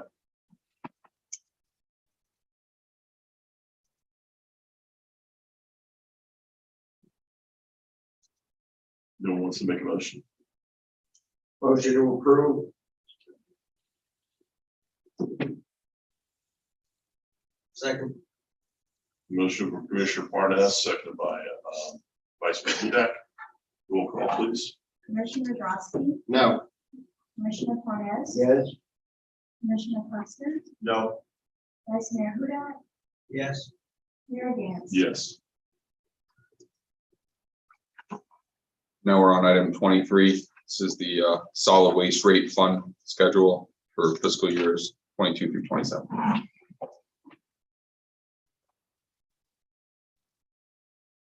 We have scenario 1 or scenario 2.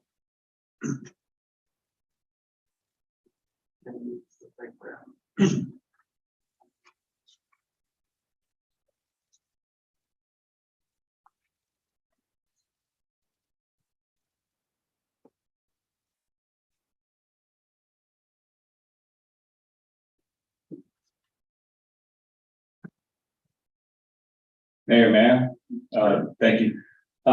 Obviously, this one is the topic of conversation, I think, more than the others. And, obviously, we've provided what we believe is some justified influx of the undesignated reserve for the general fund in order to offset these costs. There's the opportunity, I want to point out, to, if we need more time with this one, and again, I'm happy to meet with any individual commissioner on this once again, and if you feel as though we need to have an additional conversation, I'm happy to take that direction here tonight. But there is an opportunity for looking at this on December 15th as well, because depending upon your action on the item 24, which the city attorney will go through, and as well as our consultant, they'll go through. The reason why we'll need that second meeting on the 15th, there is an opportunity to broach that discussion on the solid waste fee at that meeting as well. And again, be happy to do what's necessary to ensure that each and every one of you has full understanding of the issue and the recommendation and the alternatives. So not to muddy the water in terms of alternative 1 and 2, but also, deferring the item to the 15th is an option as well, if that would help. Yes, Mayor Hudak. I'll make a motion to table it until December 15th, and maybe you can look for some additional options so that everybody in the commission feels more comfortable with this item. Second. And we have a motion and a second. Roll call. Commissioner Drosky, No. Commissioner Parnas, No. Commissioner Preston, Yes. Vice Mayor Huda, Yes. Mayor Gantz. No. Okay, so the motion to table to December 15th fails.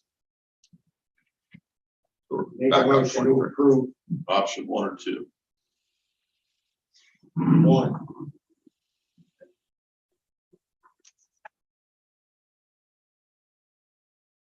I don't hear a second.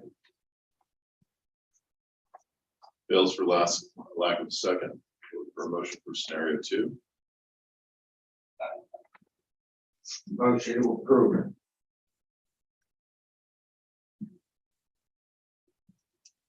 Pass the gavel. Second it. I'll second it. I already said. Sorry. Do your roll call. Commissioner Drosky, No. Commissioner Morales, Yes. Commissioner Preston, No. Mayor Gantz, Yes. Vice Mayor Hill. Yes. We're now on item 24. A resolution of the City Commission, the City of Deerfield Beach, Florida, approving the ranking for invitation to negotiate 22-41 PC for the sale of city property located at 1045 Southwest 11th Way, contingent upon approval of the sale at referendum election. Authorizing negotiation of the key business terms and a purchase and sale contract, which shall be subject to referendum approval with top-ranked firm MBA Development Partners of Florida LLC, providing for implementation and an effective date.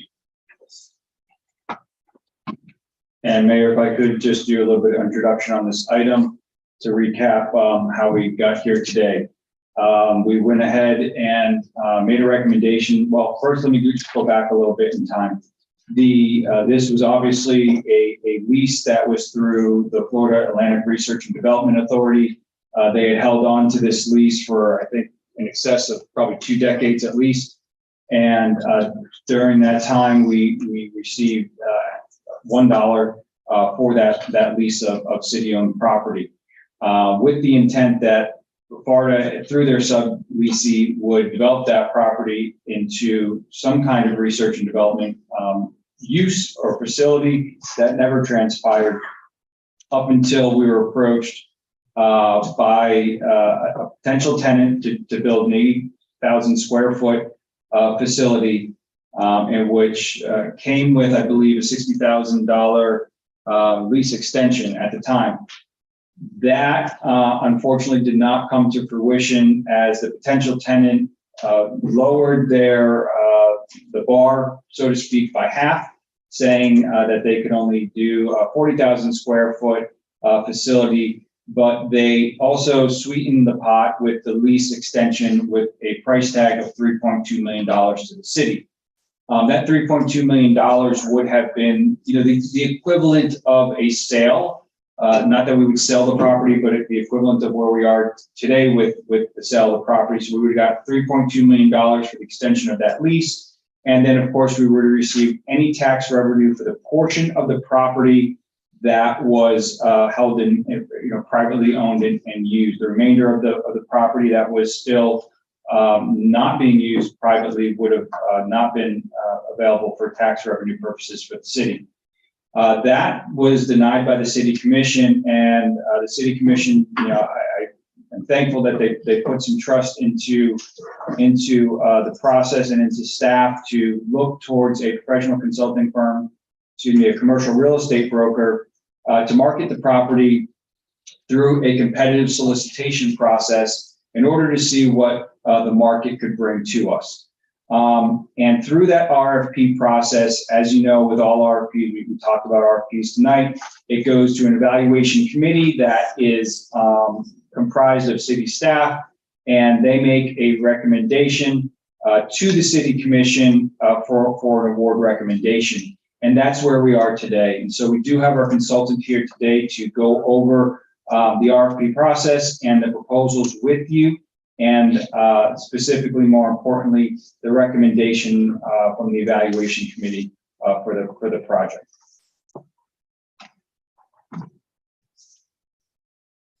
Okay, good morning. Not yet. Close.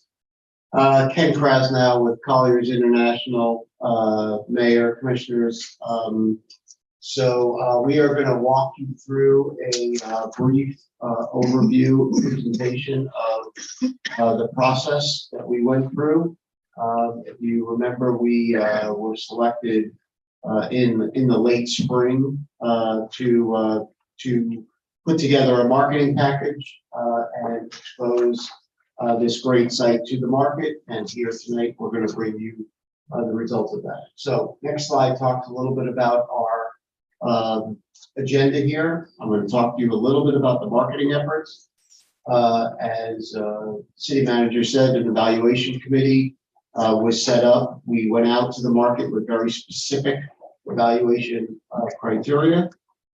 I'm going to give you an overview of the bids that we received, the evaluation rankings, and then the timeline and the next steps. So next is talking about the marketing efforts, a full-throated marketing campaign. As you can see, they're very robust with brochures, flyers, emails, drone videos, websites. As you see there, we hit approximately 30,000 people directly. We had a very good success rate in terms of people that opened up and were engaged in the process, about 35% there. So as you can see, it was widely marketed. As I said, we were engaged in May. We really were kind of in the market in the summer as kind of a soft launch. The ITN was officially released in September. With the specific criteria, the next slide talks about the evaluation criteria. So as you can see there, we were very specific with regards to criteria, the 5 categories. Obviously, we wanted to know that there were qualified, experienced development groups that had done projects like this before and had got solid references. Talked about this evening. Clearly, we wanted to understand what their vision of the site was and what the project development would look like. Obviously, their financial capability, a group that has done this before and has got the financial, especially as I mentioned to maybe a couple of you, we really kind of hit the market summer into the fall, right as we were dealing with a change in the capital markets, interest rates going through the roof, inflation, et cetera. So financial capability became critically important because there were a lot of people that came to us and basically said, our equity and our capital partners have said, pencils down, and there's really no, appetite until we know kind of where the world and capital markets are shaking out. So financial capability was critically important. Obviously, the deal structure, what they were offering to pay for this for the site, and then community and public benefits, and how was the broad community going to benefit from this development. So this was what was required of all of the respondents. That's what the evaluation committee ultimately met and was judging their responses on. So as I mentioned, the ITN, the invitation to negotiate, which is really where we are today, was released in September. And then bids were due October 25th. On the next slide, you'll see there that we received 6 bids from well-known from the commercial real estate world, well-known quality development firms. The evaluation committee, again, going back to that criteria that I talked about before, we prepared a very detailed matrix of all of the various projects that these groups have done, references, their financial wherewithal, so on and so forth. The committee shortlisted the 6 to 4. So as you can see in alphabetical order was Falcone Group, JBL Development, MBA Capital Partners, and Related. Those 4 were invited to make presentations to the evaluation committee, which was open to the public, and it was on November 16th. And each of these groups, again, were sort of brought in to give an overview of the project, their team, their partners, the vision of the project, etc. We're going to run through quickly. Again, this was in the way the bids were received. The next slide talks about the Falcone Group. Again, well-respected firm that's doing the Miami World Center project, if you're familiar with that. Just going to touch on the highlights. They were proposing a mixed-use project of about 250 apartments with about 7,500 feet of commercial retail space on the ground floor. The next, and they were offering $4.6 million for the site. Again, to put in context what the city manager was talking about in terms of the original offer that you had. So Falcone, 250 units, 7,500 feet of retail, offered $4.6 million. Next is JBL. Similar concept. They're a little bit more of a retail-oriented firm. So they had just a smaller number of units, about 400 units, with 20,000 feet of retail commercial space. And they were offering $5.1 million. Next was Related. Related has a division that specializes exclusively in affordable and workforce housing. So they came in with a dedicated project to be into the affordable workforce housing. As you can see there, it was 150 units, smaller scale project with about 9,000 feet of commercial and community space on the ground floor. And then last but not least was MBA Capital Partners that proposed a true mixed-use project that incorporates an office, medical office user that has already been identified by them, not revealed to the public yet, but a brand name institutional quality tenant, 120 workforce apartments that are going to range from 60 to 140% of the AMI. So roughly from, $43,000 to, roughly $100,000. Average rents will be around $1,500, per unit. A 105 room hotel. Again, kind of a Marriott branded, that's already been established. It'll be a Marriott branded hotel. And then about 20,000 feet of restaurant, retail, meeting space that would accommodate, again, the medical office user that they are already working with has expressed a need to have meeting space and certain types of amenities in the project, but they'll also be obviously, publicly available as well. So very again, kind of a true mixed-use project there. Their offer price was $6.5 million. In addition to the $6.5 million, excuse me, they are proposing to invest another $7.5 million into the community, at the city's discretion, parks, roadways, community improvement benefits in the tune of $7.5 million. That would encompass some sort of, hard and soft costs. So in addition to the purchase price, there would be an additional $7.5 million that would be invested into the community. So the next slide talks about as I said, each of these groups came in, made very detailed, compelling presentations. Commissioner Preston sat through all of them. But at the end of the day, the evaluation committee of staff was unanimous in their consensus.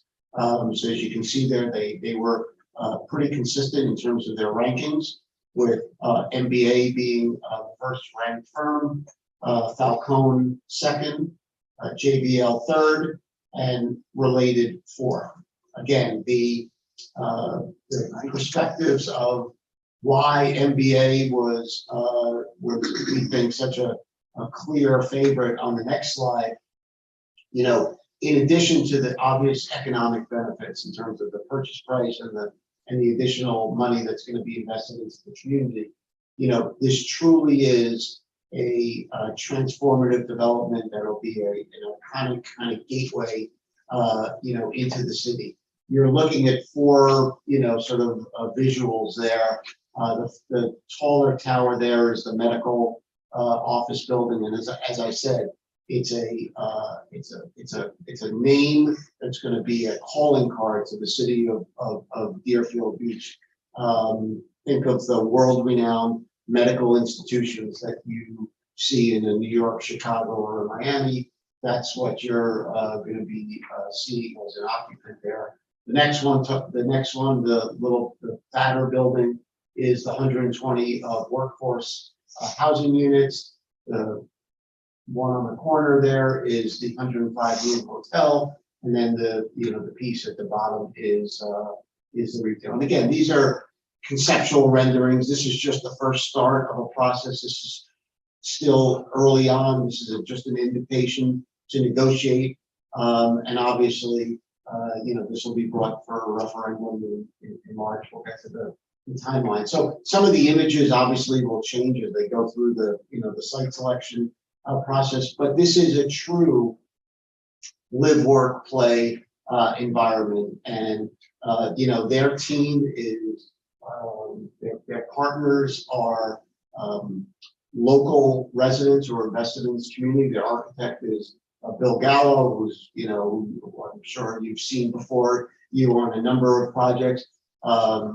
Dodie Keith is their engineering firm. They've got people that are invested in this community. Their intention is to really create a statement here for the city of Deerfield Beach, and so that really shone through in the presentations and why the committee was so unanimous in their consensus. So in addition to some of the obvious benefits, the next slide talks about some of the community and ancillary benefits. I mean, tax revenue. Their project costs are estimated around $170 million in terms of total project cost, which estimates to give about over a 30-year period about $93 million tax benefit to the city, and obviously also a lot of jobs are going to be created not only in the construction but also that'll be permanent. They've made a strong commitment to do local job fairs, and again, as I said, their partners are Deerfield Beach investors, so to speak. So there's a strong commitment to hire and retain local companies to do a lot of the work. So there are a lot of community and public benefits in addition to the fact that the price is the highest, and then the additional $7.5 million that's going to go into the community in other areas. Next slide just talks a little bit about the schedule. Sorry, yeah, I went through that. Yeah, this is about the commitment for job fairs, local hiring, and the amount of economic impact. So next slide is just a little bit of the schedule. Again, this is a long-term, multi-phased project, but ultimately it's probably about a 4-year, soup to nuts completion schedule, starting from referendum. The other part that was important in terms of selecting this group is another part of their team is the merchant strategy group. So again, invitation to negotiate. This is going to be on the referendum in March, and they've got a full campaign that's going to be dedicated to getting out to the community and charrettes and mailers and whatever to educate the community in terms of what this project will mean to them. And then ultimately, it's going to be up to the residents to vote in March. And if they vote for it, then the schedule, will proceed. Next steps, as I mentioned before, kind of where we were. We had the evaluation committee, so we're here tonight. The staff, I think, is asking somebody to authorize an invitation to negotiate. What we will do if you give the go-ahead is bring back to you on December 15th. I think you've heard, a more detailed key business terms. So everything will be a little bit more meat on the bone and very kind of detailed, letter of intent. Also ballot language. So ballot language that city attorney will work on with the development group will come back to you for your approval on the 15th. So you will have multiple bites at the apple throughout this entire process. This is just the first start. And authorization to enter into negotiations with the top ranked firm, and they are here. Mr. Gallo, Mario, and Corey. Their partner also is Hensel Phelps, which is a major construction firm, and again, in this kind of very challenging environment, getting control of construction costs, capital, etc., is critically important. There's a lot of companies out there that are struggling either in terms of how to raise capital or where the prices are kind of running away from them. So having a construction firm as their partner is a critical component of the team. And I know you guys have said over and over, we don't want to be Fort Lauderdale, but they're working on the Swimming Hall of Fame in Fort Lauderdale. That's a good project. So there's some positive things in Fort Lauderdale. But anyway, so they're here to answer any questions, or I'm here to answer any questions. And thank you for your time. Sorry it was so late. That's our call. Thank you. No. Commissioner Parnas? How tall is that building? How many floors? 10 floors. 10? Okay, I believe we can't go wide, we go up.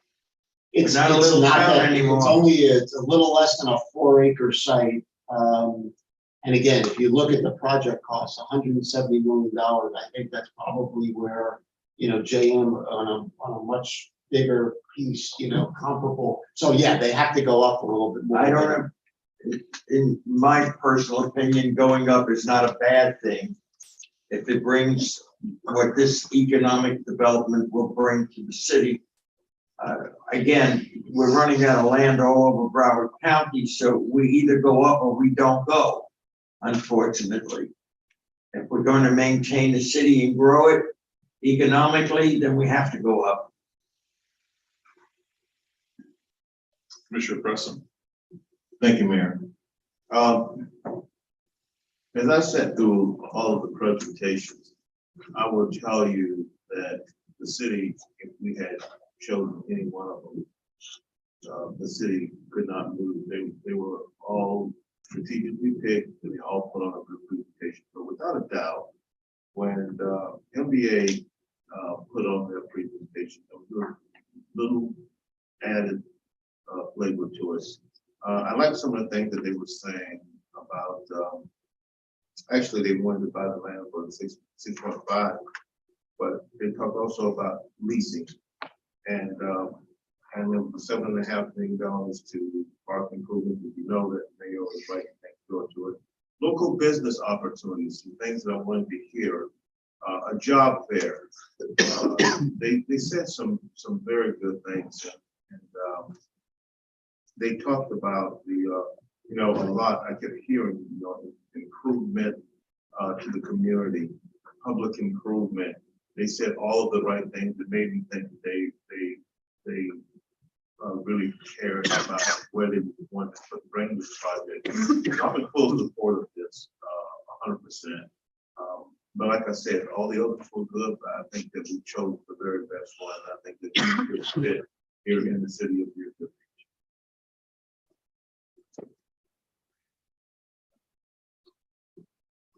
Is there anyone from the public who would care to comment on this side?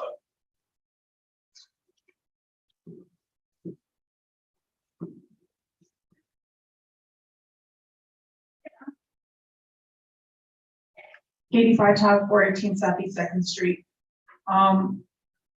It all looks great.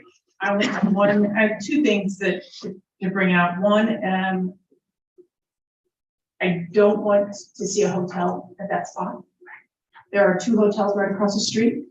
There are 3 hotels on the other side of 95 at that corner. There are 4 more hotels on the north, one less than a mile away on that same street. We don't need another hotel there. If you can prove to me that we are 85% to 90% capacity max on every one of those hotels on a regular basis, then okay, put another hotel in, but we don't need another hotel at that point. Secondly, there is also already Sylvester Cancer Institute is just right around the corner, just on the other side of 95 in that shop in the Newport Center shopping, in the Newport Center area. The Sylvester Cancer Institute is right there. So bringing in another big hospital complex, a medical building of some sort could help. We do have a hospital, you know, again, a mile south. But as long as we just, I don't think it's the best location for a hotel, and I know there's going to be something far down the line. But more importantly, is something I know again will be that farther down the line, getting something in writing that we're actually going to get what we're paying for, or what we're getting paid for, I should say. I know when people buy property, we don't have the absolute 100% say on what they put there. Point blank, the storage complex right across the street that said they were putting shops downstairs did not. Said they were putting in a brewery, did not, and all we have is the storage complex to look at.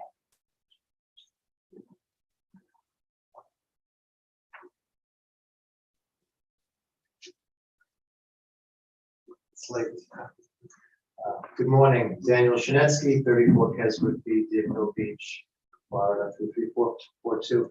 I disagree with Katie says. I think this hotel is very important because it would evidently cater to the medical staff that would be coming into the facility. It would also be catering to the families and friends of the patients that would be using that medical facility. So I think it's an excellent spot to have a hotel. I think it's specialized, and I think it's fantastic that they're willing to give money to the community. That's the other companies, developments did not bring that out. So I think that's very, very significant, and I'm in support of this project. And I think it would put Deerfield Beach really on the map.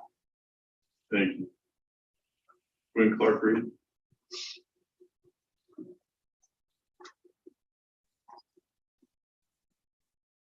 Gwen.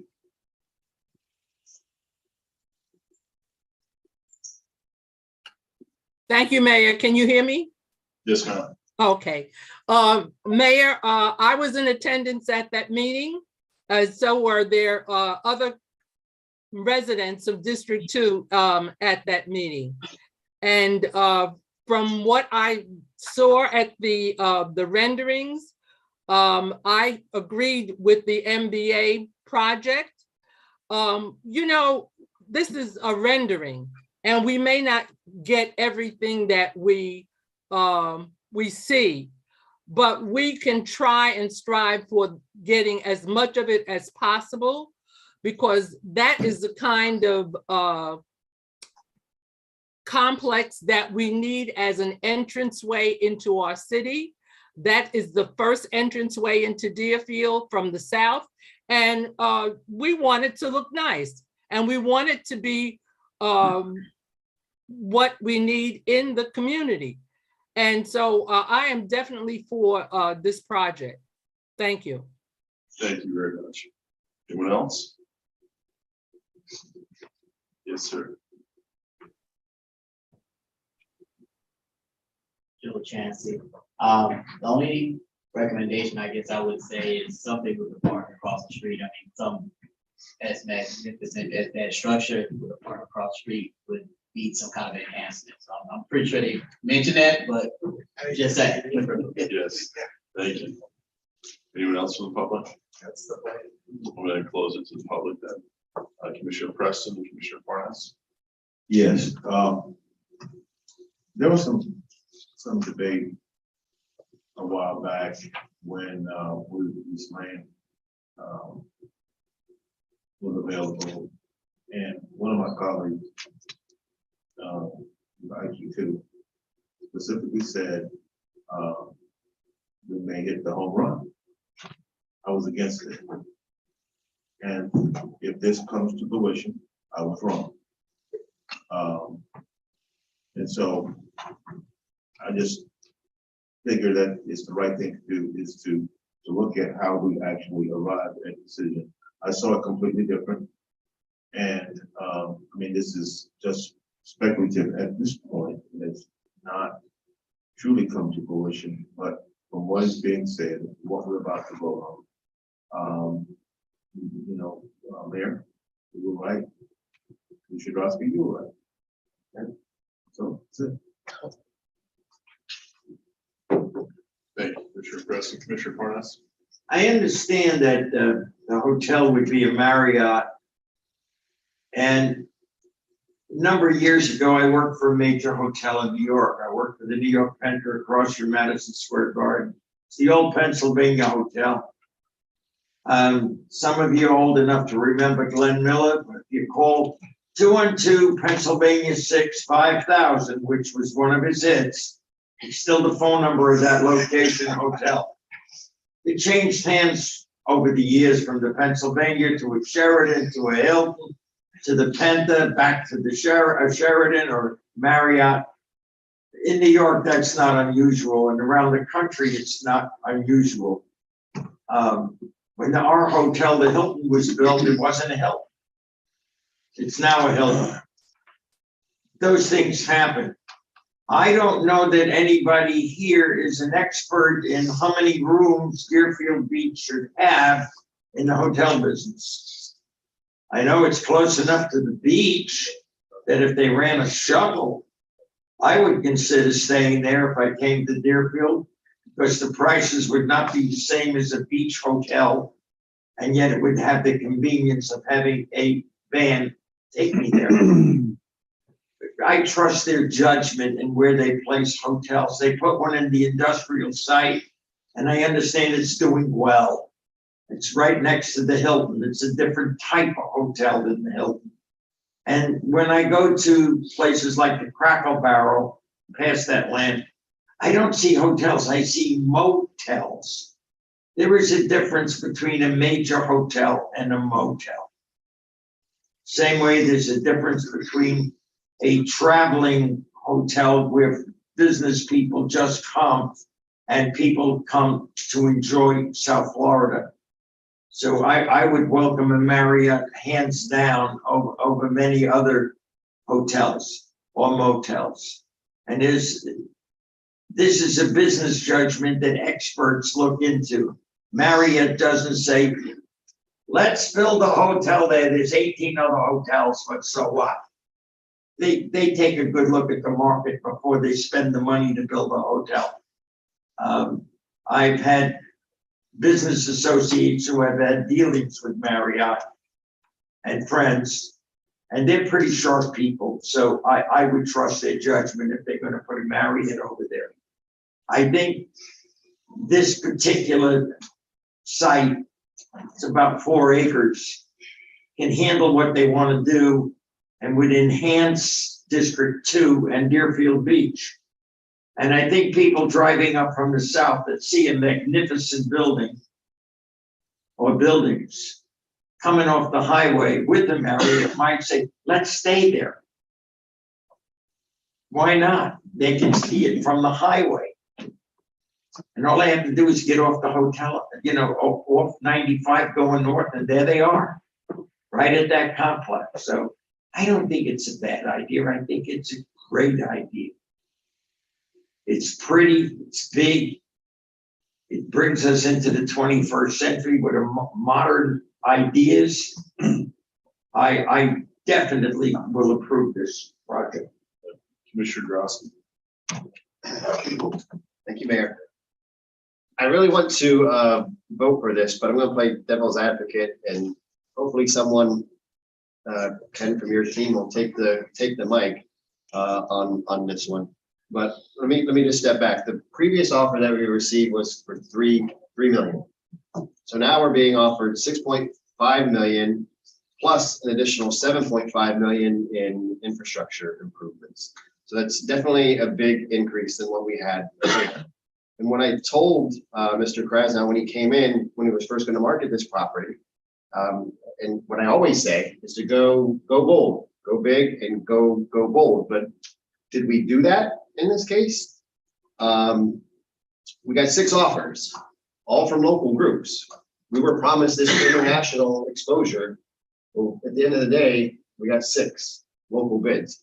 Now, I know Mr. Gallo, I know Dodie Keith, and these are well-respected professionals in their industry, so I don't have any issues, with that and the players behind the scene.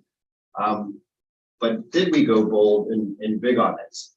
We were told, or we're being told that, the medical name is, trying to read my notes here, it's a name that would be a calling card for Deerfield Beach, but we're not told what that name is. So I'm hoping someone can take the mic and give us some guidance on this. If it's a Baptist or Memorial or Cleveland Clinic, I'm not interested. They're a dime a dozen around here. But if you're telling me it's a Pfizer or a Merck, you're going to get my attention on this, because that's what I asked, that we go bold and big on this. And that's what this project is.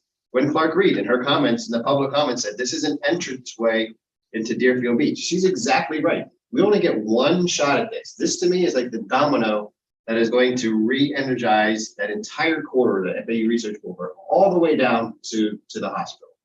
This is going to be that, this is that project. This is going to be that big. So it's not just this project, it's what we're, setting it up for the future to be. So it takes that additional foresight as to what we're doing. I want to vote yes, but someone's going to have to push me into getting that yes. Give me more information about who this tenant is. How long of a lease is it? Is it someone that's going to be up there for 2 years, or they're going to be up there for 20 years? And how prominent is this tenant too? I need more. I need more. Yes, sir, go ahead, I'll let you respond. He's jumping out of his chair, so. Yeah, I mean, they will probably tell you that you will get that.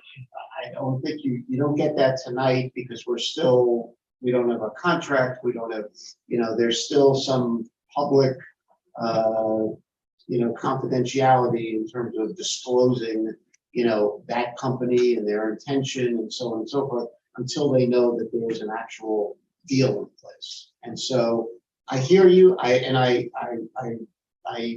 But you, like I said, there will be other chances for you to approve, disapprove, as I get it, but this is what we just talked the last 2 hours on, about having all the information that we have to make the decisions from. And so if you're holding a card that I can't see, then I'm probably folding that hand, so. Well, my name is Mario Caprini. I'm part of CGHP Developments, which is a partnership between Capital Group and Edsel Phelps, my partner up there. You should come up too. We're gonna chat a little bit. We're gonna have fun here, because we're excited about this. And we're gonna get you excited about this. So your broker did a great job. He hounded us, pushed us around, did every possible way to try to get the names of our strategic tenants. And he got it through legal means, where he signed an NDA, and we have disclosed it to him, and he's not at liberty to disclose. So anybody who will sign an NDA, we will disclose to, and these are world-class tenants. Now, out of all the tenants, the only one we can disclose is the medical one. But we did disclose in our proposal that CGHP is moving their offices there. So we're taking one of the floors, and we have other partners that want to come in with us. So most likely we're going to end up with the 3 of the 7 floors, and the other 7 will be most likely medical facilities that people will come from around the world to go there. The other tenants have been disclosed, so you know who the operator is. Joe Champ is our operator for our hotels. He was previously on the board of Marriott. He only has Marriott products. There are many new brands of Marriott that are ideal for this. And the reason we want to have that is, and just to make a couple of corrections, it's 150 apartments and between 105 and 120 hotel rooms. And frankly, there was a lot of discussion about how big and bold is this project, because we were the biggest and the boldest. And some of the people were concerned, is it maybe too big? And my answer to that was, it's really not our decision. I don't even think it's the city's decision. It's going to be the people's decision. So we have a very, very talented team. I wrote the name of the expert, Steve what's his last name? It's on the sheet I did. Anyways, he's with Merchant Strategy, and they're like rock stars of doing this kind of stuff. So they already have the question. I'm ready to hand it over for the ballot to the city attorney. Language was drafted. It's already ready to go. They're starting the polling. If I have you one approve too. us tonight, they're gonna start polling tomorrow because there are specific deadlines and all kinds of crazy stuff that they need to do to make sure that they meet those deadlines. So we are in full motion on this. And the apartment building is going to be operated by Lead Development, which is, the head of that is the former head of Freddie Mac. You know, one thing you'll learn about me is I'm not good with names. So I'm not good at dropping names. Yeah, so that's why I keep Corey, and usually my wife is here too. But so we have our operator for the apartments. We have, you know, we don't talk about it too much, but another rock star in our team is Hospitality Alliance. They are operators of event centers, but they don't only do the regular corporate events, which are going to be key for the office building. They also do entertainment. So inside the building there, we're going to have decking for parking, so plenty of parking for everybody. We hope that the $7.5 million will be spent across the street and around the neighborhood, close to our building, to embellish everything there. But, you know, we're trusting that you guys will make the right decision as to where the money should go. And the event center will not only serve for family events, bar mitzvahs, weddings, corporate events, but it also serve as an entertainment venue. So you'll be able to go watch a band play. You'll be able to go to a dinner theater. They operate restaurants, event centers, and they're promoters of events. So, you know, when the time is right, we will bring them in. We'll introduce them to you guys. You'll get to meet them. You'll be as impressed as we are. And we hope that they follow us in every project we do because they're that good. So every space in the building is spoken for. So we didn't decide to make it this big just because. Most developers come and they say, well, we think we can build a hotel and we think we can build an office building. We will drive, because of our methodology of providing all of the funding, this is how we recruit the best tenants. Because we don't ask them for money up front. We don't ask them for money for TI. We provide all that. We give them a lease rate, and we usually bring, you know, institutional grade credit tenants. And that's how we're able to do that. We're very competitive. We get the money at the same rate that pretty much the city gets the money. So that makes us usually 20–30% below market rate on rental rates, which gives a better chance for the tenants to be successful and the people in the community to have access at more affordable things. So our hotels and everything else, everything is going to be more in the affordable range, even though it's going to look like very high. Maybe Corey, you want to talk about Hensel Phelps a little? Yeah, and so I just wanted to address one point, Commissioner. You mentioned maybe not necessarily getting the coverage you were looking for outside of local firms. Well, I think, again, but you had national firms that had a local presence that fit on that. So Hensel Phelps in particular, we're part of the CGHP developments teams that makes up the MBA development on this project. Okay, we do $7 billion a year in development, construction, and building management. We were up against the Village Group, who's one of the largest developers in the country. And so I think you got the coverage you were looking for. And to the point of wanting to hit a home run, we believe that the project we've offered is a home run. But just so it's out there in the public record, and we covered this in our interview, we also offered two other options in addition to, option one being the $6.5 million for the dirt, plus the $7.5 for the park improvements for 13. We also had an offer to lease the land for, I think it was 30 years, Mario? No, 99-year lease. 99 years. Where you would then have $40 million over the course of that lease. And we had another option where we could actually make the city the owner of the building, bring you all these tenants and let you accumulate all of the upside of the building and actually have it revert to you. I think the selection committee got maybe, they were just wanting a little simpler deal to bring forward, and we were fine with any of those options. But I think when we get into an invitation to negotiate, we can explore all of those. So we could exceed a home run, give you a grand slam if that's what you're looking for. So just wanted to let you know those are on the table as well. Clearly, that's what I'm looking for. Yes. I mean, so is this national medical tenant that you can't reveal? Is that what name I'm going to see on this building when I'm traveling up and down I-95? Is that your? We actually, there's two that don't compete with each other and they complement each other. So they're two big national names. And yes, if we have it our way, we will have those names on the tower of the office, right next to ours. These are Next ours. These are the names you can't tell us tonight, but that I've heard of, correct? Oh, it's, yes, they're, yeah. But can't tell you tonight, but yes, you've heard. You can have a private conversation. He's tied by an NDA, so if you get tied to the same thing, we're not hiding anything. It's just like these people have a approval process. They don't want their competition to know what they're up to, when they're up to. That's what They it is. want to make sure that the deal is solid before they make their end of it public. Meanwhile, we designed this based on their criteria, so. Okay. Commissioner Preston. Motion to approve. Second. Well, while we shortened that, comment and say this real quick. This is another case, and I know we had to rush forward and do this because we are up against some hard deadlines. This is another one that, while I'm glad we were able to participate in those, I would have liked to have seen this privately discussed before it was just put out to the public. And I'm going to encourage staff to make sure we don't have the type of situation again. We're a long way from 3.2 million where we're at, where we are here. And I think the one thing about swinging too big, this is less than a 4-acre parcel of land. I think you can go over the top and actually create a worse project by going swinging too hard for this. I think this is perfect, and I'm very excited to support it. So we have a Thank you motion. for the opportunity. Thank you. We have a motion and a second. Yes. We have roll call, please. Commissioner Drosky, Yes. Commissioner Barnes, Yes. Commissioner Preston, Yes. Vice Mayor Huda, I too withdraw. Yes. Mayor Gantz. Yes. Here we are at comments by administration and legal, no comments from legal. No comments this evening, Mayor? Thank you. Start with District 4. Of course.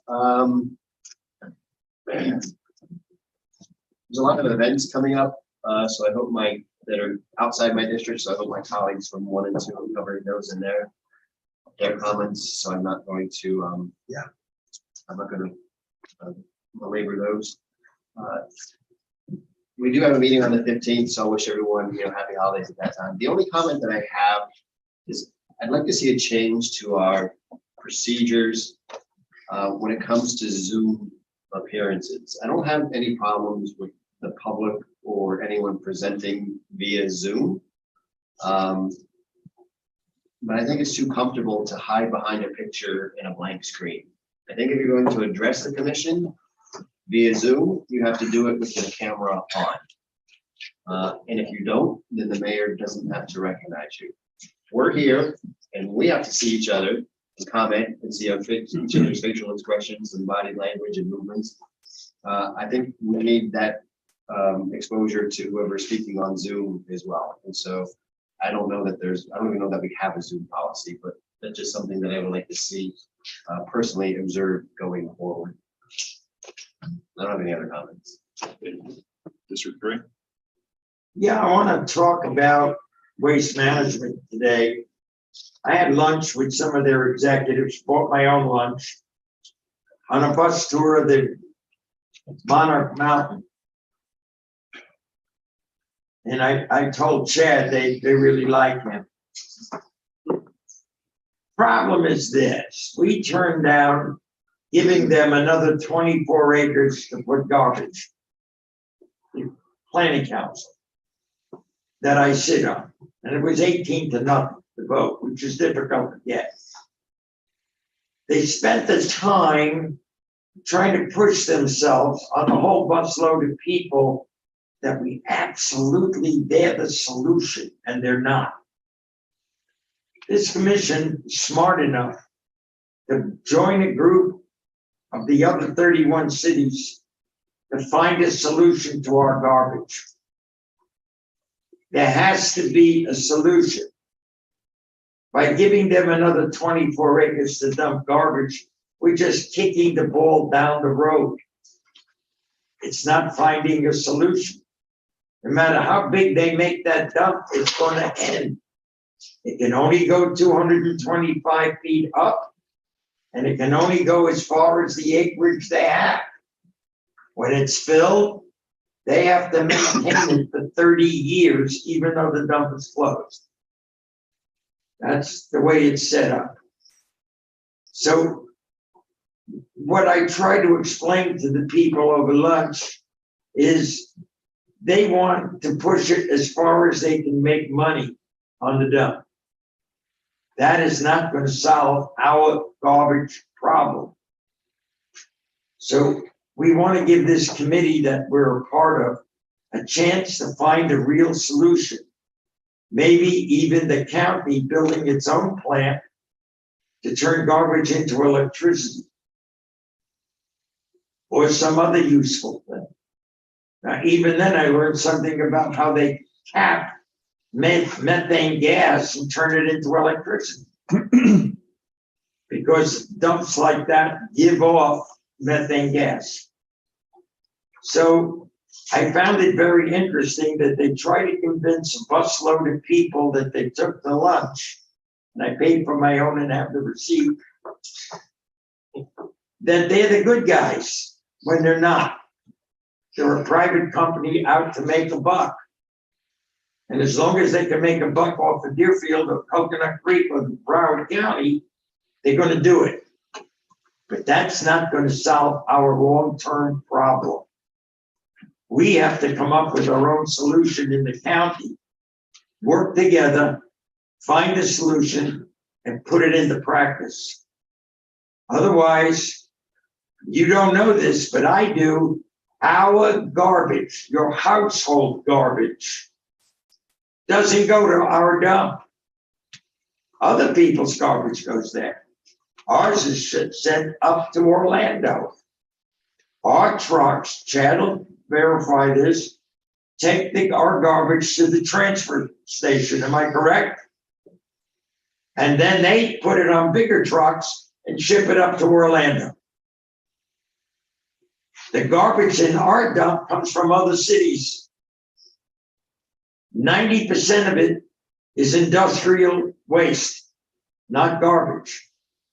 That means they're dumping asbestos and other items. They admitted to me today they do take asbestos into our dump. So I learned they're not looking for a solution. They're looking to enlarge their operation to stay in business longer and make a profit. Nothing wrong with making a profit, but not on our backs. We must find a solution. We must amend it and solve the problem. And it doesn't matter whether I'm in District 3, 1, 2, 3, or 4. The garbage smells the same when it rains badly. And I get calls sometimes 5 o'clock in the morning. I can't breathe. And I call them and they come and try to fix the problem. It's when we get heavy rain that soaks the garbage before they can cover it. They take in tons of garbage every day, but it's not ours. Isn't that nice? They bring it to us, but it's not ours. Ours gets shipped 200 miles away. That's all I have for District 3. Commissioner, District 2. Thank you, Mayor. We just finished the Thanksgiving holidays. And when we're celebrating holidays, we have a tendency just to, go through whatever the protocol is and we ignore ourselves, watch football, eat a lot, and then we just carry on. But during that time, have you ever talked to families that didn't have any food? Just simply didn't have any food. And during that conversation, did you feel an emptiness? Well, I did. I talked to many, many families that just did not have anything to eat. While so many of us was enjoying the holidays because we had some, oftentimes we forget about that. These are God's children too. So I want to personally thank Kathy Richards, and Commissioner Carnes and the Democratic Club for the food drive that they do every year. And feeding people, putting food on the table. I also want to thank Avis Swenson and the Rotary Club. If you would have saw the job that they did, it was just absolutely magnificent. And when you see the joy on people's face, I mean, it's just hard to hold in. People were telling me when I would call them, and I know that they were in need, and they would say, "No, man, I'm fine." The pride got in the way a little bit. You just didn't want anybody to know. But there are people out there that care. I want to thank Adam Hopstein, GSO, for the same thing, feeding people. Now these are groups that are not going to, put their hand up and say, "Look at what I'm doing," and ask for some accolades or a grade A from this commission or other people. They do what they do because they see people that are suffering. And I saw that, and it really bothered me. It's real. There are people out there that are hungry. And like I said, Kathy Richards, the Rotary Club, DSO with Adam, they fed some people, and they didn't see the smiles on their face, but I did. I want to thank them.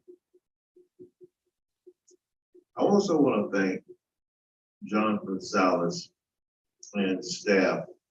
I went over during the Thanksgiving Day holiday, when he took over, there was basically one little small table, maybe 10, 15 people. I went over there, it was like 60, 70 people, and I couldn't believe it.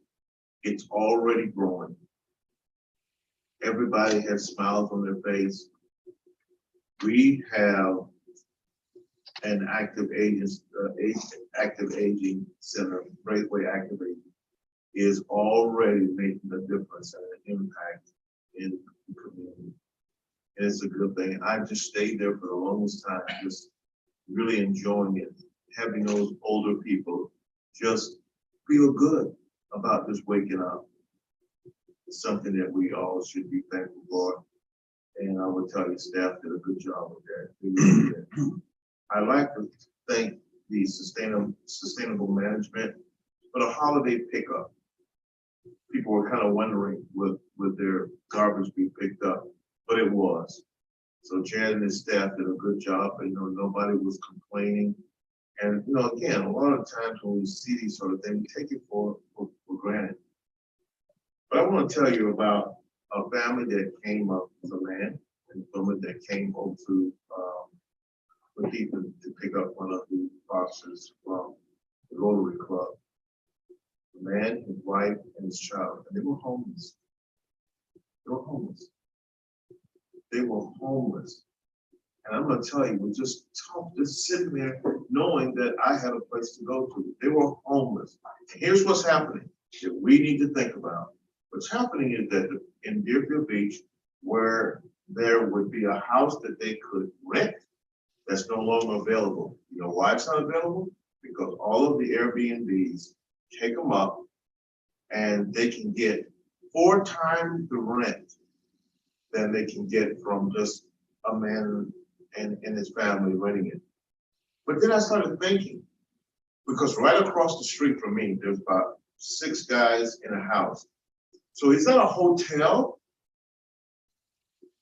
Because the tax structure is that the owner of that house is homesteaded.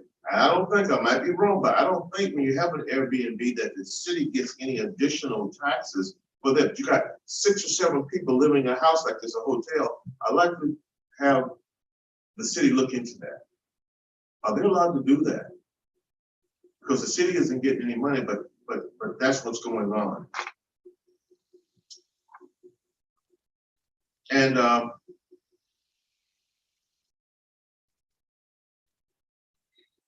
the 17th of this month, over at 432 Southwest 10th Court, Pastor Harper, that's where his church is.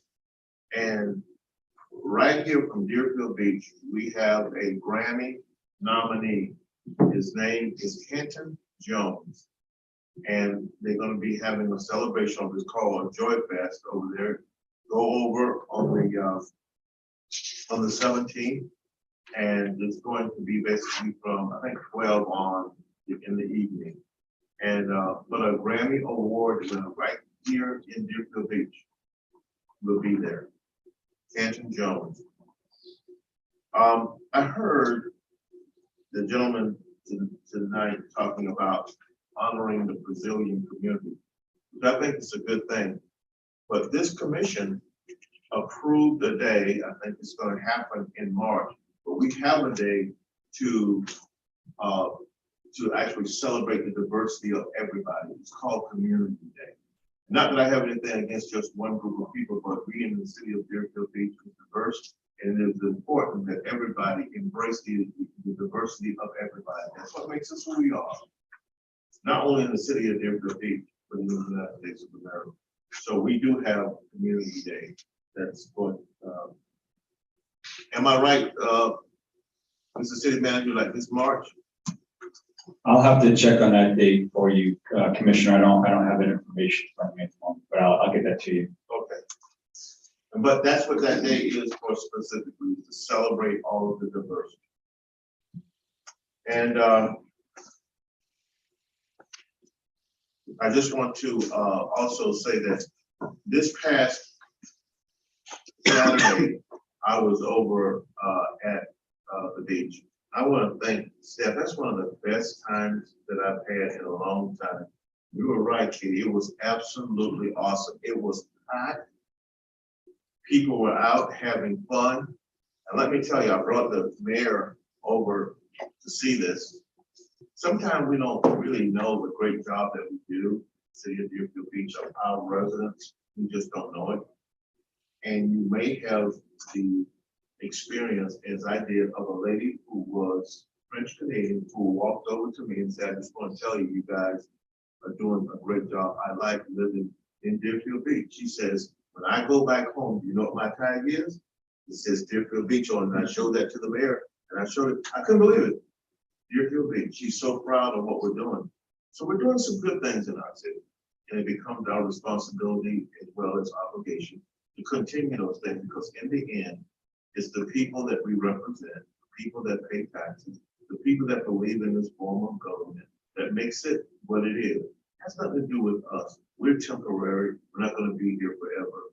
But the thing is that whatever we do ought to be an open invitation to people to come to Deerfield Beach and to be a part of what we have here for you. So obviously, a French Canadian person who bought a condo, her parents actually bought a condo sometime back, but to put that on a card and to seek somebody out that night because she was having so much fun to say thank you, it's pretty special. I don't know that happens to every city. I really don't. So I think that as we go forward, we need to always remember the positive that we do. Just remember those and build off of that. Create something that we can continue to build on. That's so important. And that's it for me, man. Thank you, sir. And that was really cool to see that band play. That was pretty neat. Yes, it was. I want to thank staff for, oh, I'm sorry, Vice Mayor. I was trying to touch you I know forward. you were, I know it's past midnight, but I appreciate it, yeah. I'm sorry, but go right ahead. Thank you. A couple of events, Friday, we have a boat parade, December 9th, it's all in the park, 10 to 7. I do believe the Hillsborough Bridge will be up at some point in time, so please check the city website. I'm sure they'll have something on that. We want to make sure. We also have the ice cream social. It'll be in the evening coming up on December 10th. So we want to make sure that we get everybody on out there. And we have Operation Santa. That's going to be on Sunday, December 11th. So Santa will be running around the city, making his early pit stops. So hope everybody enjoys those times. Today's meeting was very difficult for all of us. But we have made the decisions based on the information that we had. And yes, we could have gotten the information a lot sooner, and maybe it could have been a lot clearer as well. To have a resident come up and say, well, you've got to remember, you're getting reelected. Do you want to vote to increase our taxes by 22%? Well, first of all, it's about 6%. And I do know that I'm up for reelection. And I don't make the decisions that I make up here based on whether or not I'm going to get reelected. I make them based on what I feel is the best decision for the city. Now, I can forgive a resident for doing it, but I do not forgive a fellow commissioner for saying it. So I do not appreciate that comment at all, sir. And that's all I have to say. Thank you. Thank you. I do want to thank staff for, yes, it was a great event this past weekend, but I also want to thank staff for the concert in the park they did over at Waterford Homes. Feedback I've gotten is that to include that neighborhood with some of their events we've had is tremendous, and it's nice to see us doing some events in areas that we don't typically do that in. I am going to ask that with the dune restoration that we get our Marine Advisory Board involved with that. We may already be doing that. Let's make sure that we keep them involved so they can have some input on what we're doing. To solve the Zoom issue, look, I think we don't need to have Zoom meetings anymore. This was a COVID protocol that we put in place. I don't think anyone realizes how difficult it is to actually do this here and to kind of manage everything while we're doing this. We have more technical difficulties up here. And quite frankly, I think the feedback I've gotten from people is they can't hear the people that come up with the mics because whatever's going on with the sound system there. Sometimes they can't hear me. It sounds like I'm underwater. Somebody to say that they can't hear my voice is a little unusual, but so I don't think we need to do Zoom meetings anymore. And I don't think there was a mandatory requirement to do that. I think we can just stop it by saying we're not going to do them anymore. But I feel bad IT's up here running around for every single meeting. We've had breakdowns in the middle of meetings. It's a hard thing for city staff to maintain and do. I'm all about open meetings, but come on out the way you used to. That's a better way to communicate, in my opinion. And I think there's need for us to have meetings moving forward. I did ask the city attorney to look into, some of you may have seen Sun Sentinel has been running articles on human trafficking and how some of the hotels that have been cited that are not being punished the way they should, with fines or everything, with some of the postings are required to do about human trafficking. It's very heartbreaking and serious that Sun Sentinel's done. And I asked the city attorney to look into if there's anything we could do to maybe beef up what we have going on in the city. Well, there are some things. What we don't want to do is put something in place that's really just for show and doesn't have any bite. So we're still going to work on looking at some considerations, but I think it's really something that needs to be done on a state level to help enforce some of that a little bit more. And if there's anything we can do in the city, I know that the city attorneys will continue to look at that, figure out how we can do that to make some requirements on the human trafficking to try to curb that, because there are some heartbreaking stories there. Again, in the FAU presentation that's here done here tonight, which is a great thing, they talk about the speeding. That's the feedback I'm getting: the speeding. I know we have signs out, and we have things going on.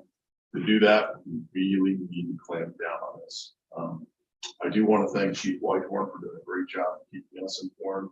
If there's anything that occurs in the city that has to do with fire rescue, I really appreciate that information, that feedback, as well as Chief Austin on that as well.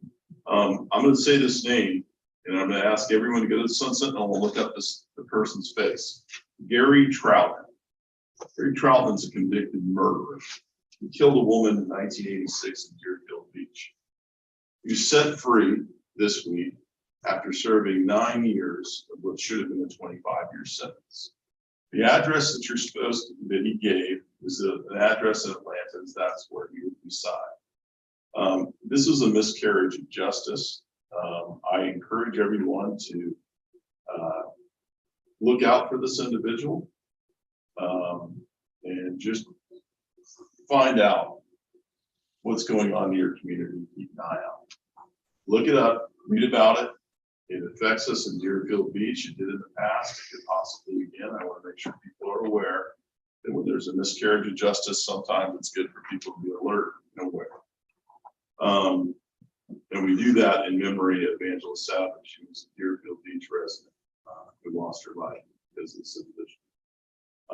I want to say this, I don't care for showboating. I don't care for making a mockery of what we do here. My frustration tonight is very big. And it's going to continue to be that way. There have been a series of events that have happened here lately that I'm not satisfied with what's going on. I know it's something I can work through with the city manager, but we need to have some changes. When I see a damaged issue and I report it and I take photographs of it, and it takes a couple months, and they say, yes, it's done, and I come back and it's not done, that's a problem. When I go to the Arboretum and I see the Arboretum has been damaged or vandalized, and I come back and we reported that, yes, it's been taken care of, and I go back and it hasn't been taken care of, that's a problem. When we spend all this money on our landscaping, to get good landscaping, there's something that's been a priority of mine from the beginning, is to make sure that our curb appeal is improved and maintained. And I see brand new landscaping we've done there, just falling apart, completely filled with weeds, embarrassing. I have no patience for that. No patience. It shouldn't be this way. And that is a failure from the top to the bottom. It needs to change. We can do a lot better. It's very frustrating because you'll go through times like, man, things look great, this is awesome. That'll last for a couple months and it falls to the wayside. So my frustration tonight is built up over several different things. So I'm not trying to show someone up, but I'm not going to sugarcoat. I'm going to air it out. Because if things don't change, I don't want anybody to be blindsided why my mood has changed when it comes to dealing with staff. So, I'm sorry that some of that may have kept us here a little bit longer tonight, but I think it needed to be aired out. I voted for it, in case anyone's wondering why I voted for it, because I know those improvements need to happen. I know we need to make sure that those enterprise funds are self-contained, self-operated, self-funded, and operationally set up to last a very long time in the future. I know that, but I do think there are other things that could have been considered. I think we proved that just by the small suggestions that we made, and I think given the opportunity to vet that a little bit more, we might have come up with some other things, but it needed to move forward. So. It seems like, why did you go through all that only to vote for it? Well, it needed to be done, but I think we could have done a better job and we had to make decisions. But I'm confident that this won't happen again. Hopefully we can move forward. I think that is all I have. I'm missing anything. I mean, motion to adjourn. Let's take that. Second. A motion and a second, all in favor, say aye to adjourn. Aye. You adjourn.